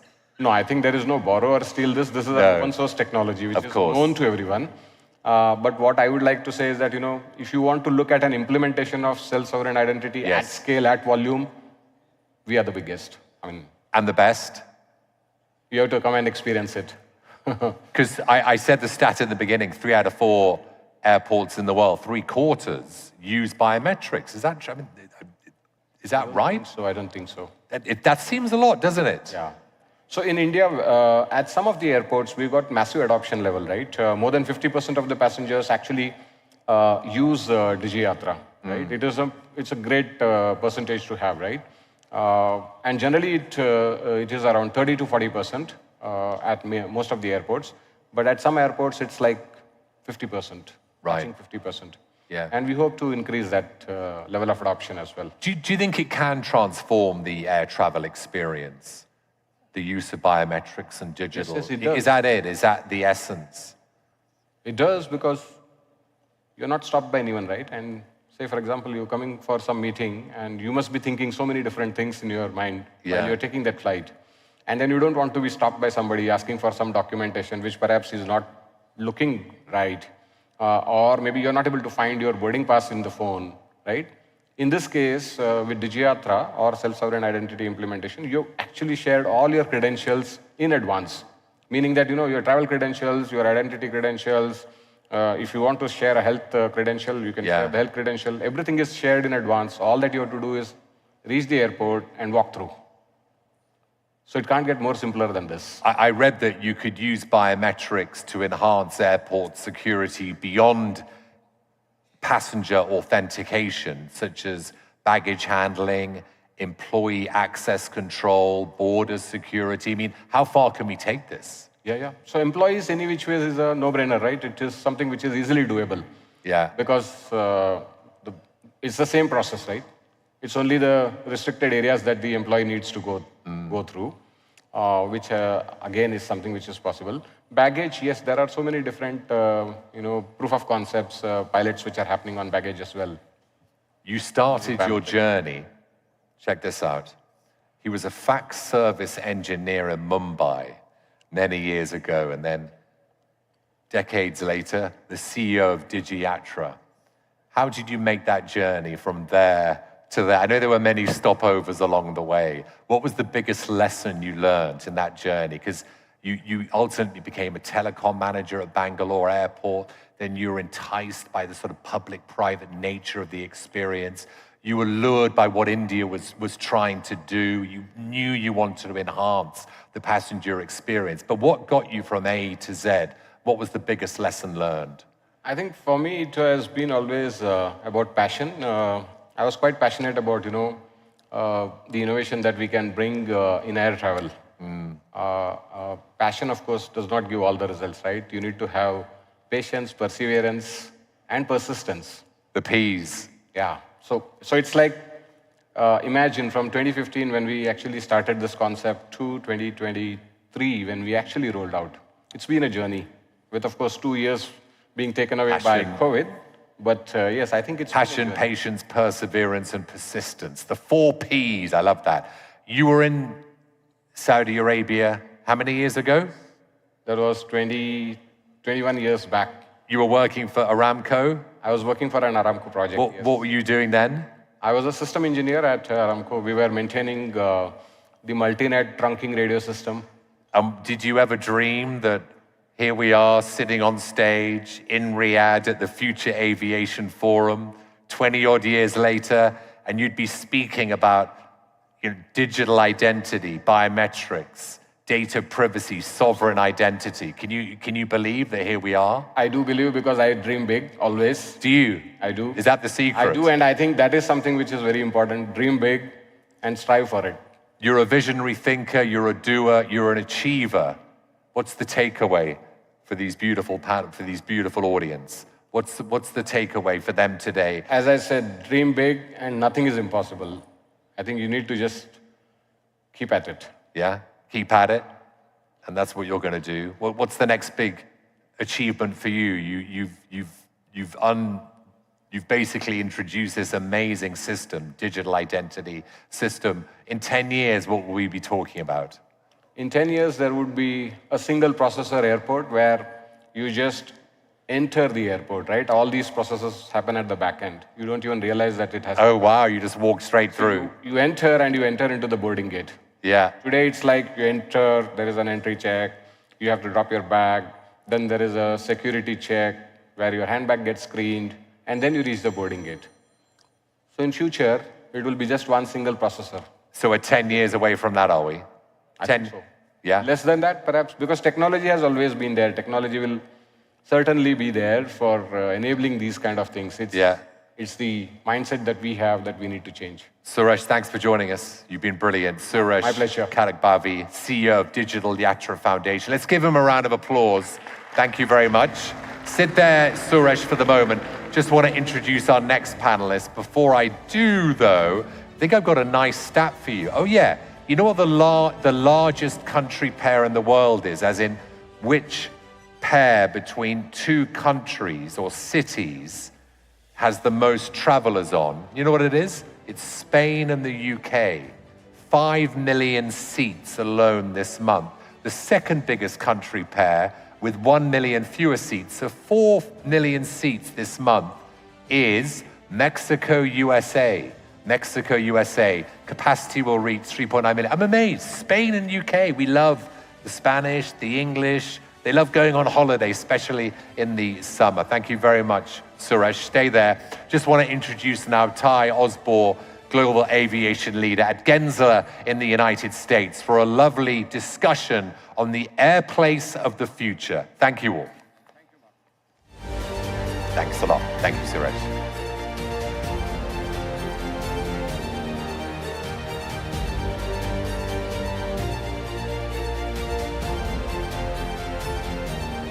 Thank you.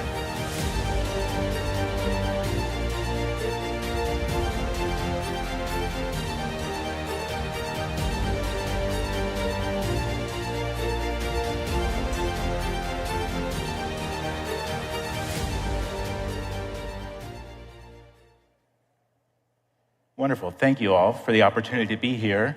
I'm going to talk a little bit today about passion. I love aviation. I love everything about what I do, designing terminals. I think when we started to hear all of the impact that we have, when you heard the numbers this morning about the number of passengers that are flying through our airports in the billions, that is quite amazing that we're going to get there. And one of the things that really makes me get out of bed in the morning is that impact that we can make. But that's very different than passion. I'm very passionate about sports. When I grew up, I played a lot of sports, and sports is the thing that allows us to dream, allows us to be idolized. We can really be part of a bigger team. When I was 6 years old, my father took me to this baseball stadium in Baltimore. This is the home of the Baltimore Orioles, and it was quite amazing to be able to stand outside of that stadium and then actually walk in the stadium. As a kid, you really started to feel like I'm part of something. It was a place and an event. Humans thrive on places and events. And really, it starts with events. Events become that thing that makes memory. Places are the container for that memory. And really, without that, we don't become human. So we need both. My task is to try to figure out, how do we make our airports become places? How do we make them not such I'm going from A to B to get through them? How do I make it better? So the question becomes, when I talk about going to a sporting event, it's always I get to go to an event. If I go to a concert, it's I get to. When I get to go to the airport, it's I have to go to the airport. How many people feel like they have to go to the airport?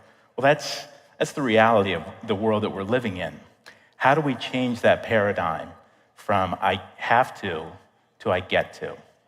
So what I want to talk about today is what I'm calling the Airplace of the future. I think we've got to change our mindset around making places at our air terminals. Instead of making ports that you're rushing to get through, why don't we make a destination? So I'm going to talk today about 4 different ideas that we've been trying in some of our work. A lot of this is competition work, so it's maybe to be realized, maybe not to be realized, but I think the ideas are still strong, that when we start to put the terminals of the future together, a lot of these will play into that. So the first idea is inward. So when we start to think about greenfield airports, a lot of our airports and what we're hearing is they should be aligned around the city that they're in. Well, what would happen if we started with the idea of a city that's there already, or we actually build a city in between our airports? Essentially, it becomes an airport city, but not in a logistics or retail sense, but maybe a place that people actually want to live in. So we'll start with this as a diagram of a city. Knowing what our airports of the future are going to be, we have a premise that data and power are going to be at the core of that. So if you were to start with putting a data center and a power generation station right in the heart of your terminal, how would you start to define that terminal? Well, going back to a stadium, when you look at what a stadium is, it's edges of solid, and then you walk through and into a terminal. What would happen if we made that yellow area just be an open space or a city within that terminal? We then build edges around it. You could almost build 3 big edges, but then if you came in and said, I can put a processor in the horizontal bar and really close it in, what would that start to do? The reality is, and I think we all know this, that in the future, the idea of check-in is going to go away. I don't know how many people came here today and didn't use check-in at all, but that's the reality of what we're looking at. So if you made it so that that bar of check-in becomes a linear process that one day we could just pluck out of the ground and not have it anymore, that's what the terminal future could be. What you'd start to see then is a lush field or some sort of urbanity that your airport kind of builds around. So that's the idea of inward. Second one is land sensitive. I think when we start to think about what airports are, they are space hogs. They generate a lot of land, a lot of waste. Well, that got us thinking about, why do you need land for an airport? What would happen, and some of you can recognize that this is London. We were tasked a few years ago with looking at ways to alleviate some of the congestion at Heathrow. Well, one thought was to build a new airport or a smaller airport in the east side of London. Started to look at sites that might make sense in, but ultimately we came down with an idea of working with the British Navy about, could you build an airport that actually sits in the Thames? Would start to look a little bit like that, so that you're really using it as a midfield concourse. You would do your check-in, if check-in still exists, on the mainland, whether that's downtown in central London or close to this airport. You would take a high-speed connected train to the airport, then underground, and you would arrive at the airport pre-screened and ready to go. I think the idea then, you take it one step further and start to think about, what is a multimodal facility going forward? If we were then able to capture cruise lines coming in, freight lines coming in, using the Thames, then you would have truly an air, land, and sea capability in your airport. That's something that has never been tried before, but we think is really maybe the wave of the future. Third idea is sequenced. So when you think about going to a sporting event, one of the things that I really love is you arrive early. You tailgate, you go have a drink, you have a meal early, and then you go into the event. Well, why can't the airport be similar to that? So we've been working on a project in India where I'm going to call it tailgating, but arriving early is really what everyone does. So in that case, the forecourt in front of the terminal becomes that great transition space between your mode of transit and getting into the terminal itself. So we started to really think about what makes a great Indian place, and started to take inspiration from the Indian bazaars. Could you make the arrival sequence when you get out of your car, before you get into the terminal, be a high street, be something that is really akin to what is natural to being in India? So you start to get something like that, and then really referencing, as you get closer to the building, the natural landscape. Landscape, in the story I'm going to tell next, is really about an identity of the region. Landscape becomes that one thing that everyone can somehow relate to. Really important going forward. The last concept is responsive. So I'm going to talk a little bit about JFK. I'm leading the terminal design for New Terminal 1 at JFK. And what it's trying to do, one, it's going to be a Skytrax Top 5 airport, but it is trying to be the gateway to New York City, gateway to New York State, and gateway to the US. So those are wildly divergent contexts of how you design an airport. It's hard to design a national gateway and a local gateway simultaneously. So for those who have been to New York, you recognize New York is edgy, it's a little bit gritty, but it's high energy all the time. It's kind of the heartbeat of the world. When you think about New York State, for those who haven't seen it, New York State is predominantly wooded, it's very rural, and it's got great rivers. It's a very outdoorsy area. And so trying to balance those two contexts of the edginess of New York and the hustle bustle versus the serenity of New York State is a little bit of a challenge. So the way that we started to think about that is really celebrating landscape, using landscape as the opportunity that mediates the two ideas together. So we studied a lot of New York parks as to how they're organized, how they're working with the city, not necessarily overbuilt, not underbuilt, but kind of in the middle of creating a space. So what we came up with at JFK is an idea of two different park systems. One on the left side, which is a massive park. When you see the building then the building is the south of this image, the building starts to pull back. That will be legible as you're coming up the roadway into the terminal or on the train coming in. So that'll be the first thing that you really see. The bigger idea is what we're calling the zipper park, which is a 100-foot park that runs the entire length of the building. The way we're able to do that is we pull the roadway, which is the upper roadway and the lower roadway, both away from the building by about 120 feet. Now we create a zone that we can landscape the whole way. We then take that landscape and we start to zone it out. So as you're closer to the building, your Uber's not going to be there for 20 minutes. You stay in a confined area. Maybe it's a little bit of a secluded park that you feel comfortable in and you're able to use and really understand what New York is. In contrast to that, if your Uber is there right away, you go out to the front, which is a little bit more high speed, a little bit more New York City. So trying to balance those two things together simultaneously. So a quick view of the big park.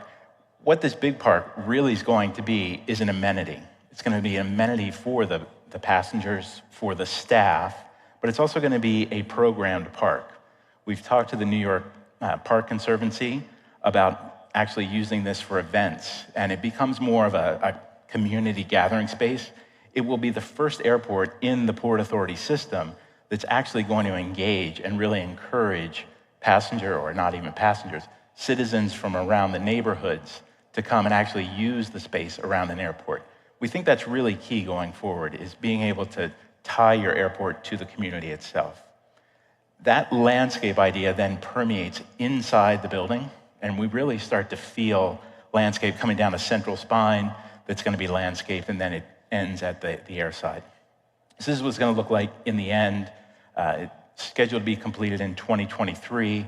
It'll be 23 gates, about 2.5 million square feet of new terminal, and it'll be the only airport at JFK that is truly just international for international arrivals and departures. It will also be the largest public-private partnership in the United States at the time. So it's a really important project for us, and we think it's got great potential to really change. I heard what Richard said about his favorite airport, and I challenged him backstage to say, what's it going to take for JFK to become your favorite airport? And I think that this terminal is well on its way to thinking about changing the paradigm of what New York City is. So in closing, I started talking about my passion and what it is.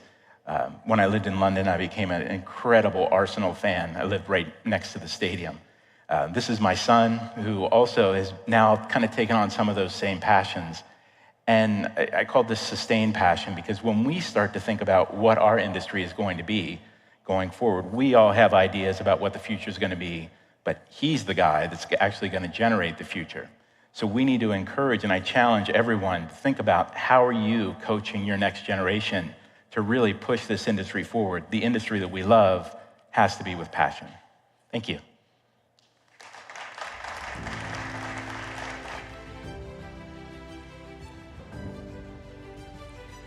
Thank you so much, Ty. Absolutely fascinating. I am looking forward to no airport check-in. We're going to see what my panel thinks about that prediction. So did you know that there are about 41,000 different airports across the world? Commercial, general aviation, military, private facilities. We have got representatives from 3 of those for you, plus an expert on aviation decarbonization. So to help us explore what they're all doing to enhance and enrich airports experience, we've got our second CEO town hall. Let's welcome my panelists on stage.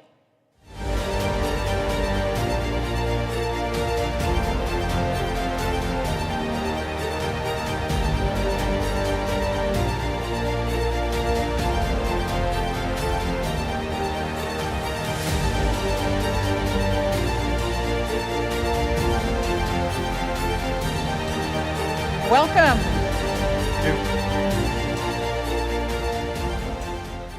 Welcome. Thank you so much for joining us. So we have here to my left Joost Lammer, President and CEO of Munich Airport. We then have Khalil Lambra Bey, Chief Commercial Officer and Interim COO of Greater Toronto Airports Authority, the CEO of London Luton Airport, Alberto Martin, and we also have the Aviation Decarbonization Lead for the World Economic Forum, Giorgio Parolini. So we're going to start with the folks from the airports first. And I want you to tell me in one sentence, when a passenger is taking off from your airport, what is the sentence you want them to say about you as they leave your airport and get on the plane to fly away? Joost. Well, thank you. I would bring it back to the question from Richard Quest before. What's your favorite airport? And the answer of this passenger leaving would be Munich Airport, of course. Okay. That's all what right. I would expect. Khalil. Well, we all have ambitions to have some kind of a statement from our passengers, whether it is smooth operation, seamless operation, efficient airport. But to be honest, when I think about the question, what I'd like to see is that passengers will not say anything. Positive silence. So as an example, when you go to the cinema to see a movie, don't talk about how many parking they were in the cinema or the ticketing. So ideally, a positive silence is what we're looking for. Got it. Okay, Alberto, how about you? What about Luton? Well, I would say thank you first, but I'd say that more than what we expect them to say, I think it's what we want them to feel once they've gone through the facility. So we want them to feel good. Particularly at Luton, we've done a lot in the last few years to transform the airport. So we would like also, for those that have been some time since last experience, we would like them to feel kind of pleasantly surprised about what they've seen. And actually, we are looking at brand health trackers lately, and we've seen a massive gap between those that have recently used the facilities against those that got an all impression. Okay, from the past, from the distant past. All right, we'll come back to that. Giorgio, you are the lead on the Airports of the Future of Tomorrow initiative for the World Economic Forum. Give us a sense of the areas that you see important for customer experience. Thank you, and thank you for having me. Sustainability, in one word I would say, and that's maybe a word that we haven't heard too much today. So obviously, what is happening in terms of climate change is going to affect the way in which we travel, not just for aviation, but for really every other aspects of the transport sector. If you think about traveling to the airport, for example, electric vehicles, where are we going to charge these vehicles and these cars when actually we may travel there, public transport as well. But also, if you think about some of the changes that we will be seeing in the future, there are obviously lots of activities looking to scale up hydrogen aircraft, for example. You may have seen some of the blended wing designs that Airbus plans to develop in the coming years. This will affect the way in which we travel, the way in which we actually open the plane and enjoy those 2, 3, 10 hours of flying, but also the whole airport ecosystem and the operations in terms of refueling, in terms of actually managing those aircraft and all of the requirements that they will bring forward in terms of safety, in terms of infrastructure as well. Sure. So we're very much working across all of these areas, really trying to accelerate this aspect of the energy transition. Which airports are doing this well, do you think, at the moment? So many airports, so even though this looks far away, actually there is real work happening now. So we work closely with Dubai airports, for example. They're looking to scale up some of the hydrogen ecosystem, solar panels at the airport to generate electricity. We work with Aeroporti di Rome as well. They're looking to build the largest EV park in Italy when it comes to really ensuring that passengers can recharge there. So really lots of activities going on. And obviously our strategic partners, the CI World, which we heard from Luis Felipe before, actually is really trying to catalyze that sustainability action. So Joost, what are you doing in terms of adding charging stations? What are you doing? Just give us a sense, respond a little bit there to what Giorgio was talking about, sustainability and the future of aviation. Well, I think, as we all know, this is the biggest project for all of us to make really the transformation now, and everyone is committed to that. And I think also being part of the ACI community, I know how much really everyone is committed. And for the airport, it usually means 3 big areas we can influence just to manage our scope 1 and 2 issues. It's, of course, first of all, the energy. Of course, we all need a lot of energy to make sure you have green energy you're using at your airport. Second part is always about the building and the maintenance of building and to make them green buildings. So everything new we are building, for instance, in Munich Airport nowadays has a mandatory compulsory package of CO2 footprint carbon reduction. For instance, it means either we always mandatory panels there to use to have photovoltaic. We have also other means just to make sure in parking space, for instance, 20-30% must be equipped with. Is that enough? Or is that too much? Well, 2030 is a starting point, but what is important, because, you know, airport business is infrastructure. You're investing for 20 years. So, of course, we can then later on upgrade it so the status and everything is built out to make even 100% feasible later on. But I think this is the second and third biggest area. It's about mobility on your campus, airside, landside. You have a big fleet of equipment always on an airport, but also private cars coming. So just to provide electricity there. And Khalil, is this something that your passengers are demanding? Do they want to see this kind of thing? Are they asking you for it, or are you pushing it? Not all passengers. There is a portion of passengers who are demanding for that, obviously. You know, our objectives as an airport is to balance the need of the passengers, but the reality is that we're not waiting for the passengers to ask for it. This is a commitment, at least from a Pearson perspective. We are committed to reach net zero by 2050, and we'll do in action eventually to achieve that. As my colleague has mentioned, we are having similar actions, but on top of that, we're also managing our stakeholders and our partners from a commercial perspective to get them to increase their standard when it comes to sustainability through contract management. So there are specific KPIs and objectives in our contract management to get them to achieve a better sustainability target. If you build it, they will come. So I want to know, Alberto, you've invested quite a lot in a new transport to get folks from Luton train station to, in fact, to the airport. One of the things I think when people say, oh, it was quite a different experience this time around, I don't remember it that way. Give us a sense of how important this area around sustainability is in terms of a passenger experience. Yeah, absolutely, and completely agree that we need to be, taking the lead on those actions. We don't need to wait until someone else tells us what to do. And actually, a good example, as you say, is how we have worked in how we have worked collaboratively, very closely with our freeholder, with Luton Borough Council, into bringing what is now a sustainable mode of transport, fast and reliable mode of transport to Luton, now connecting the terminal to central London in less than 30 minutes. That's extraordinary. As somebody who lives in London and who hasn't considered Luton, I've got to say, as a possibility. It's a massive transformation. I wouldn't compare against other airports. That wouldn't be maybe fair, but I would say that we are now much closer than other London airports to what is central London, which is, again, a question around reputation that we were talking before when I was referring to how important it is to make passengers feel good. It's not, it's having ways to prove that. Yeah. We've always said, I guess, experience is not just about getting them happy. It's what comes with it is building loyalty, is building trust. Okay. It's about creating that competitive advantage to the passengers and seeing that as well as a revenue opportunity. But if you do that with the sustainability, again, at the forefront, I think that's... Okay, let's come back to that issue around trust. I want to come back to you, Giorgio, because we're still in a cost of living crisis. Inflation is still an issue. We saw that issue, that slide up there a little bit earlier about some of the things that are negatively affecting people's experience with aviation. Inflation is still one. How is the cost of the energy transition going to be absorbed? Is it by passengers, by airlines, by airports? Yeah, it's a very good question and something which obviously is super relevant today.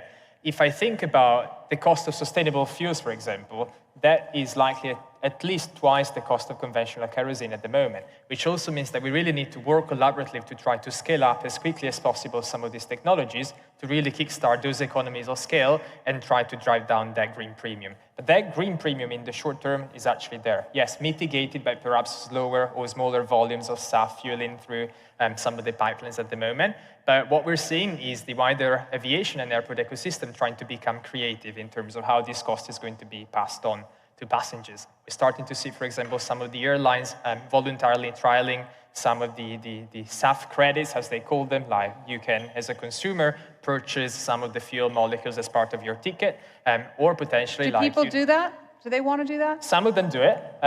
Some of them perhaps need a bit more of a stricter approach. This is why some of the airlines are perhaps making that mandatory as part of actually like your ticket experience to purchase some of these fuels.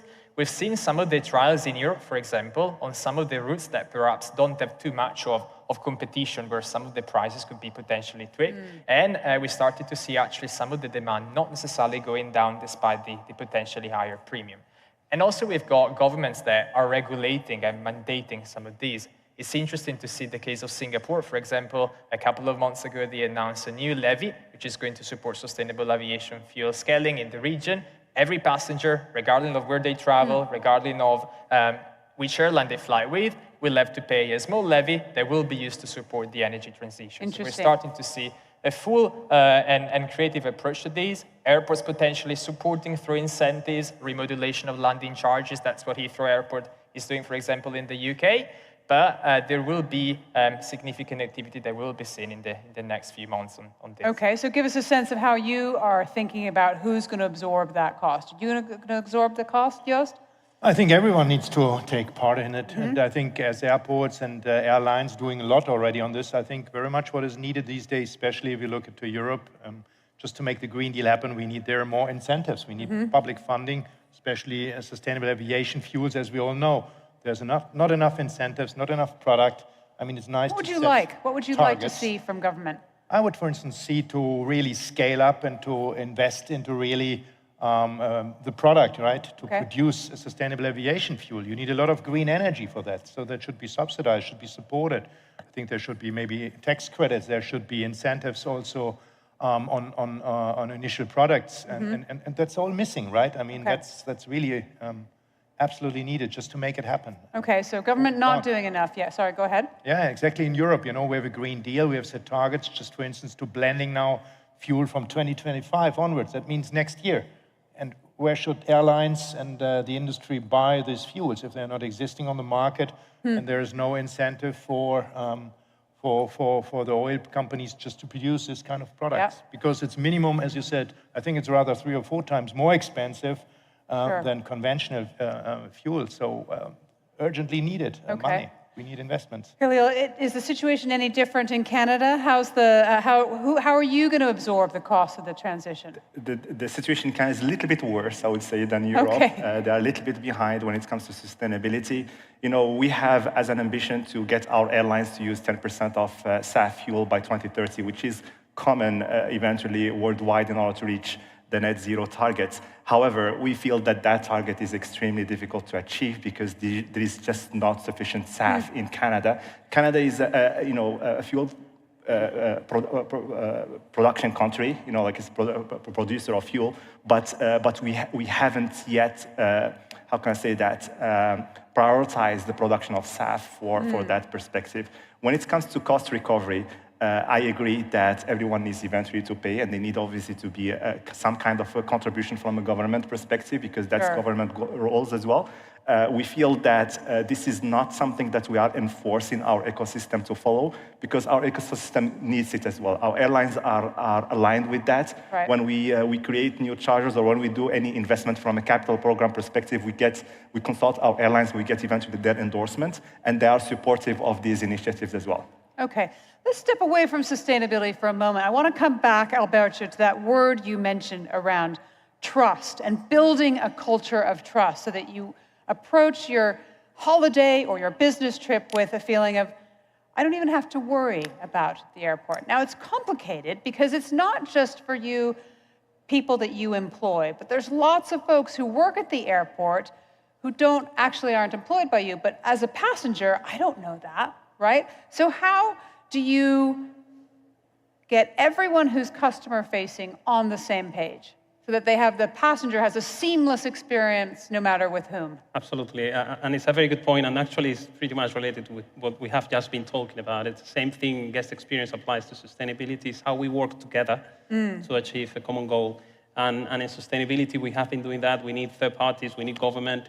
Indeed, at Luton Airport, we've been the airport with the highest proportion of next-gen fleet modernization. So going back to guest experience, it's the same thing. We need to work with third parties. We are the airport operator, but there are many stakeholders involved in that piece. And passengers, our guests, as we want to call them, they won't distinguish whether this is our responsibility as an operator or is a third party. So good, quick two examples that we apply at Luton. One is what we call the LLA way, London Luton Airport way. It's a framework of behaviors that we expect everybody to adhere to.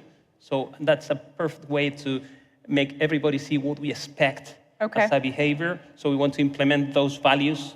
We want to make sure that there's a culture around the organization, around having the customer at the forefront. So we obviously need to empower our people because they are the ones that are going to deliver what we expect them to deliver, and we are training them. We've just this year, 2,000 frontline staff have gone through this program, and indeed, we are putting as a condition to issue the actual ID badge. If you want to work at Luton Airport, you will need to go through this training, and not only that, if you want to keep your ID, you would need to behave, let's say, as expected in this blueprint that we call the LLA way. Another good example, which is, I think every passenger would feel, is handling.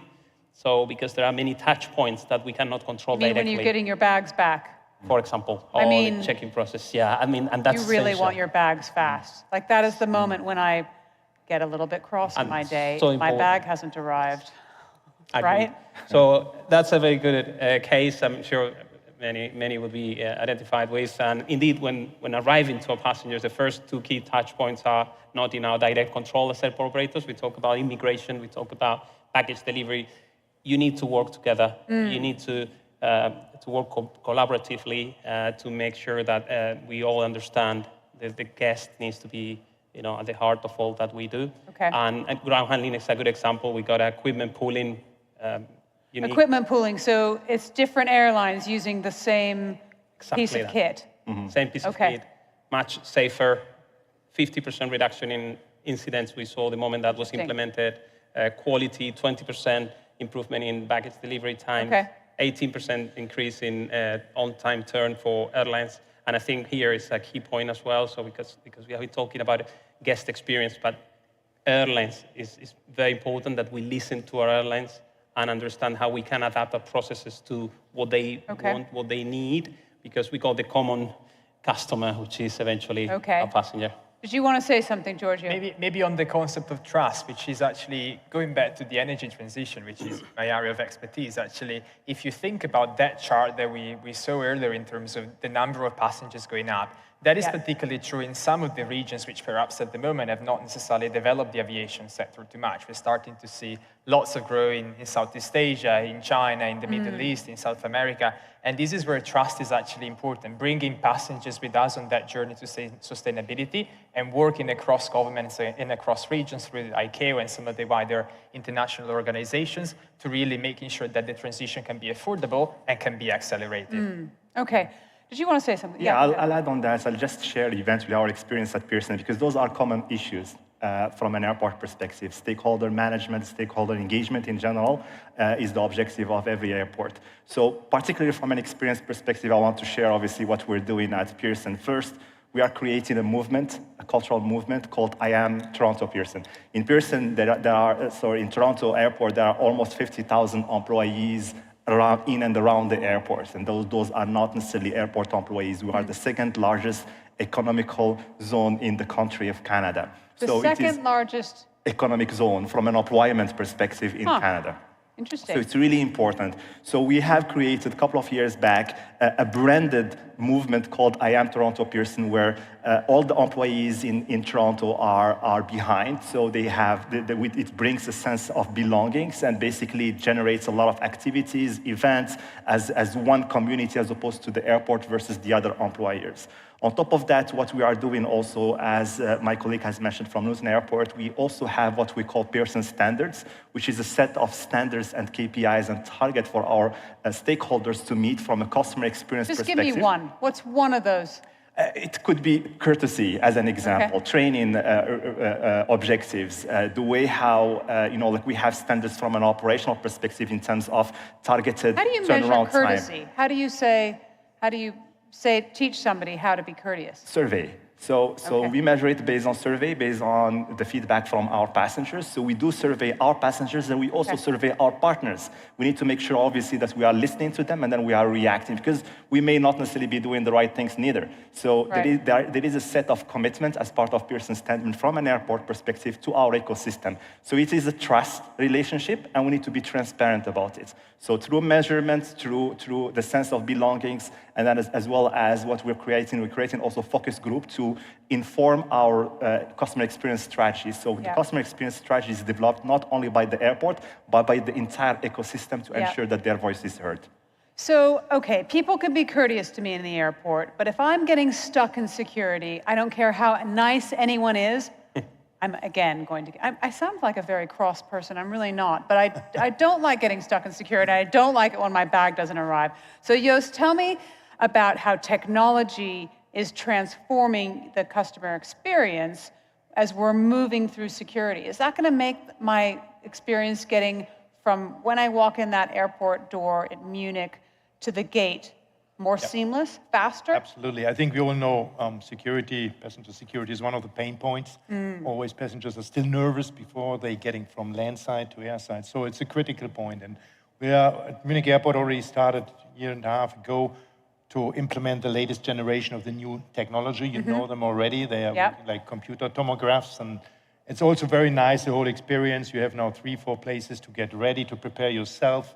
You all know we have passengers from different experiences. People who travel once a year, they need much more time to prepare for security. Others, business travelers, are very fast. They got their plastic bag, they're chucking it in and exactly with this new generation now, you just can leave in your laptop at Munich. Perfect. You leave in all the liquids you have. You just go there smooth, easy, and then you just go in there very easily. And I think that is really very positive. We see the feedback. So also not only from the passenger experience, also the throughput rates are much, much higher. It's more than 200, 250 passengers per hour you get through this new latest E-lanes with this computer terminal. So this is really something we have done. What about passport control too? How's that going to change? Because that seems to, even with Brexit, but it's quite complicated depending on what country you're from, right? Absolutely. And you Brits, you still need to learn a little. We have now these e-gates everywhere in Europe. Unfortunately, with leaving the European Union now, I think it's now reinvented that also these e-gates that work now with the European passport, that gives a lot of comfort. You're really there. Just when I was coming here, it was 15 seconds. You just put your passport on there, if it's an e-passport. And I think that should be exactly also extended now to other countries, on basis of bilaterals with the UK, of course, and other countries as well. That helps a lot. It's another pain point, also smoothly, and biometrics helps a lot there in the future. Makes it much easier. Okay, so I want to talk a little bit about, well, I want to hear, Alberto, how long do you want a person to take to get from door to gate? You've got a specific measurement, haven't you? Well, yeah, back in COVID, we took the opportunity to try and reinvent ourselves, to transform the airport. So we set ourselves quite specific targets on the whole process. So we had at that point a process implemented that we call 10-10-10. That none of the processes could take more than 10 minutes. So 10 minutes at check-in, 10 minutes of security, 10 minutes to get to the gate? Yes. So basically half an hour, roughly. And plus you got 10 minutes or half an hour to get from King's Cross to Luton. So it's an hour. So I think in terms of security, it's always going back to that process. It's the one we can control the most. Then the others is how we work together with the handling agents to try and promote that. And we are really proud to see how our timings in security queuing are improving massively with now this new equipment. From next month, we'll be offering all passengers the possibility of not having to remove liquids or electronics from the hand luggage with these new generation machines. You guys are ahead in the machines. I know you're quite proud of that. Heathrow doesn't have them yet. And I've taken the opportunity to make the point right now. Yeah. Just give me a sense, Georgia, what you've heard there about AI, about facial recognition. Where else would you point to in the world where this is going? This is super interesting, and we're starting to see lots of interest in this space, and we're starting to actually embed that into program of work. Very briefly, we started to see a trial, for example, in India, where they actually embedded artificial intelligence into the security camera and security, really. So when you go through all of the security checks, and they use that to monitor the flow of people, to regulate how quickly they were going through, to open new lanes, to actually tweak the temperature and ensuring that passenger comfort could improve. So we started to see some of these trials with really promising results in terms of actually what can be done from some of these technologies, and that's going to be probably rolled out across many different areas of the airport experience, from check-in to boarding and finally potentially going beyond the boarding and all of the operations of flight control and air traffic management as well. Interesting. We're going to run out of time. Very briefly, some people want to shop, some people do not want to shop at an airport. Khalil, how do you approach this? I guess it's important for an airport to balance the need across all type of passengers. The most important thing is that we need to understand who are our personas. Not only by demographic, is actually understanding the emotional needs. I might need to shop when I'm traveling by myself. I may not necessarily need to shop when I'm traveling with my family and my kids. So it's really important for airports to understand their persona, who's traveling, what's the volume, and making sure that we map every journey for every persona and then enhance it and optimize it as much as possible. So there is going to be a conflict, but it's important to have a choice for every type of passenger. Some people are focusing on retail, some others are focusing on getting a quiet area for them to relax. We need to make sure that we have an offer for each type of passenger. And Joost, you're actually using some technology to help people shop, right? Yeah, absolutely. We have also robots now there just to offer latest issues for people, and I think that's the future, right? And also the trolley has a little iPad on it. Might tell it guides you through the airport to your gate, tells you where shopping sales, and I think there's a lot of future for this, just to promote sales and to promote also passenger experience. All right. I'd like to thank my panel very much for helping me guide my way through the passenger experience. Let's give them a round of applause, ladies and gentlemen. Thank you so much. Thank you. Thank you. Thank you, Eddie. So we heard a little bit about retail there. We're going to dive into this further in the next panel. The airport retailing market, duty-free, travel retail, is expected to significantly grow. No surprise, right? As we saw, of course, those numbers of how passenger numbers are expected to grow as well. Global duty-free retail market alone could reach $75 billion by 2031. Increasing international travel, rising disposable income, all part of this. So I, of course, you can picture me. I'm in Riyadh Airport, I'm waiting for that 2:30 a.m. flight back to London. Suddenly, I need another bottle of perfume. So we're going to bring up our next moderator now, as well as her guest. We're going to hear more about airport retail and cities, and I'm going to bring on Georgia Calvin-Smith with one question. Georgia, what is the best thing that you have ever bought in an airport?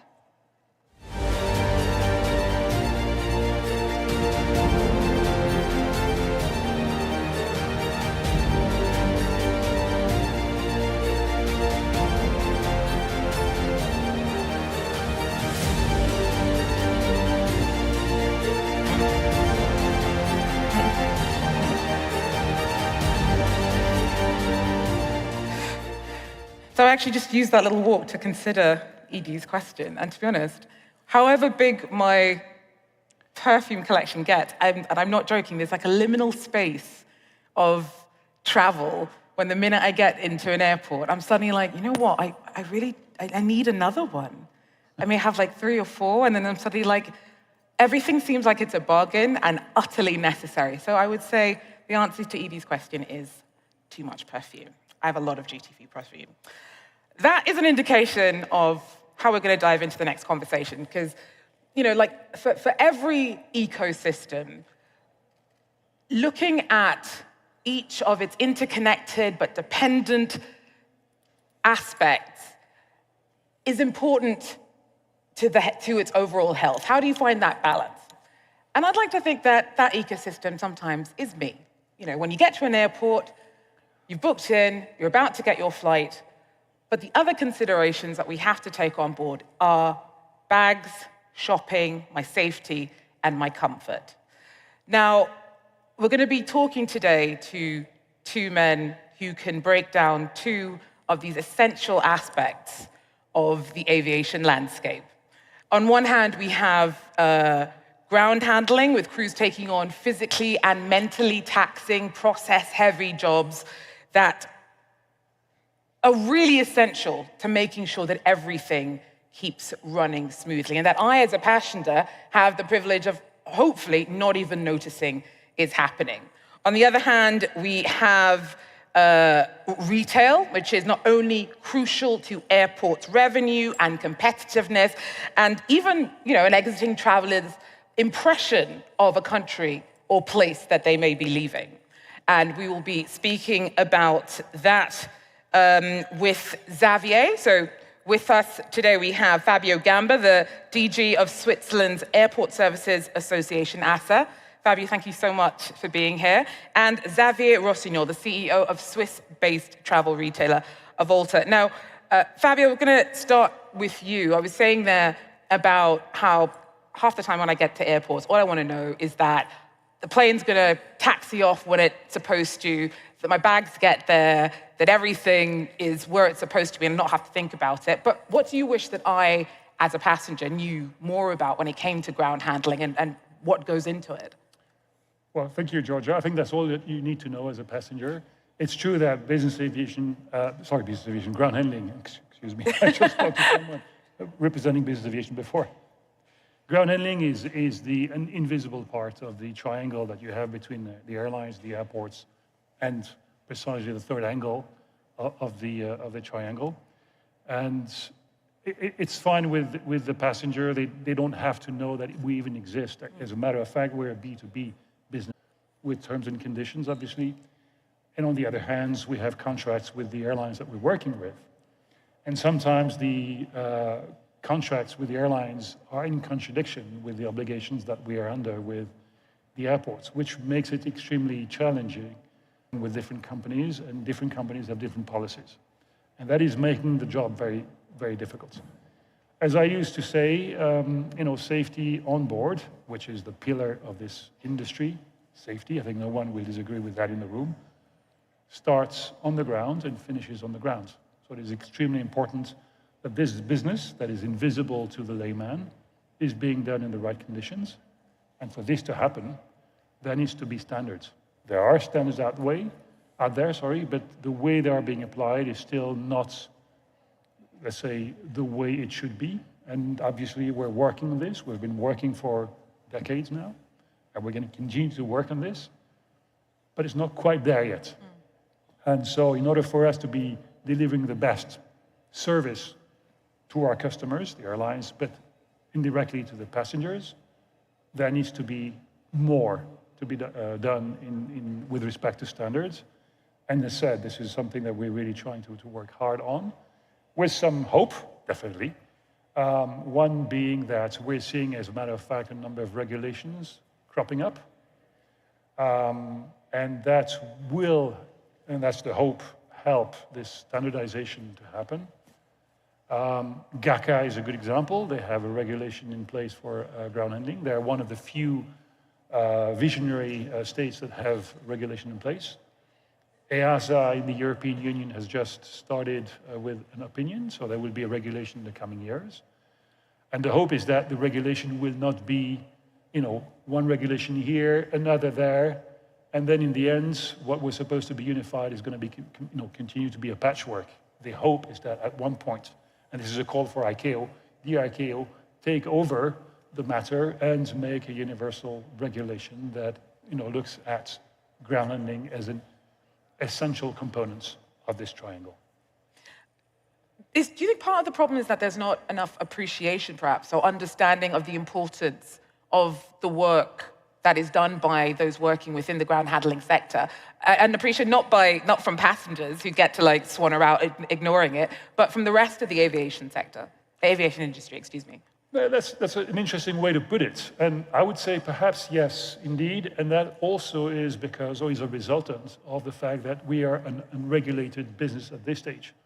And so as long as we are unregulated, it is true that the other elements of the ecosystem might tend to look at us with some, taken for granted, or sort of, you do what I tell you, because there's no other way, So we are being constrained by the framework of either constraints from the contracts or from the licenses.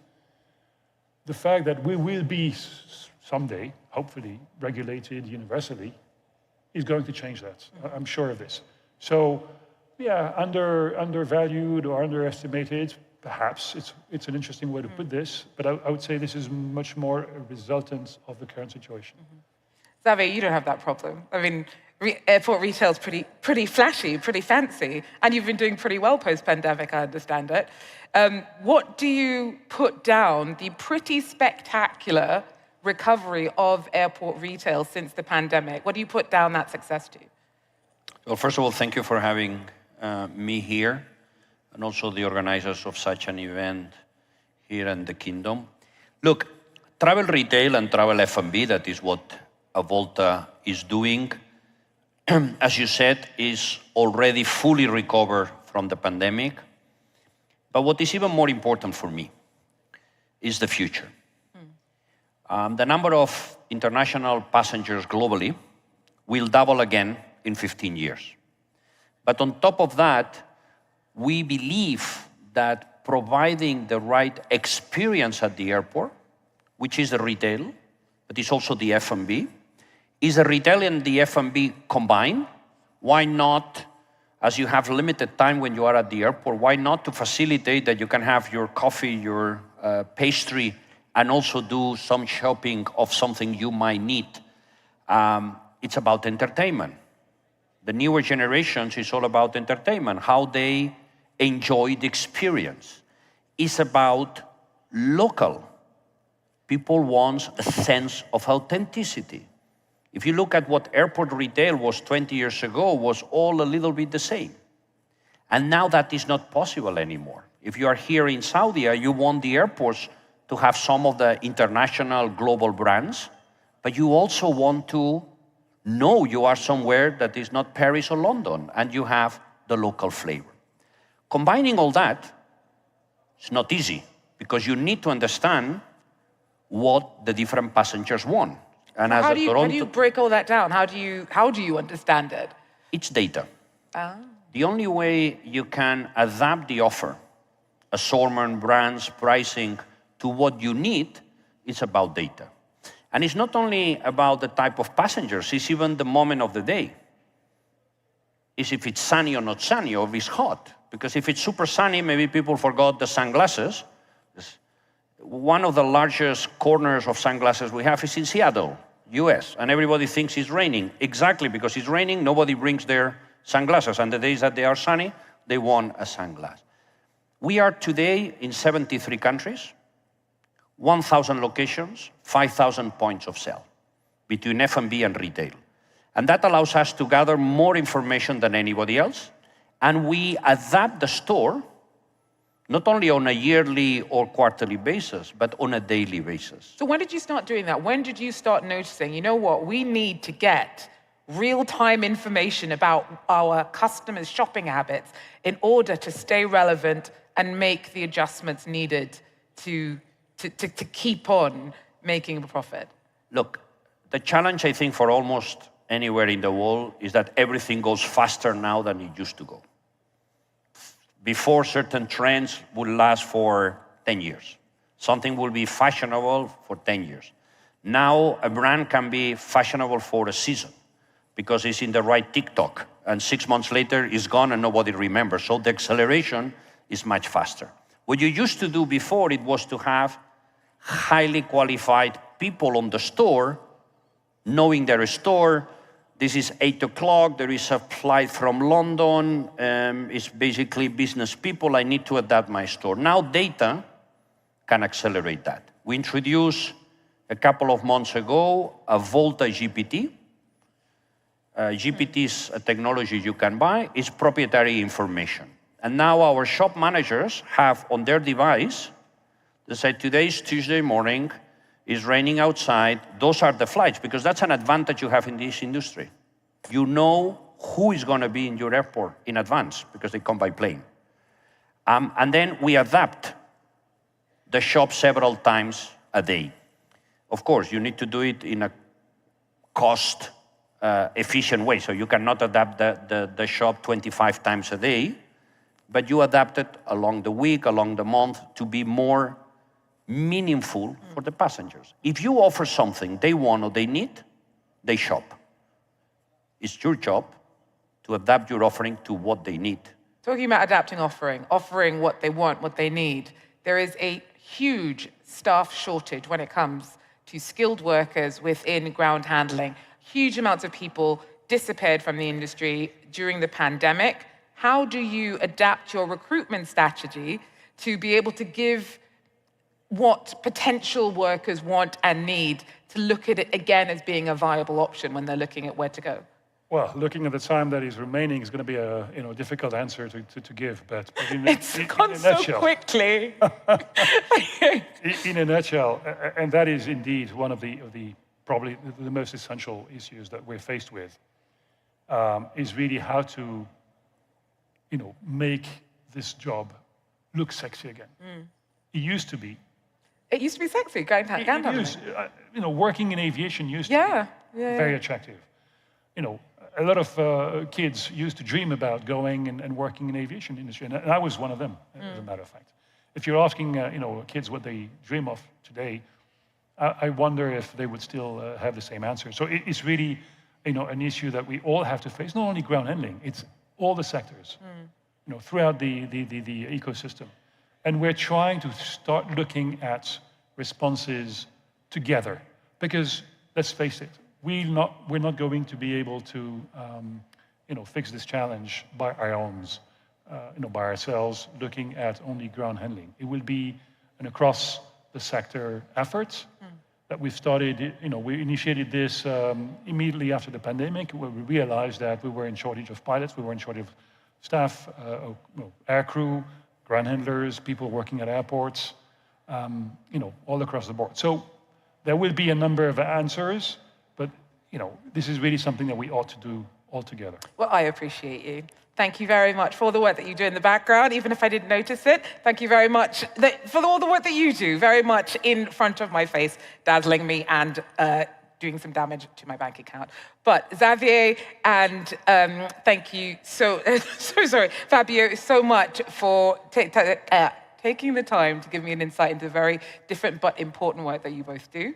And thank you all very much for staying with us for that. I'll invite you gentlemen, please, to go and get some refreshments and enjoy the follow-up conversations, because we will now be talking about the pivotal role of air cargo, which is a vital cog in the global supply chain and the heartbeat of international trade and commerce. Now, I don't think that I'm qualified to properly take part in Edie and Mark's statistic off. Can you say that? It's now a word. But I do know that in 2021, despite everything being up in the air in a less than ideal way, the air cargo industry was actually riding pretty high, keeping the world connected by transporting over, here it comes, 66 million metric tons of goods, which was about 35% in value of all global trade. Now, since then, it's seen some pretty impressive capacity growth, topping 10%, a lot of that driven in Asia, within Asia, with yields spiked by deliveries making their way to those ever-eager online shoppers who just won't quit, of whom I count myself as one. But the industry can't rest on its laurels just quite yet, as rates have dropped from a 2022 high. So if you are ready for a next, hopefully very elucidating, interesting conversation, I am very happy to be able to hand you over to the very capable hands of our next moderator, Glyn Hughes, the DG of the International Air Cargo Association, who's come all the way from the States to map out what's over the horizon and how air cargo can best keep on carrying on. So he has a pretty spectacular with him, so I would invite you to join me giving him and his panel a round of applause as they make their way up onto the thing. Glyn?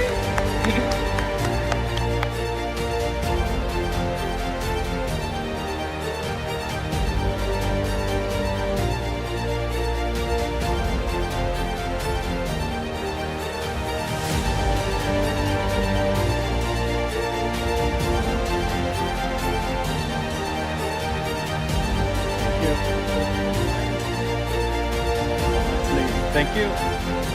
Please take a seat, gentlemen. Please take a seat. Please take a seat. Take a seat. Thank you, Georgia. Thank you all for staying in the afternoon and listening to the world of air cargo. Hopefully you're all sitting comfortably. I'd ask you please to put your seatbelts on, because we're going to take a journey to a place that you may not have been to previously. We're going to enter the world of air cargo. Now, we've heard quite a bit this morning about the global value that air cargo brings, or that the aviation brings, and tourism generates about $1 trillion or $1.4 trillion of economic value to the global economy. Air cargo, we just heard from Georgia, moves about 35% of global trade, and that total value was $8 trillion last year.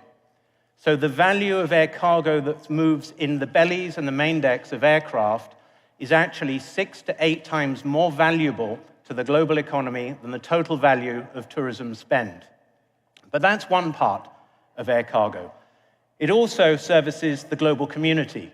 Now, during the times of COVID, of course, we were all reminded of that value when we needed PPE being brought around the world. And the air cargo heroes were basically flying into the unknown to move PPE and then move the vaccines around the world.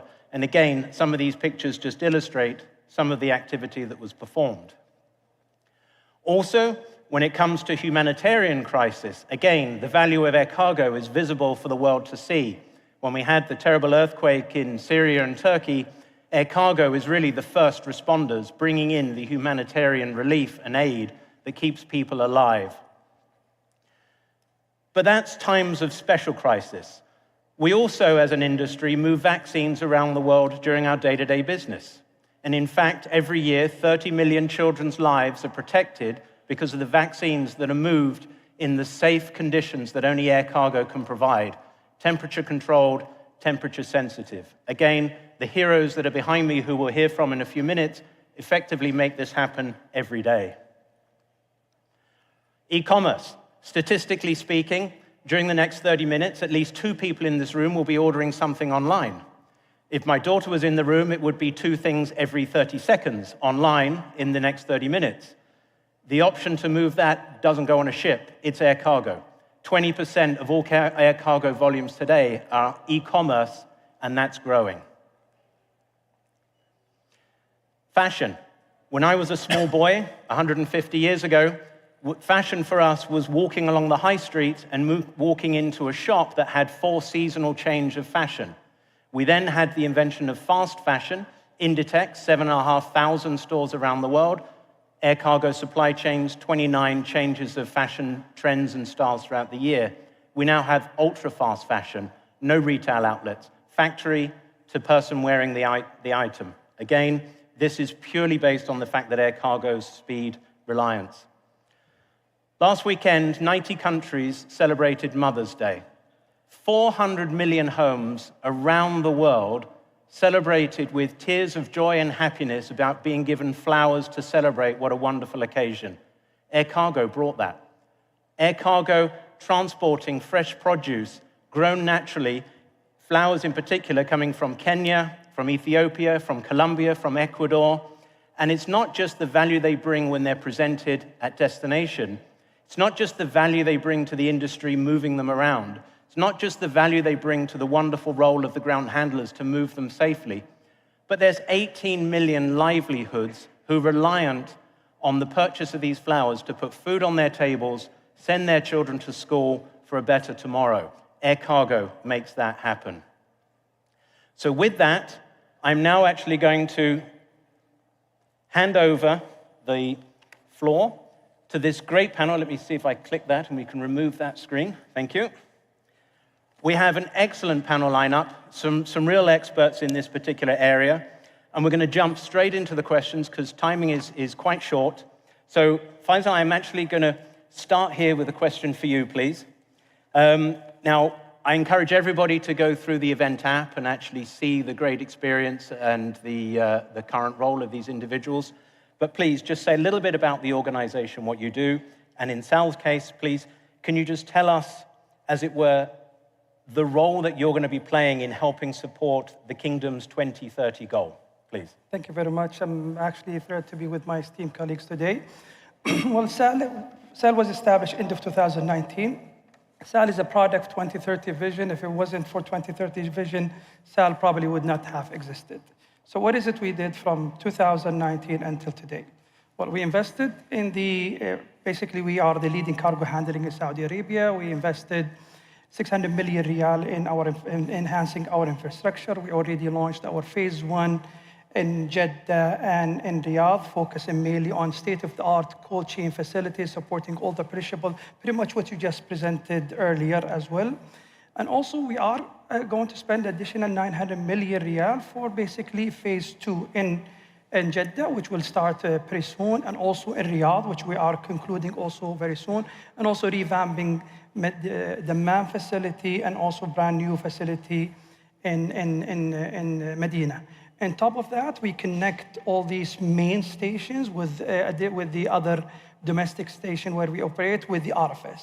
So basically, anybody wants to ship anything from any domestic to any international airport, basically we connect them with the RFS, and we're also testing the GCC RFS as well. We're focusing also specialized cargo like, courier facilities. We have a full-fledged courier facilities, one in Riyadh, one in Jeddah to support the e-commerce as well. One thing also has happened from 2019 until today for the cargo handling. Cargo handling used to be regulated by like a department within GACA. Today, there is a full-fledged vertical within GACA led by Mr. Awad, looking after not only cargo handling, every single logistics within the aviation. This has helped us a lot to actually move and advance. On top of that, we actually launched our new business logistics solution, providing 3PL, 4PL, 5PL, becoming a demand creator back in 2021. And also early this year, we launched our fulfillment business. We have a warehouse and the MAM, and also leased land in Jeddah Islamic Port, 54,000 square meters, where we aim to actually, build a distribution center, state-of-the-art distribution centers, and also looking for more facilities in Riyadh and others. That positions us SAL in a good position to actually become the national logistics champion, supporting the execution of the national transport logistics strategy and their 2030 vision. Excellent. And I think that's a really comprehensive answer to show exactly how you are supporting that vision. So, Awood, if I can move over to you now, please, because as you know, you have a very influential role in GACA. We've already heard throughout the day so far the role that GACA is playing, as Faisal has just mentioned. So, can you just give us a highlight of some of the key programs or objectives that GACA is looking at since the publishing of the Saudi aviation strategy, particularly in relation to air cargo? Well, first off, thank you so much, Glenn, for the introductory. I mean, it was quite refreshing. We're too deep dived into the details of the day-to-day of the air cargo, and sometimes you forget how much. But I think it was as much interested to me as to the audience, because we keep forgetting how the air cargo industry keep reviving itself and the importance of that under-wings load that we're always carrying on. And we have plenty of programs, and I truly believe that the aviation sector, represented within it, the air cargo industry, it could be a top 5 sector contributor in the main economy, if not number 2. That's my own personal opinion about it. But I think it's their top 5 and might be number 2 after oil and gas. And due to too many reasons. But and the program that we are having, there are too many programs since the National Aviation Strategy been ignited.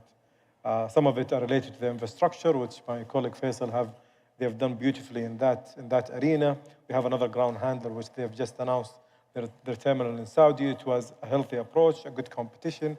And basically, we as GACA, I'm going to cover the program that we play a regulator role on it, and not the custodian of the strategy. So as a pure legislator and a regulator for the sector, we have too many programs. All of it cross over the air cargo industry. One of it is the Safety Sustainability Program, or the Environment Sustainability Program. We have a bilateral program that's actually enabling different kind of freedoms for the freighters operator. But I'll speak to the arm in my pocket, which is economic policies. And after we launched the economic regulations back in October 2023, it was merely a guidelines for the players in the sector, either under wings or above the wings operator, to have a clarity and transparency and to increase competitiveness and competition within the sector. And I think one of the good successful programs that we have launched is the incentive programs from the airport. It's a volume-driven approach that we're allowing the full value chain to gain from that incentive program, be it a handler, be it a ramp handler, be it a freighter operator, be it a belly operator. So we just want to incept the cargo idea within the whole value chain, that it could be incentivized, it could be a volume-driven approach behind it, and that's how we tailor the incentive program. So I would say there's not the most important program that we have activated, but it's the one that we most recently launched, and it's actually paid off significantly. Infrastructure-wise, we had 212% 2023 year-on-year expansion in the air freight. When it comes to capacity, talking about integrator, ground handlers, that's airport capacity. We've got King Salman Airport, and they have phenomenal, I'm not going to say anything, don't worry. They have phenomenal news later on, futuristic, about that infrastructure capacity, but I think we are good in that arena. Moving forward, it's more air volume that we are gearing up our infrastructure to basically so we can consume more. That's why this program is so important, and it's reflected, and now we're seeing the result of it by Q1, because we're having 41% increase from Q1 as an air freight operator. Excellent, thank you very much. Now, Yuri, one of the things that we've already heard just in the last 2 answers is the need for collaboration, because air cargo doesn't just move itself, for example. And over recent years, we've seen the role of airports really increase to become more like the pivotal center in terms of industry innovation, establishing collaborative communities. What are your thoughts with regards to that particular aspect of the industry? Thank you. Cargo community systems have been there for a long time, and what digitization has brought along is the need to collaborate, to share the data basically, and to make sure that on all sides you can share this process, and it's redefining the process. And by doing so, basically as an airport, as you're redefining the process, you have to be there to facilitate. It's something very well known on the passenger side, but I would use the word digital facilitator as an airport. And the really objective as an airport is to make sure that the ease of doing business is as easy as possible, if I can use the second time. So collaboration is the only way forward into making sure that business happens. It is true that within the airport community, this role is not always obvious. We can see that our president from ACI, he explained how the world is performing, and he only talked passengers. I mean, there was not one statistics on cargo. And I have the same issues, if I put it this way, but I have the same objective to make sure that airport management gets and puts the attention towards cargo as it should be. Excellent, thank you. I think that's a really common thing that we need to look at, which is why this panel is so important, and others, to let the world, particularly within the aviation, understand the value and importance of this sector. Now, Dirk, Swissport is a global leader in ground handling, and we have two very professional organizations on stage, so we're very lucky, and it shows the value of ground handling. The numbers are quite staggering. You handled 232 million passengers last year, 4.7 million tons, half of which was my daughter's e-commerce, I'm sure. 115 air cargo centers worldwide. To do that effectively means that you need to have global standards. So how important do you see global standards, but then innovation to regularly increase those quality thresholds? How important is that to provide best-in-class service? Thank you. So the reason why Swissport is able to maintain its global leadership position, simply it is based on 4 key pillars. First pillar is safety first. We want every of our 55,000 employees to adhere to strict safety standards. Secondly, customer centricity. Others say it, we do it. On a weekly basis, we collect NPS scores from all our customers on a structured way globally. All of our customers rate us from 1 to 10 weekly. Thirdly, we invest in people, and I think every ground handler has to invest in people. It's a people business. If we want our people to succeed, if we want our business to succeed, we need to continue to invest in that. Fourth element, which is quite important, is the balanced scorecard. So we have in place balanced scorecards per airport and per business line, and we rank on a weekly basis and a monthly basis our stations going from bronze to platinum. Wherever we are on the globe, in our 300 stations, our customers, they benefit from the same systems, from the same processes, and they also benefit from sharing the best practices. So that's internally, but I think what is quite crucial for a country to benefit from this is that we push for collaboration and community collaboration. So it's not only systems, but it's also processes with the entire value chain. Only then the elements that each of us individually in the value chain bring will benefit for the entire country and make effectively a country or an airport a cargo hub of the future. Excellent, thank you for that. Now, Carlos, I'm going to go slight different direction here because we've already heard some very excellent answers about the physical side of cargo. And when I meet a lot of people who aren't familiar with this area, they say, well, surely it's the same with the passenger business. You use the same runways, you use the same buildings. Cargo, we have to go in the back door, passengers go in the front door. We use ground handlers to move things forward. But the one biggest difference is passengers like to go somewhere and come home. Cargo doesn't. Cargo is unidirectional. So, which means it brings with it a complete different aspect when you want to optimize the assets, for example. So we need a different type of regulatory regime in place. For that, we need liberalization. So what is it your thoughts, and your members are pure cargo operators. So where is it in your particular approach, and how do you think as an industry we should tackle liberalization? Right, thank you. Good afternoon, everyone. Yes, cargo is very, very different from passenger. Passenger flows, as you said, come back. Cargo doesn't. It's unidirectional, and the other big difference is that air cargo is about international trade, and we have to meet demand for international trade, which shifts constantly.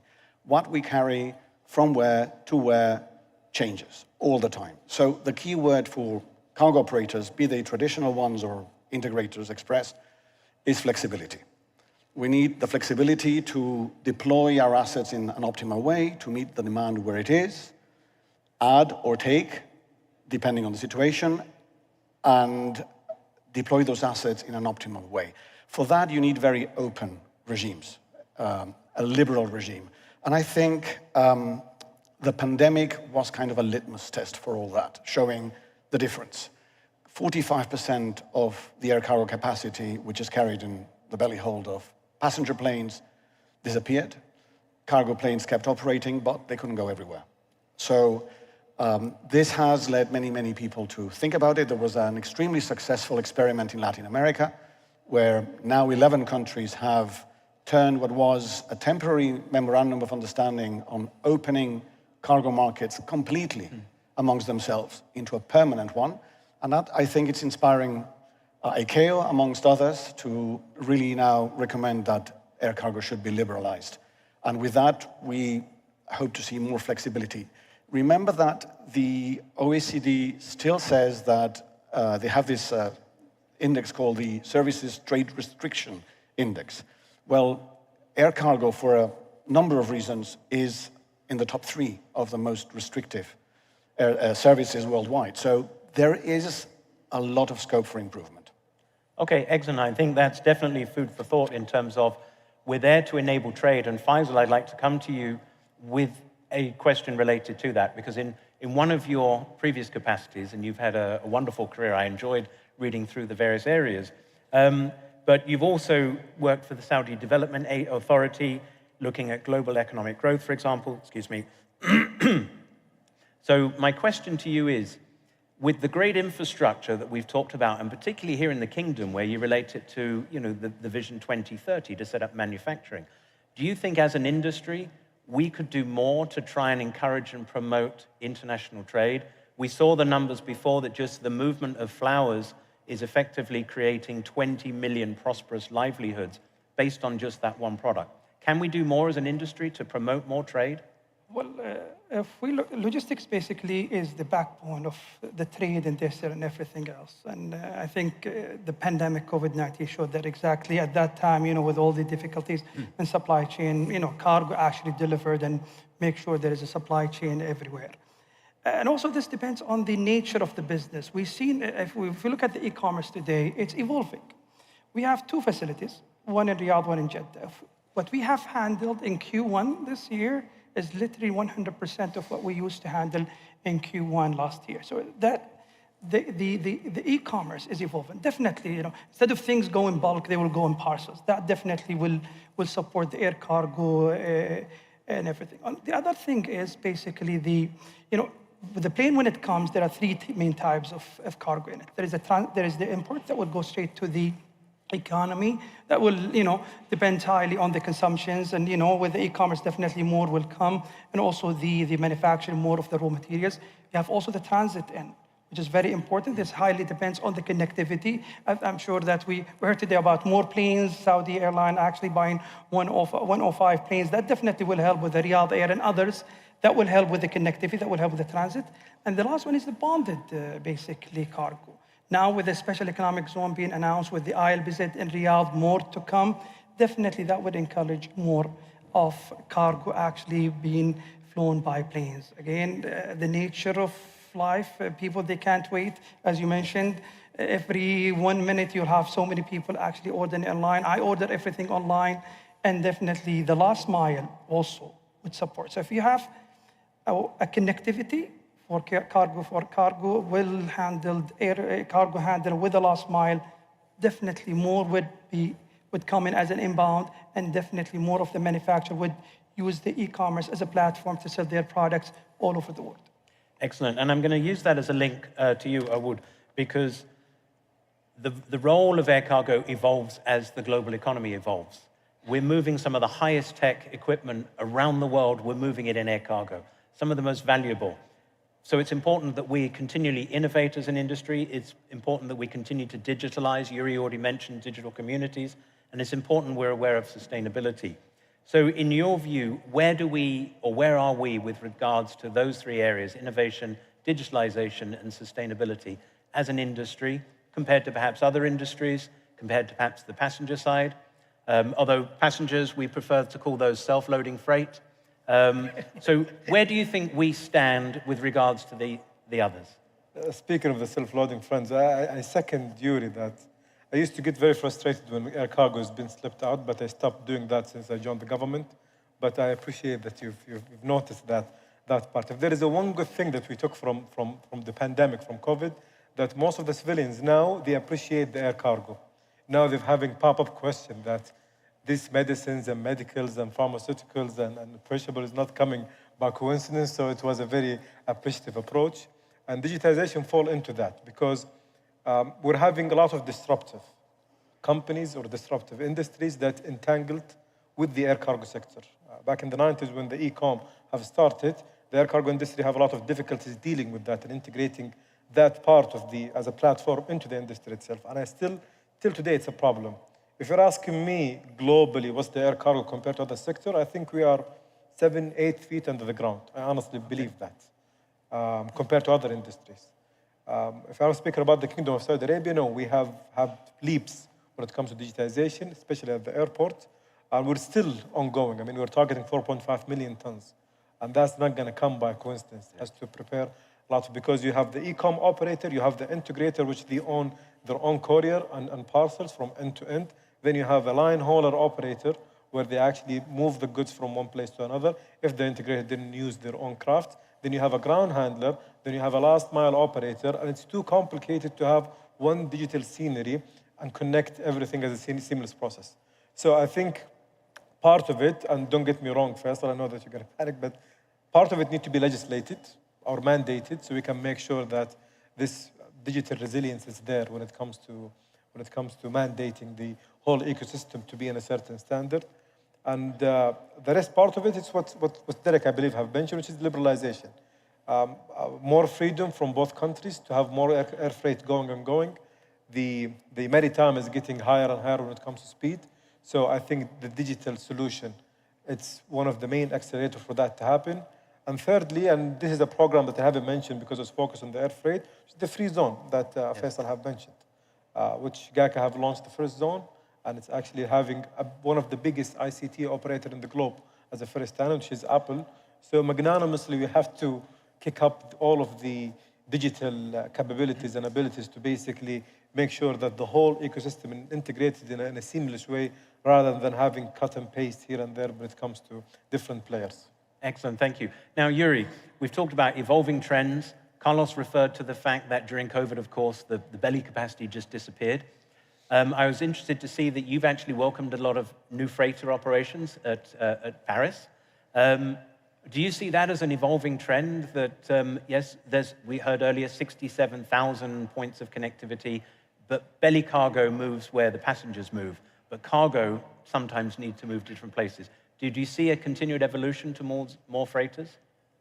Your question relates to Charles de Gaulle, Paris Airport. We do manage 25 airports all over the world. And what I see basically is that, we are a gateway to trade. And for me, it doesn't really matter if you come with a passenger flight, a cargo flight, a truck, or in the future, an eVTOL. By the way, the first experience on eVTOL, you will be able to experience it during the Olympic Games in Paris, just as a small brief. But what I wanted to say is, for me, it's the question of a freighter or a passenger flight is more of the shipper or the customer or the forwarder trying to keep its promise. We've seen it in the past with Amazon taking on huge amount of freighters because he could not get service through his traditional feeders. So the likes of CMA, CGM, who've actually done exactly the same after COVID, having very scarce capacity. And what you see basically is two customers, one a forwarder, and secondly e-commerce companies coming into Charles de Gaulle, and they by choice use freighters. That's the only reason I think there is. Excellent. Now I'm going to move to you, Dirk, because of that theme of e-commerce as well. We've already heard, and I think, as Faisal was saying, is previously cargo was big bulk, now it's coming in small little parcels. How has e-commerce changed how you manage the business? Well, looking at it from a global point of view, I think it's definitely a major disruptor. So within the entire value chain of air cargo, disruptor, I think, for the airlines, disruptor for the forwarders, for the handlers. So it brings opportunities, also challenges. Challenges, what we see from our perspective is the framework for customs. But I want to be very clear, we want to become and have a leader position into this business because it's a once-in-a-generation opportunity, I believe, what this e-commerce today is representing for our industry. And I think the change that we are seeing now is probably going to shape the industry for decades to come. So that's why we have decided to invest heavily in an e-commerce pillar to cross-fertilize the learnings from certain airports which are in fact quite beneficial for e-commerce providers, for example, Liège. So what we try to set up in Liège, we can then replicate to the rest of the world. So it's about bringing tailored solutions for the benefit of other countries where, in fact, similar e-commerce market increase is going to come. Okay, interesting. Now, Carlos, I'm going to come to you again. It's taking all of the themes that we've talked about here before. The unique value proposition of air cargo is speed. A number of years ago, I threatened my kids that we were going to go on holiday like a piece of cargo went on holiday. And they said, "Oh, Daddy, that sounds great. What does that mean?" And I said, well, it means we turn up at the airport 3 days before we want to fly. We sit in a cold, dark room. We get loaded on the plane. We land at destination. We stay there 5 days in another warehouse. Then we get 1 day at the beach, and then we repeat on the way home. They said, that doesn't sound like fun. But Carlos, a serious question to you, trade facilitation. To make everything that we've heard work does mean that the cargo has to flow through. What do you think about the trade facilitation? What is the message to the global community of regulators of how we can support? First, I think you should have proposed your children to use an express carrier. It would have been slightly faster. But apart from that, no, trade facilitation is crucial. I mean, international trade, by definition, is cross-border trade. And the border can be a point of friction if the processes at the border are not efficient. It's not only customs. Customs is the lead agency, but in some places we have to deal with up to 50 other agencies, 50. So luckily, we have an international standard, which is an agreement that the World Trade Organization adopted 7 years ago, the Trade Facilitation Agreement, which sets a common denominator, a clear sense of direction, and actually it's pretty measurable. So it's things like, do you accept advanced electronic information on incoming cargo? Do you use automated risk targeting systems to decide which one you want to inspect and which one can go through? Very importantly, do you have a national trade facilitation committee? Do you talk to all the players, including the private sector, at the border very frequently? All this, if implemented, can reduce the cost of trade up to 15%, which is massive. Now, where are we? Are we there? Not quite, but getting there. In fact, you can see it. The OECD publishes statistics, and so do we. We have a database where you can see gap analysis from the very specific point of view of express delivery of where countries stand. That's phase one, though. The next phase will be paperless trade. And there, I know we're running out of time. I'll just mention the very important work that the Digital Standards Initiative of the International Chamber of Commerce is doing, with a longer-term vision of going completely digital. Excellent, thank you. And as you mentioned, sadly, we've run out of time, but we wanted to hopefully give you an insight, a rapid insight into the world of air cargo. We do have a slightly longer session tomorrow at 2 in Terminal 2, so please come and join us there. But also, next time you go and you buy fresh fruits, fresh vegetables, fresh flowers, next time you buy nice jewelry, those watches that we talked about earlier, next time you get vaccination, next time you get medicine, next time you buy an electric car or any car, the vehicle components may not have flown, the vehicle may have flown, but the components did. Next time you buy a new suit, next time you buy anything in your house, air cargo had a role in that. These gentlemen are heroes. They had a role in that. So please join me in a round of applause. And we've just been granted 3 extra minutes, so I can go through everything else. So let me run through now. This is a bonus. This is at the end, this is a bonus. We've come back on stage for an encore presentation. Running down, please. We have literally 3 minutes, so it's going to be a very succinct question. When we come back here in, let's say, 3 or 4 years, what do you hope? Just one thing. It can be local or it can be global. What would be the one thing that you'd like to see different? And I'm going to start with Carlos and work this way through. Global or local? Global. Further liberalization of air cargo across the world and full implementation of the World Trade Organization's trade facilitation agreement. Great. I asked an express operator for one thing, and he used the word "and," so he squeezed in 2. So well done. So you have 2. There you go. Get 2 points. Dirk. A very good ecosystem and level playing field for all players. I like that. Yuri. The correct and the right attention from airport management. Excellent. That one I think we need to resonate through. I would. A fully digitized ecosystem, end-to-end, that's the hope. But I agree with the 3 amazing points that they have mentioned, honestly. Just spot on. Excellent. Faisal. Very talented human capital that will run AI digitization very well. Excellent. I'm only going to say I just hope for hair regrowth. That one may not be the one that we can deliver, but hopefully everything else. So please join me in a round of applause for this great panel.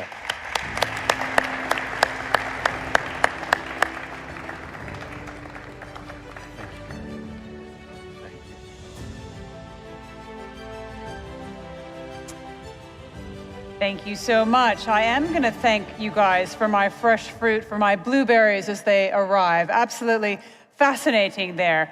We're going to have now a deep dive into human capital. We have heard already about the pilot shortage. We're going to dive into some of that. The industry needs estimated 34,000 new pilots each year for the next 20 years to meet rising global demand. That's according to Boeing.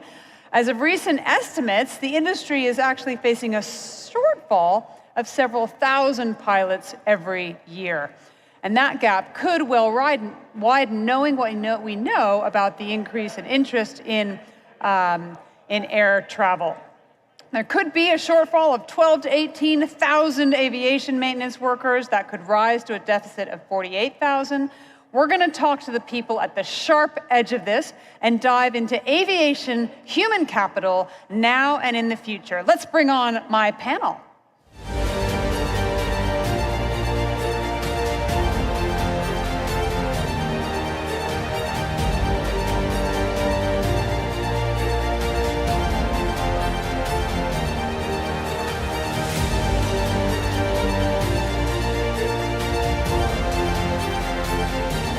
Welcome.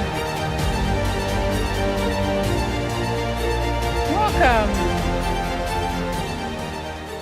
Hello.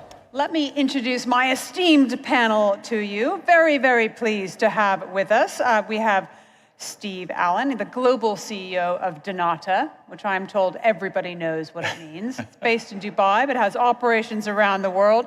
Also very pleased to have with us the Human Capability Development Program CEO, Engineer Anas Al-Mudaifer. And we have the Chief of People and Corporate Affairs at Etihad Airways, Dr. Nadia Bastaki. So let's talk about people. People are what drive the industry. They're what hold the industry together. Any industry, really, but of course in airlines. Now, let's start with you, Steve. You're an Emirati airport services provider. Mm-hmm. You provide aircraft, ground handling, cargo, travel, flight catering services across 5 continents, so not just in Dubai.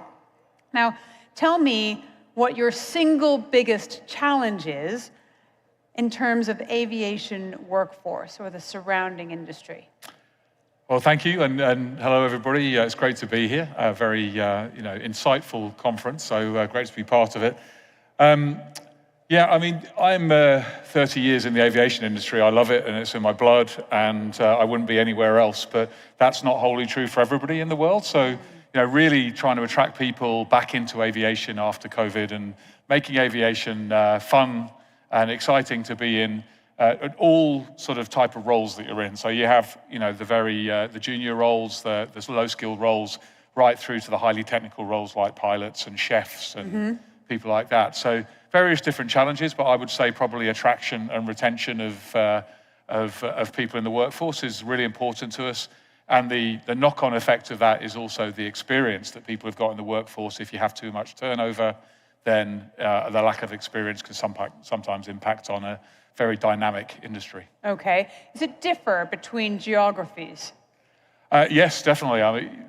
I think in Northern Europe and Australasia and the Americas, unemployment's been extremely low since COVID, and therefore trying to attract people back. And in those locations, people were quickly off to do other jobs in other industries. Trying to attract them back into the aviation industry has been a bit more of a challenge. You know, if you have a choice of career, you probably go for the easiest and quickest to be part of.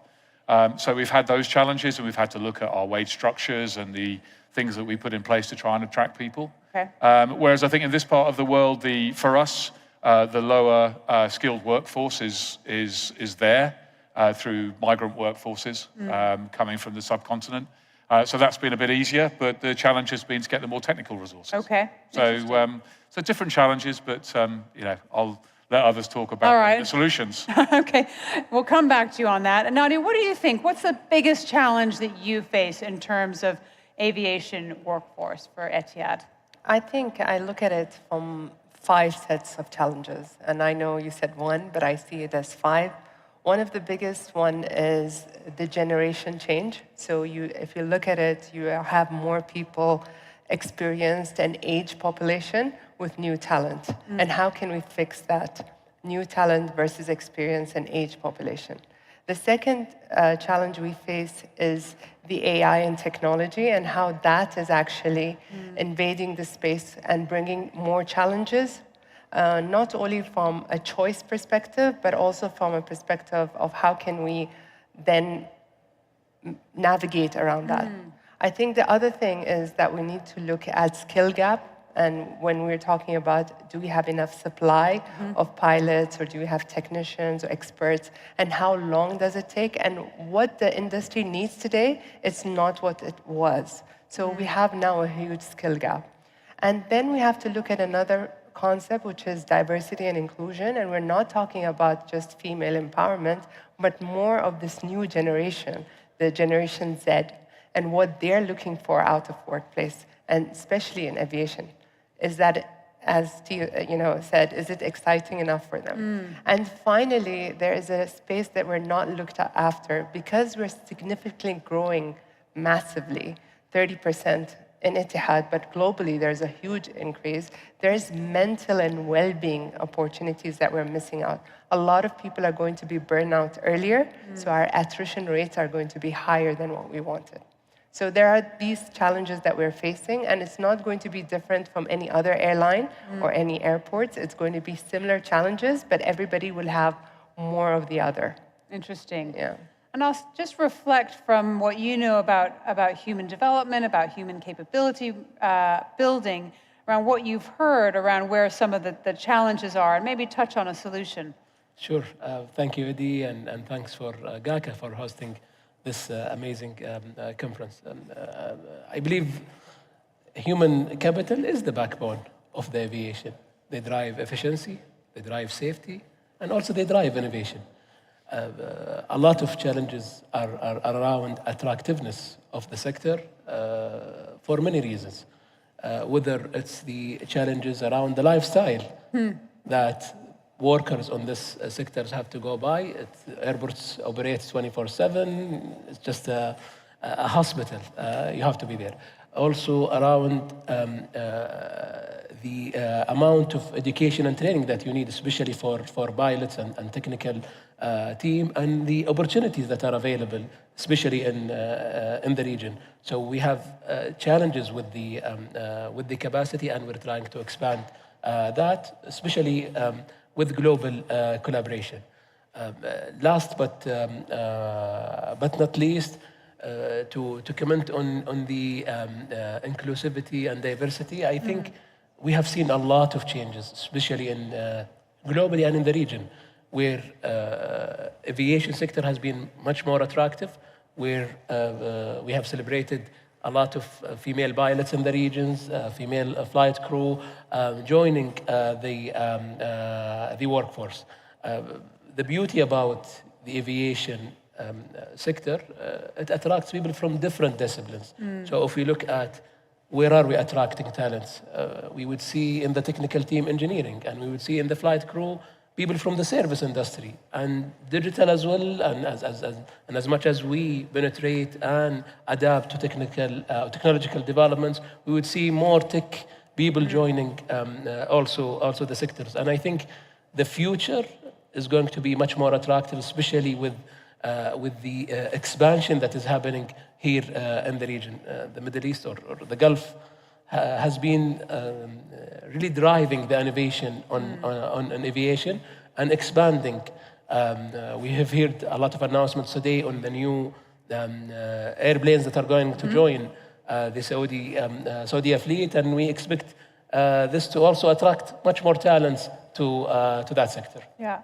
Touch a little bit on some of the solutions, Steve. What do you think would solve some of the challenges that we're hearing about?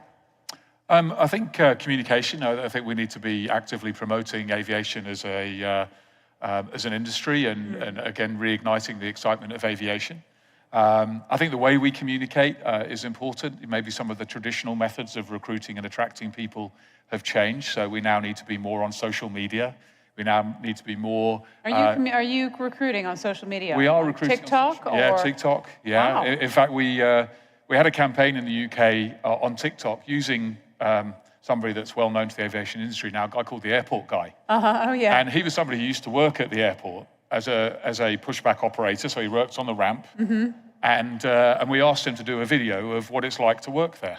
And we got 4 times the number of applications when he did his video on TikTok than we do through the traditional recruitment methods. Interesting. So obviously that's where people are going every single day. And then they saw this guy and thought, that actually looks much better than I thought. I'd love to do that. So we're really learning new ways of attracting people, engaging with them. Even in the workforce, we have much more social media internally now as well. We're learning that when you post on LinkedIn, not only do people outside see what you're doing, but all of your staff inside also are engaged. So, you're engaging with your workforce at the same time. So, some of the solution is about using that capability that the younger generation are using as just part of their everyday. And then in terms of sort of training and retaining, I guess the training, people are looking for really quick and easy ways to be trained. And that's where AI comes into it, virtual reality training from the moment you get recruited while you're waiting for your airport badge to be approved, rather than waiting till after, so that you can get to the job as fast as possible. And then you can get involved in the excitement of earning a wage very early on. So that's something that I think we need to expedite, is the training and getting people on board as quick as possible. And it goes on from there. I think, what people are looking for in a job is slightly different now. They want purpose. So they're looking Not for just money. What's your environmental impact? Diversity, I want to work in a diverse workforce. I want to work for a company that contributes to the community. I want to work for a company that has my well-being in mind. And more than anything, I want to work a place that I can see my career blossoming. So what's my career path? Where am I going? I don't just want to do the same job for the next 20 years. And in fact, the younger population these days move jobs more often than ever before. So if we want to keep them in the industry, we need to offer them that opportunity. Interesting. So, okay. Plenty of changes. So, Nadia, have you recruited on TikTok, by the way? Sorry? Have you recruited on TikTok, by the way? Yes, we did. Okay. And even the latest, I don't know if you know about it, the Ashoka Challenge, where there's an Indian song and people are kind of dancing around it. I think our cabin crew have aced it. I think it's important to reach different generation using different types of technology, and especially social media is something that reaches vast majority of people very quickly. I think it's an attractive platform for the young population that is happening, knowing that these are the people that we're going to recruit. So yes, social media is hip right now, and knowing social media and navigating it to the needs of the organization is the key, I think. Right. I think one platform you talked about solutions, I think we need, because aviation is so heavily regulated, there is so much to do from safety perspective, from policy perspective, and so forth. How can we now look at things in a more cohesive way? How can we relax some things? How can we make it smoother and easier for people to What would you do? What would you ask from regulators? Got a regulator here. What would you ask from regulators in terms of making things a little bit easier, just to relax, not getting rid of safety, we don't want that, not getting rid of security, but what could you see relax? I think, I mean, it's not only the regulator, but you want experience and you want fast. So how can you bring it quicker, right? So the regulator might ask, makes things easier for you because nowadays you can have multiple aircraft licensing in different aircrafts. They make it easier for you from terms of platform. But how can you get the experience? Like just in Etihad, in 2025, you're going to have 60% of our crew all new. It's good in one aspect because they're going to come with a new culture. So whatever we're going to teach them, it's going to be a part of our culture and our growth. So the mindset is going to be all new. But what happens is experience is lost. And how can we compensate on that experience?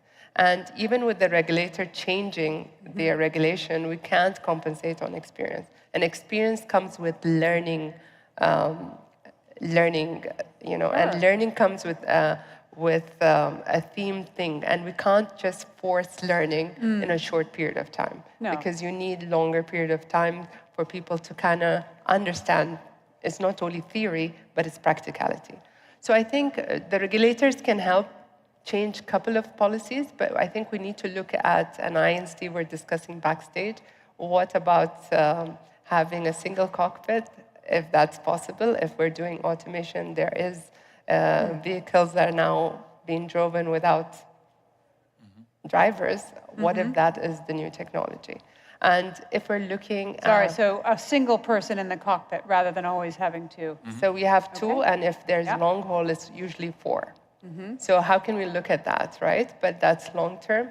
We also need to kind of look at, so technology can help in making sure that the message crossing is there. But how can we now look at other jobs that take a lot of time for us?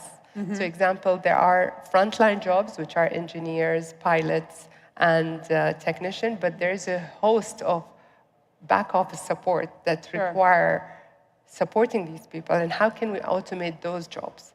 And I think that is also a key, because the more we are efficient in our processes and more efficient in bringing technology in back office, the more we can put our efforts in the front office. Interesting. So instead of having recruiting take 90 days from the time we even identify a candidate, how can we make that window shorter? And how can we then make sure that we step it with technology? Like in COVID, there was a lot of things introduced, like virtual interviews and virtual selections and so forth. And AI helping with resumes. AI can now select candidates for you. They can do interviews for you. They can prepare those. So how can we use those technology instead of to kind of make sure the back office support is more technology driven, so our focus can be front. Okay. Let's focus in on pilots just in particular, Anas, and give us a sense of, I gave some global numbers at the beginning. It's pretty astounding. You can't speed up a pilot's training, right? I mean, we can't make that happen any faster, am I right? And from a regulator's perspective, what would you say?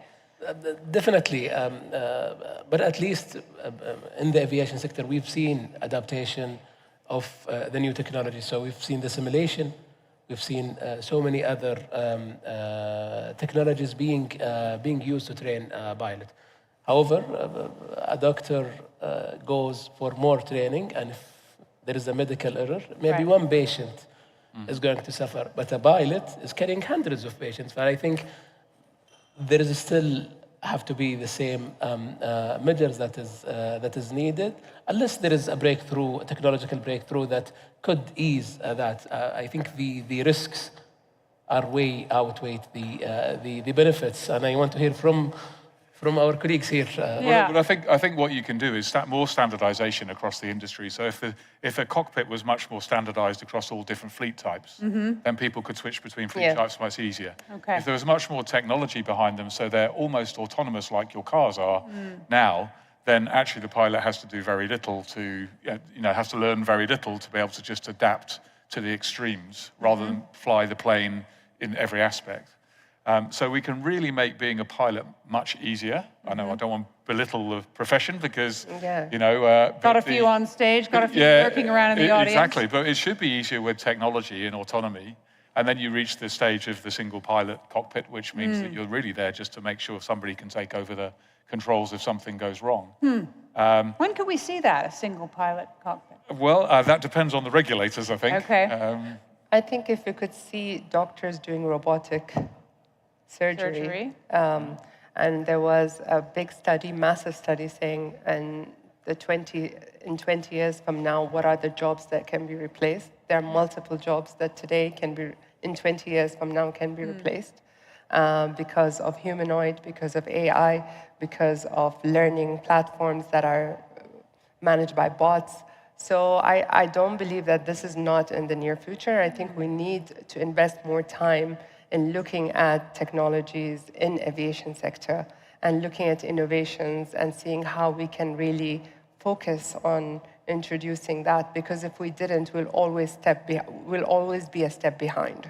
Because everyone around us is 3 steps forward. We have cars, we have professions, we have so many people who are advanced manufacturing, even they're doing so many things. And if we don't start looking at innovation in aviation sector, I think we'll be far behind and we'll never reach the targets that we want to reach. Interesting. And I think this is where AI comes into it, because AI can place the capability in the hands of people very fast. Give me an example. So if you're working in a contact center, for example, and you got asked a question about your airline or your airport that you're working in, you'd have to shuffle around through your systems and it will take you a few seconds to find out what the information is, whereas AI can give it to you in a touch of a button. And of course, the ultimate on that is that AI actually speaks to the customer direct, as opposed to via a contact center individual, although we're still playing with AI a little bit to sort of test whether it's giving the right answers every time.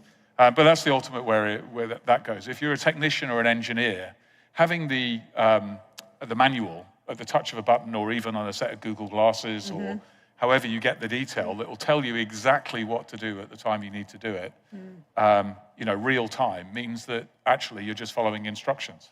And so AI can really place a lot of capability in the hands of people right on the front line, which makes their jobs much easier, and their knowledge doesn't have to be, about everything. And also, are there other areas, other industries that have lessons for aviation in terms of AI, in terms of how an AI can enable better training or better execution? I think also in aviation, if you look at booking systems and also flight and scheduling, AI is playing a key role. If we call back 20 years ago, how do we make reservation? How pricing is made by airlines? It was so difficult. Yeah. Now with the new systems and the adaptation of AI in scheduling and pricing and other services in the aviation, we've seen great improvements, and also we've seen displacement of jobs, where people have been put to better purpose inside the sector. So, at Etihad, we used AI in 3 different ways. One of the things that we did was the back office query. A lot of people ask, when can I take leave, policy related? And we had a huge, massive HR service center, which will look at queries on daily basis and answer people in 24 hours. In the last 2 years, we moved completely to a bot called Zella. And Zella today answers 100% of the queries by its own. Zella today is an onboarding. So Zella does onboarding for all people without human interaction. Zella now is integrated with chatbot, so it can talk easily and understand better. And Zella now does exit as well. And now does what? Exit processes as well. Okay. So from entry to exit, we have a bot system that does it for end-to-end. And in the life cycle of the employee, if they have any questions related to HR, it's all handled by the bot. So today, that group is more efficient, less manned, and is working really well, and we're trying to streamline it into different places. Another area that AI is used into pricing matrices, understanding the pricing of tickets. A lot of people, what can they buy the ticket of the airline? So there's a lot of algorithms, thousands of algorithms that goes back end to understand what is the best ticket price for sale.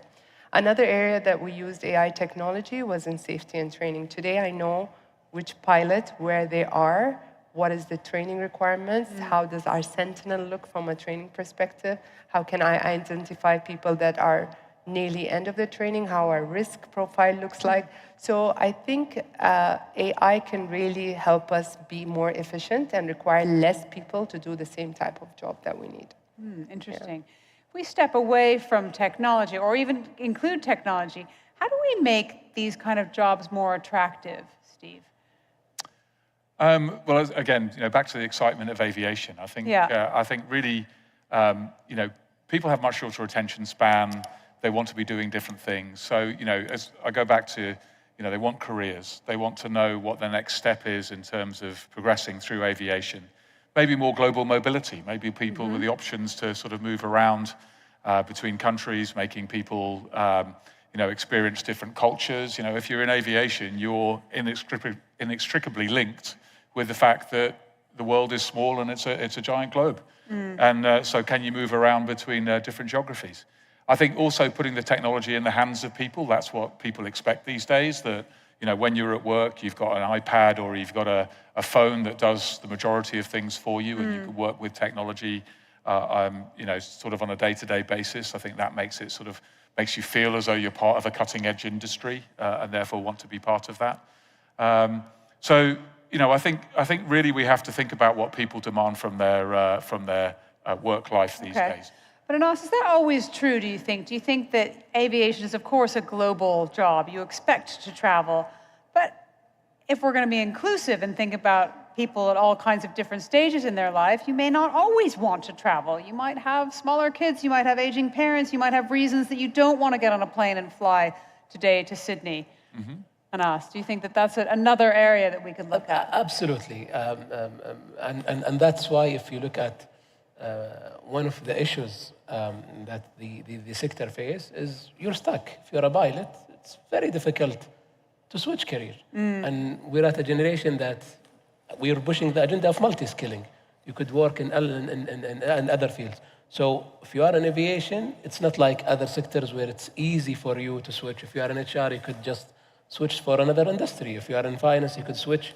And even in engineering. Aviation, especially the technical jobs, which is where we lack talent in the pipeline. But we should also focus on the pipeline.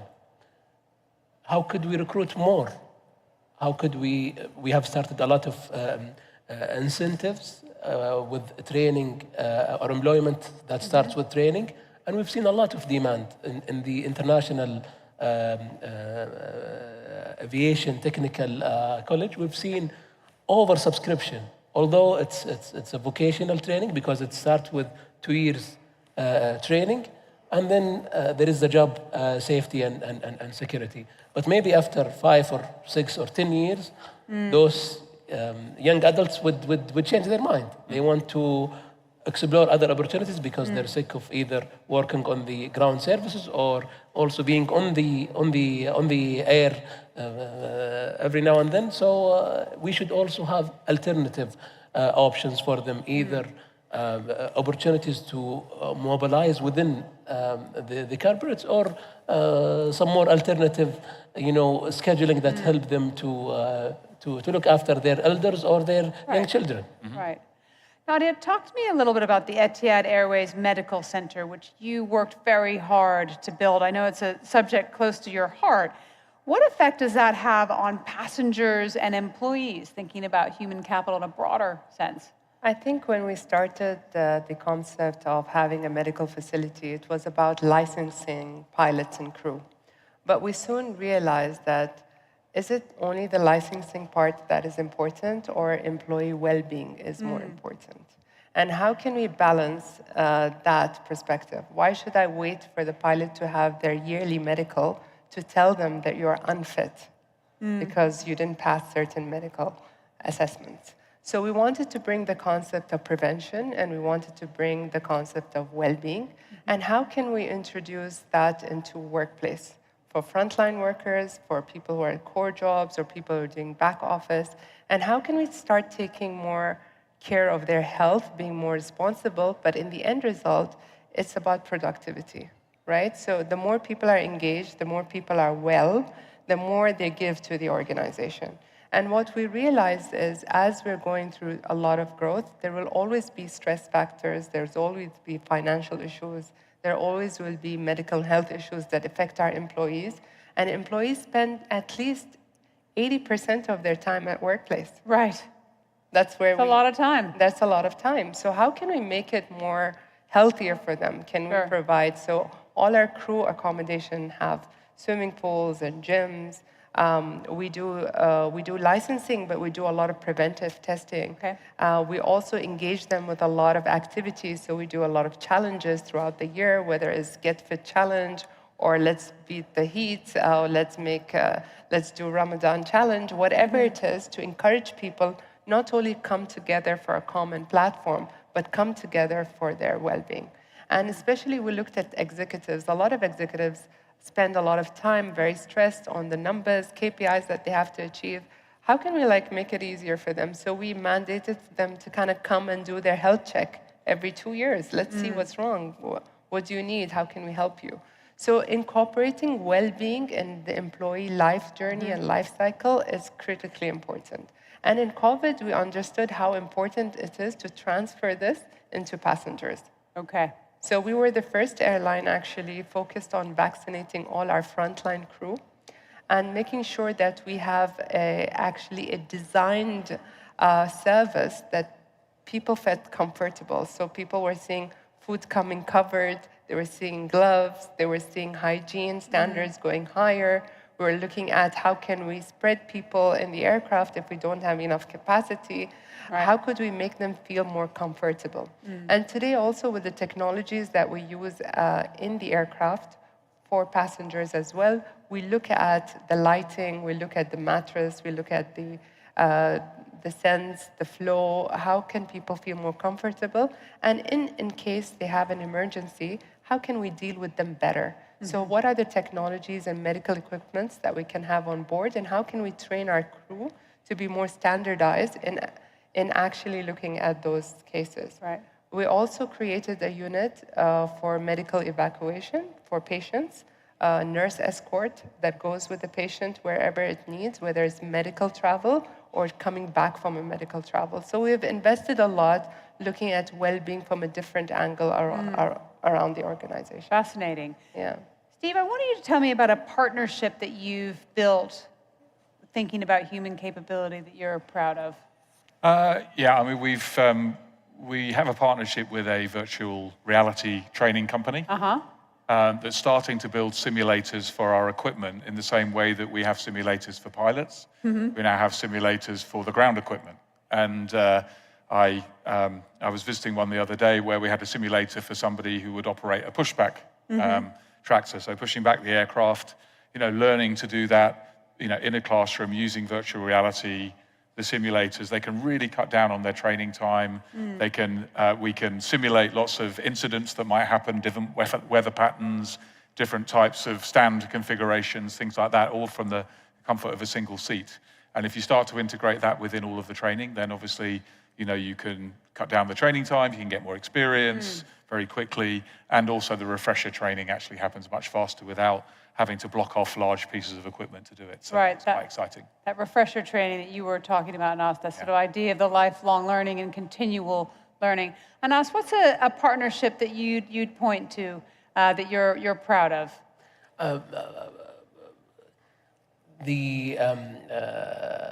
In the vocational training, there has been just around King Khalid Airport, a vocational institution that was done in a partnership with an Australian company.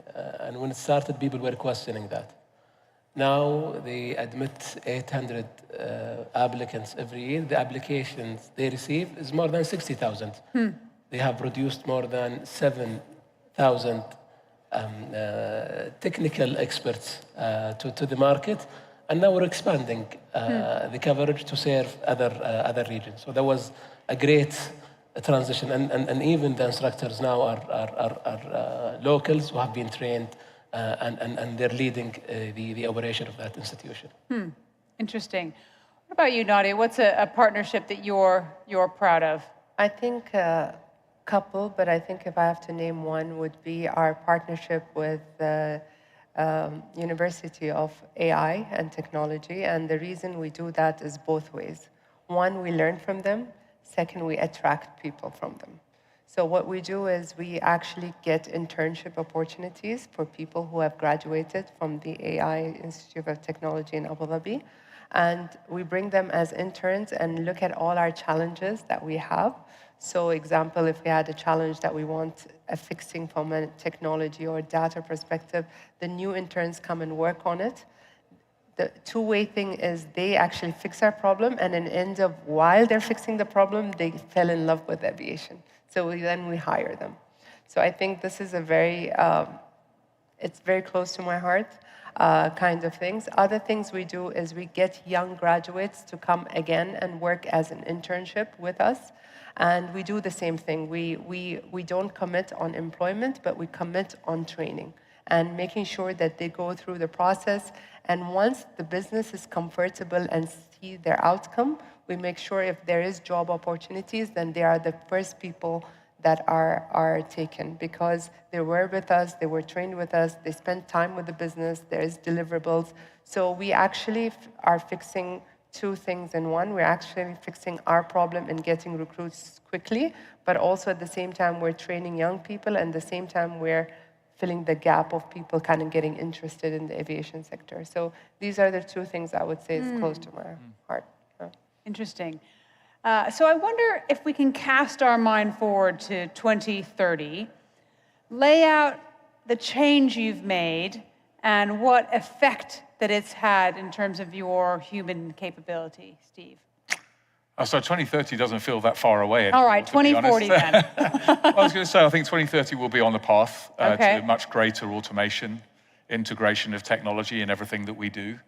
And obviously, once you get to 2040, you can imagine a world where you have autonomous vehicles running around on the ramp, you have single pilot flights, you have the integration of AI in all of the decision making and all of the allocation of resources.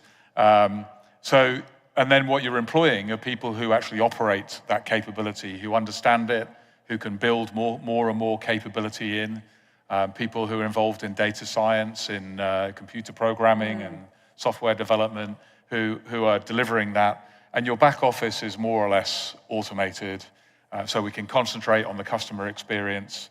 We can make sure that customers are integrated with every single one of our processes, so that aviation and flying becomes something that is a true joy. Interesting.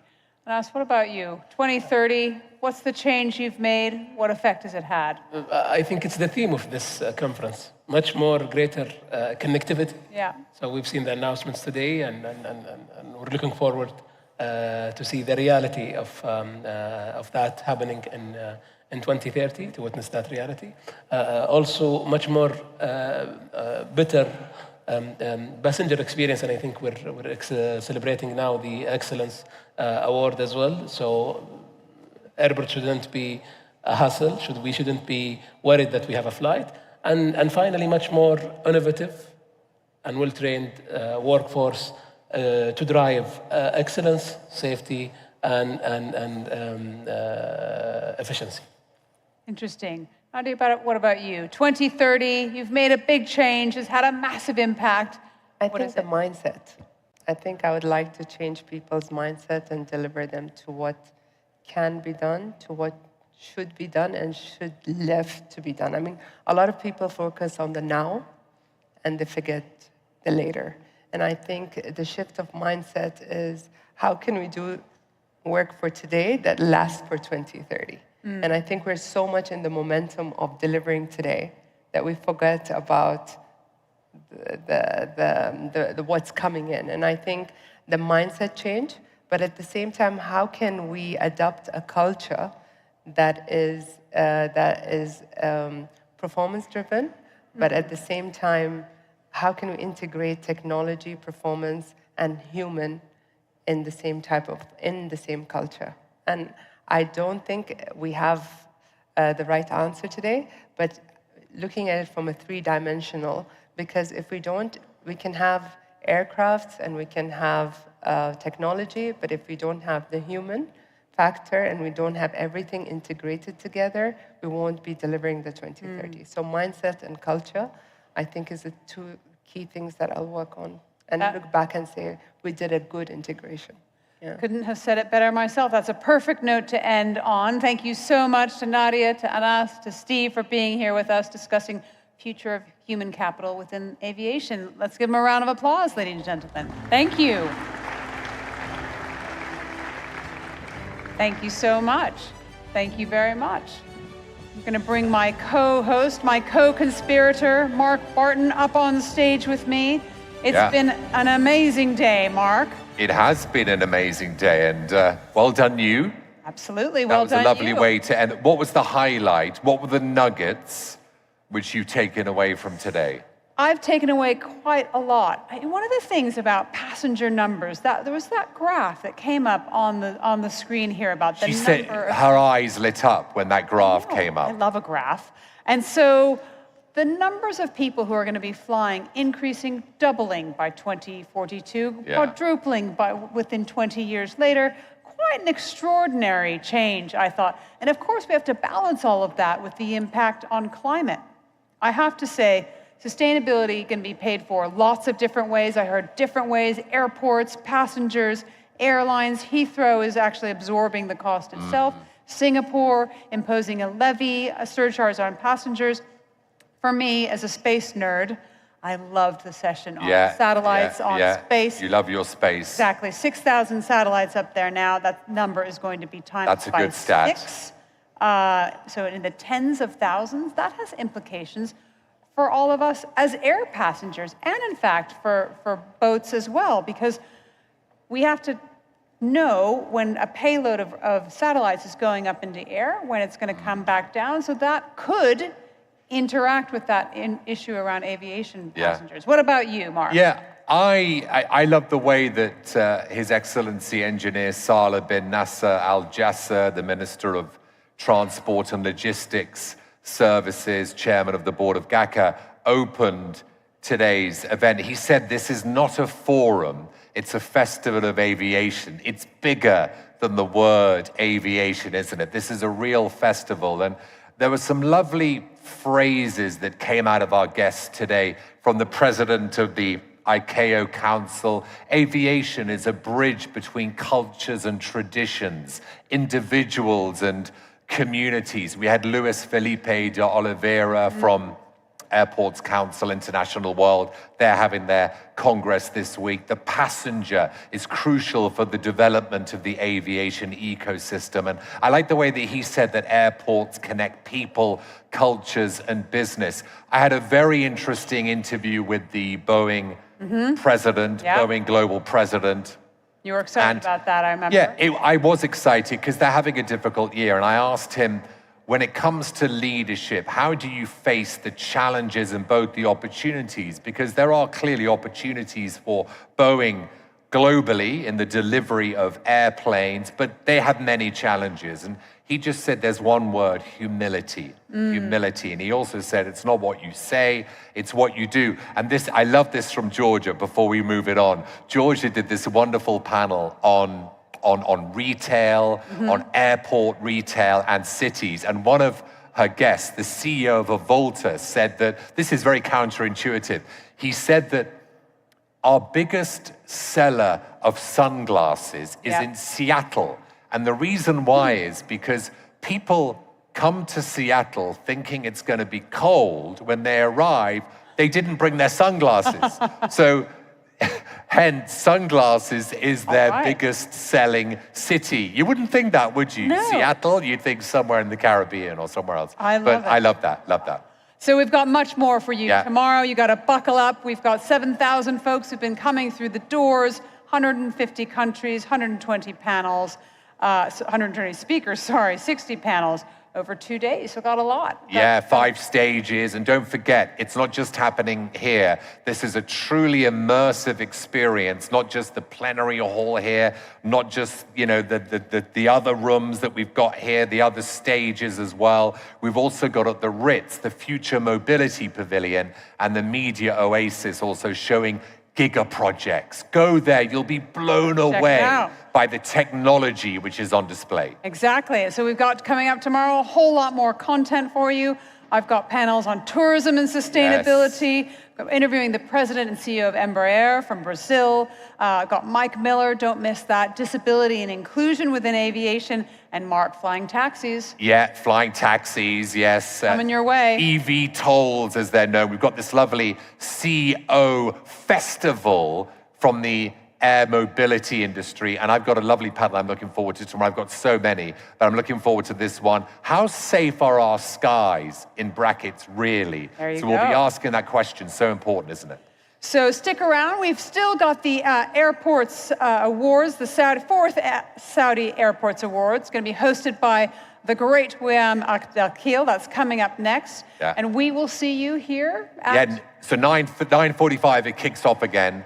Be here, be present. Can't wait to see you all. All right, see you then. Thank you so much.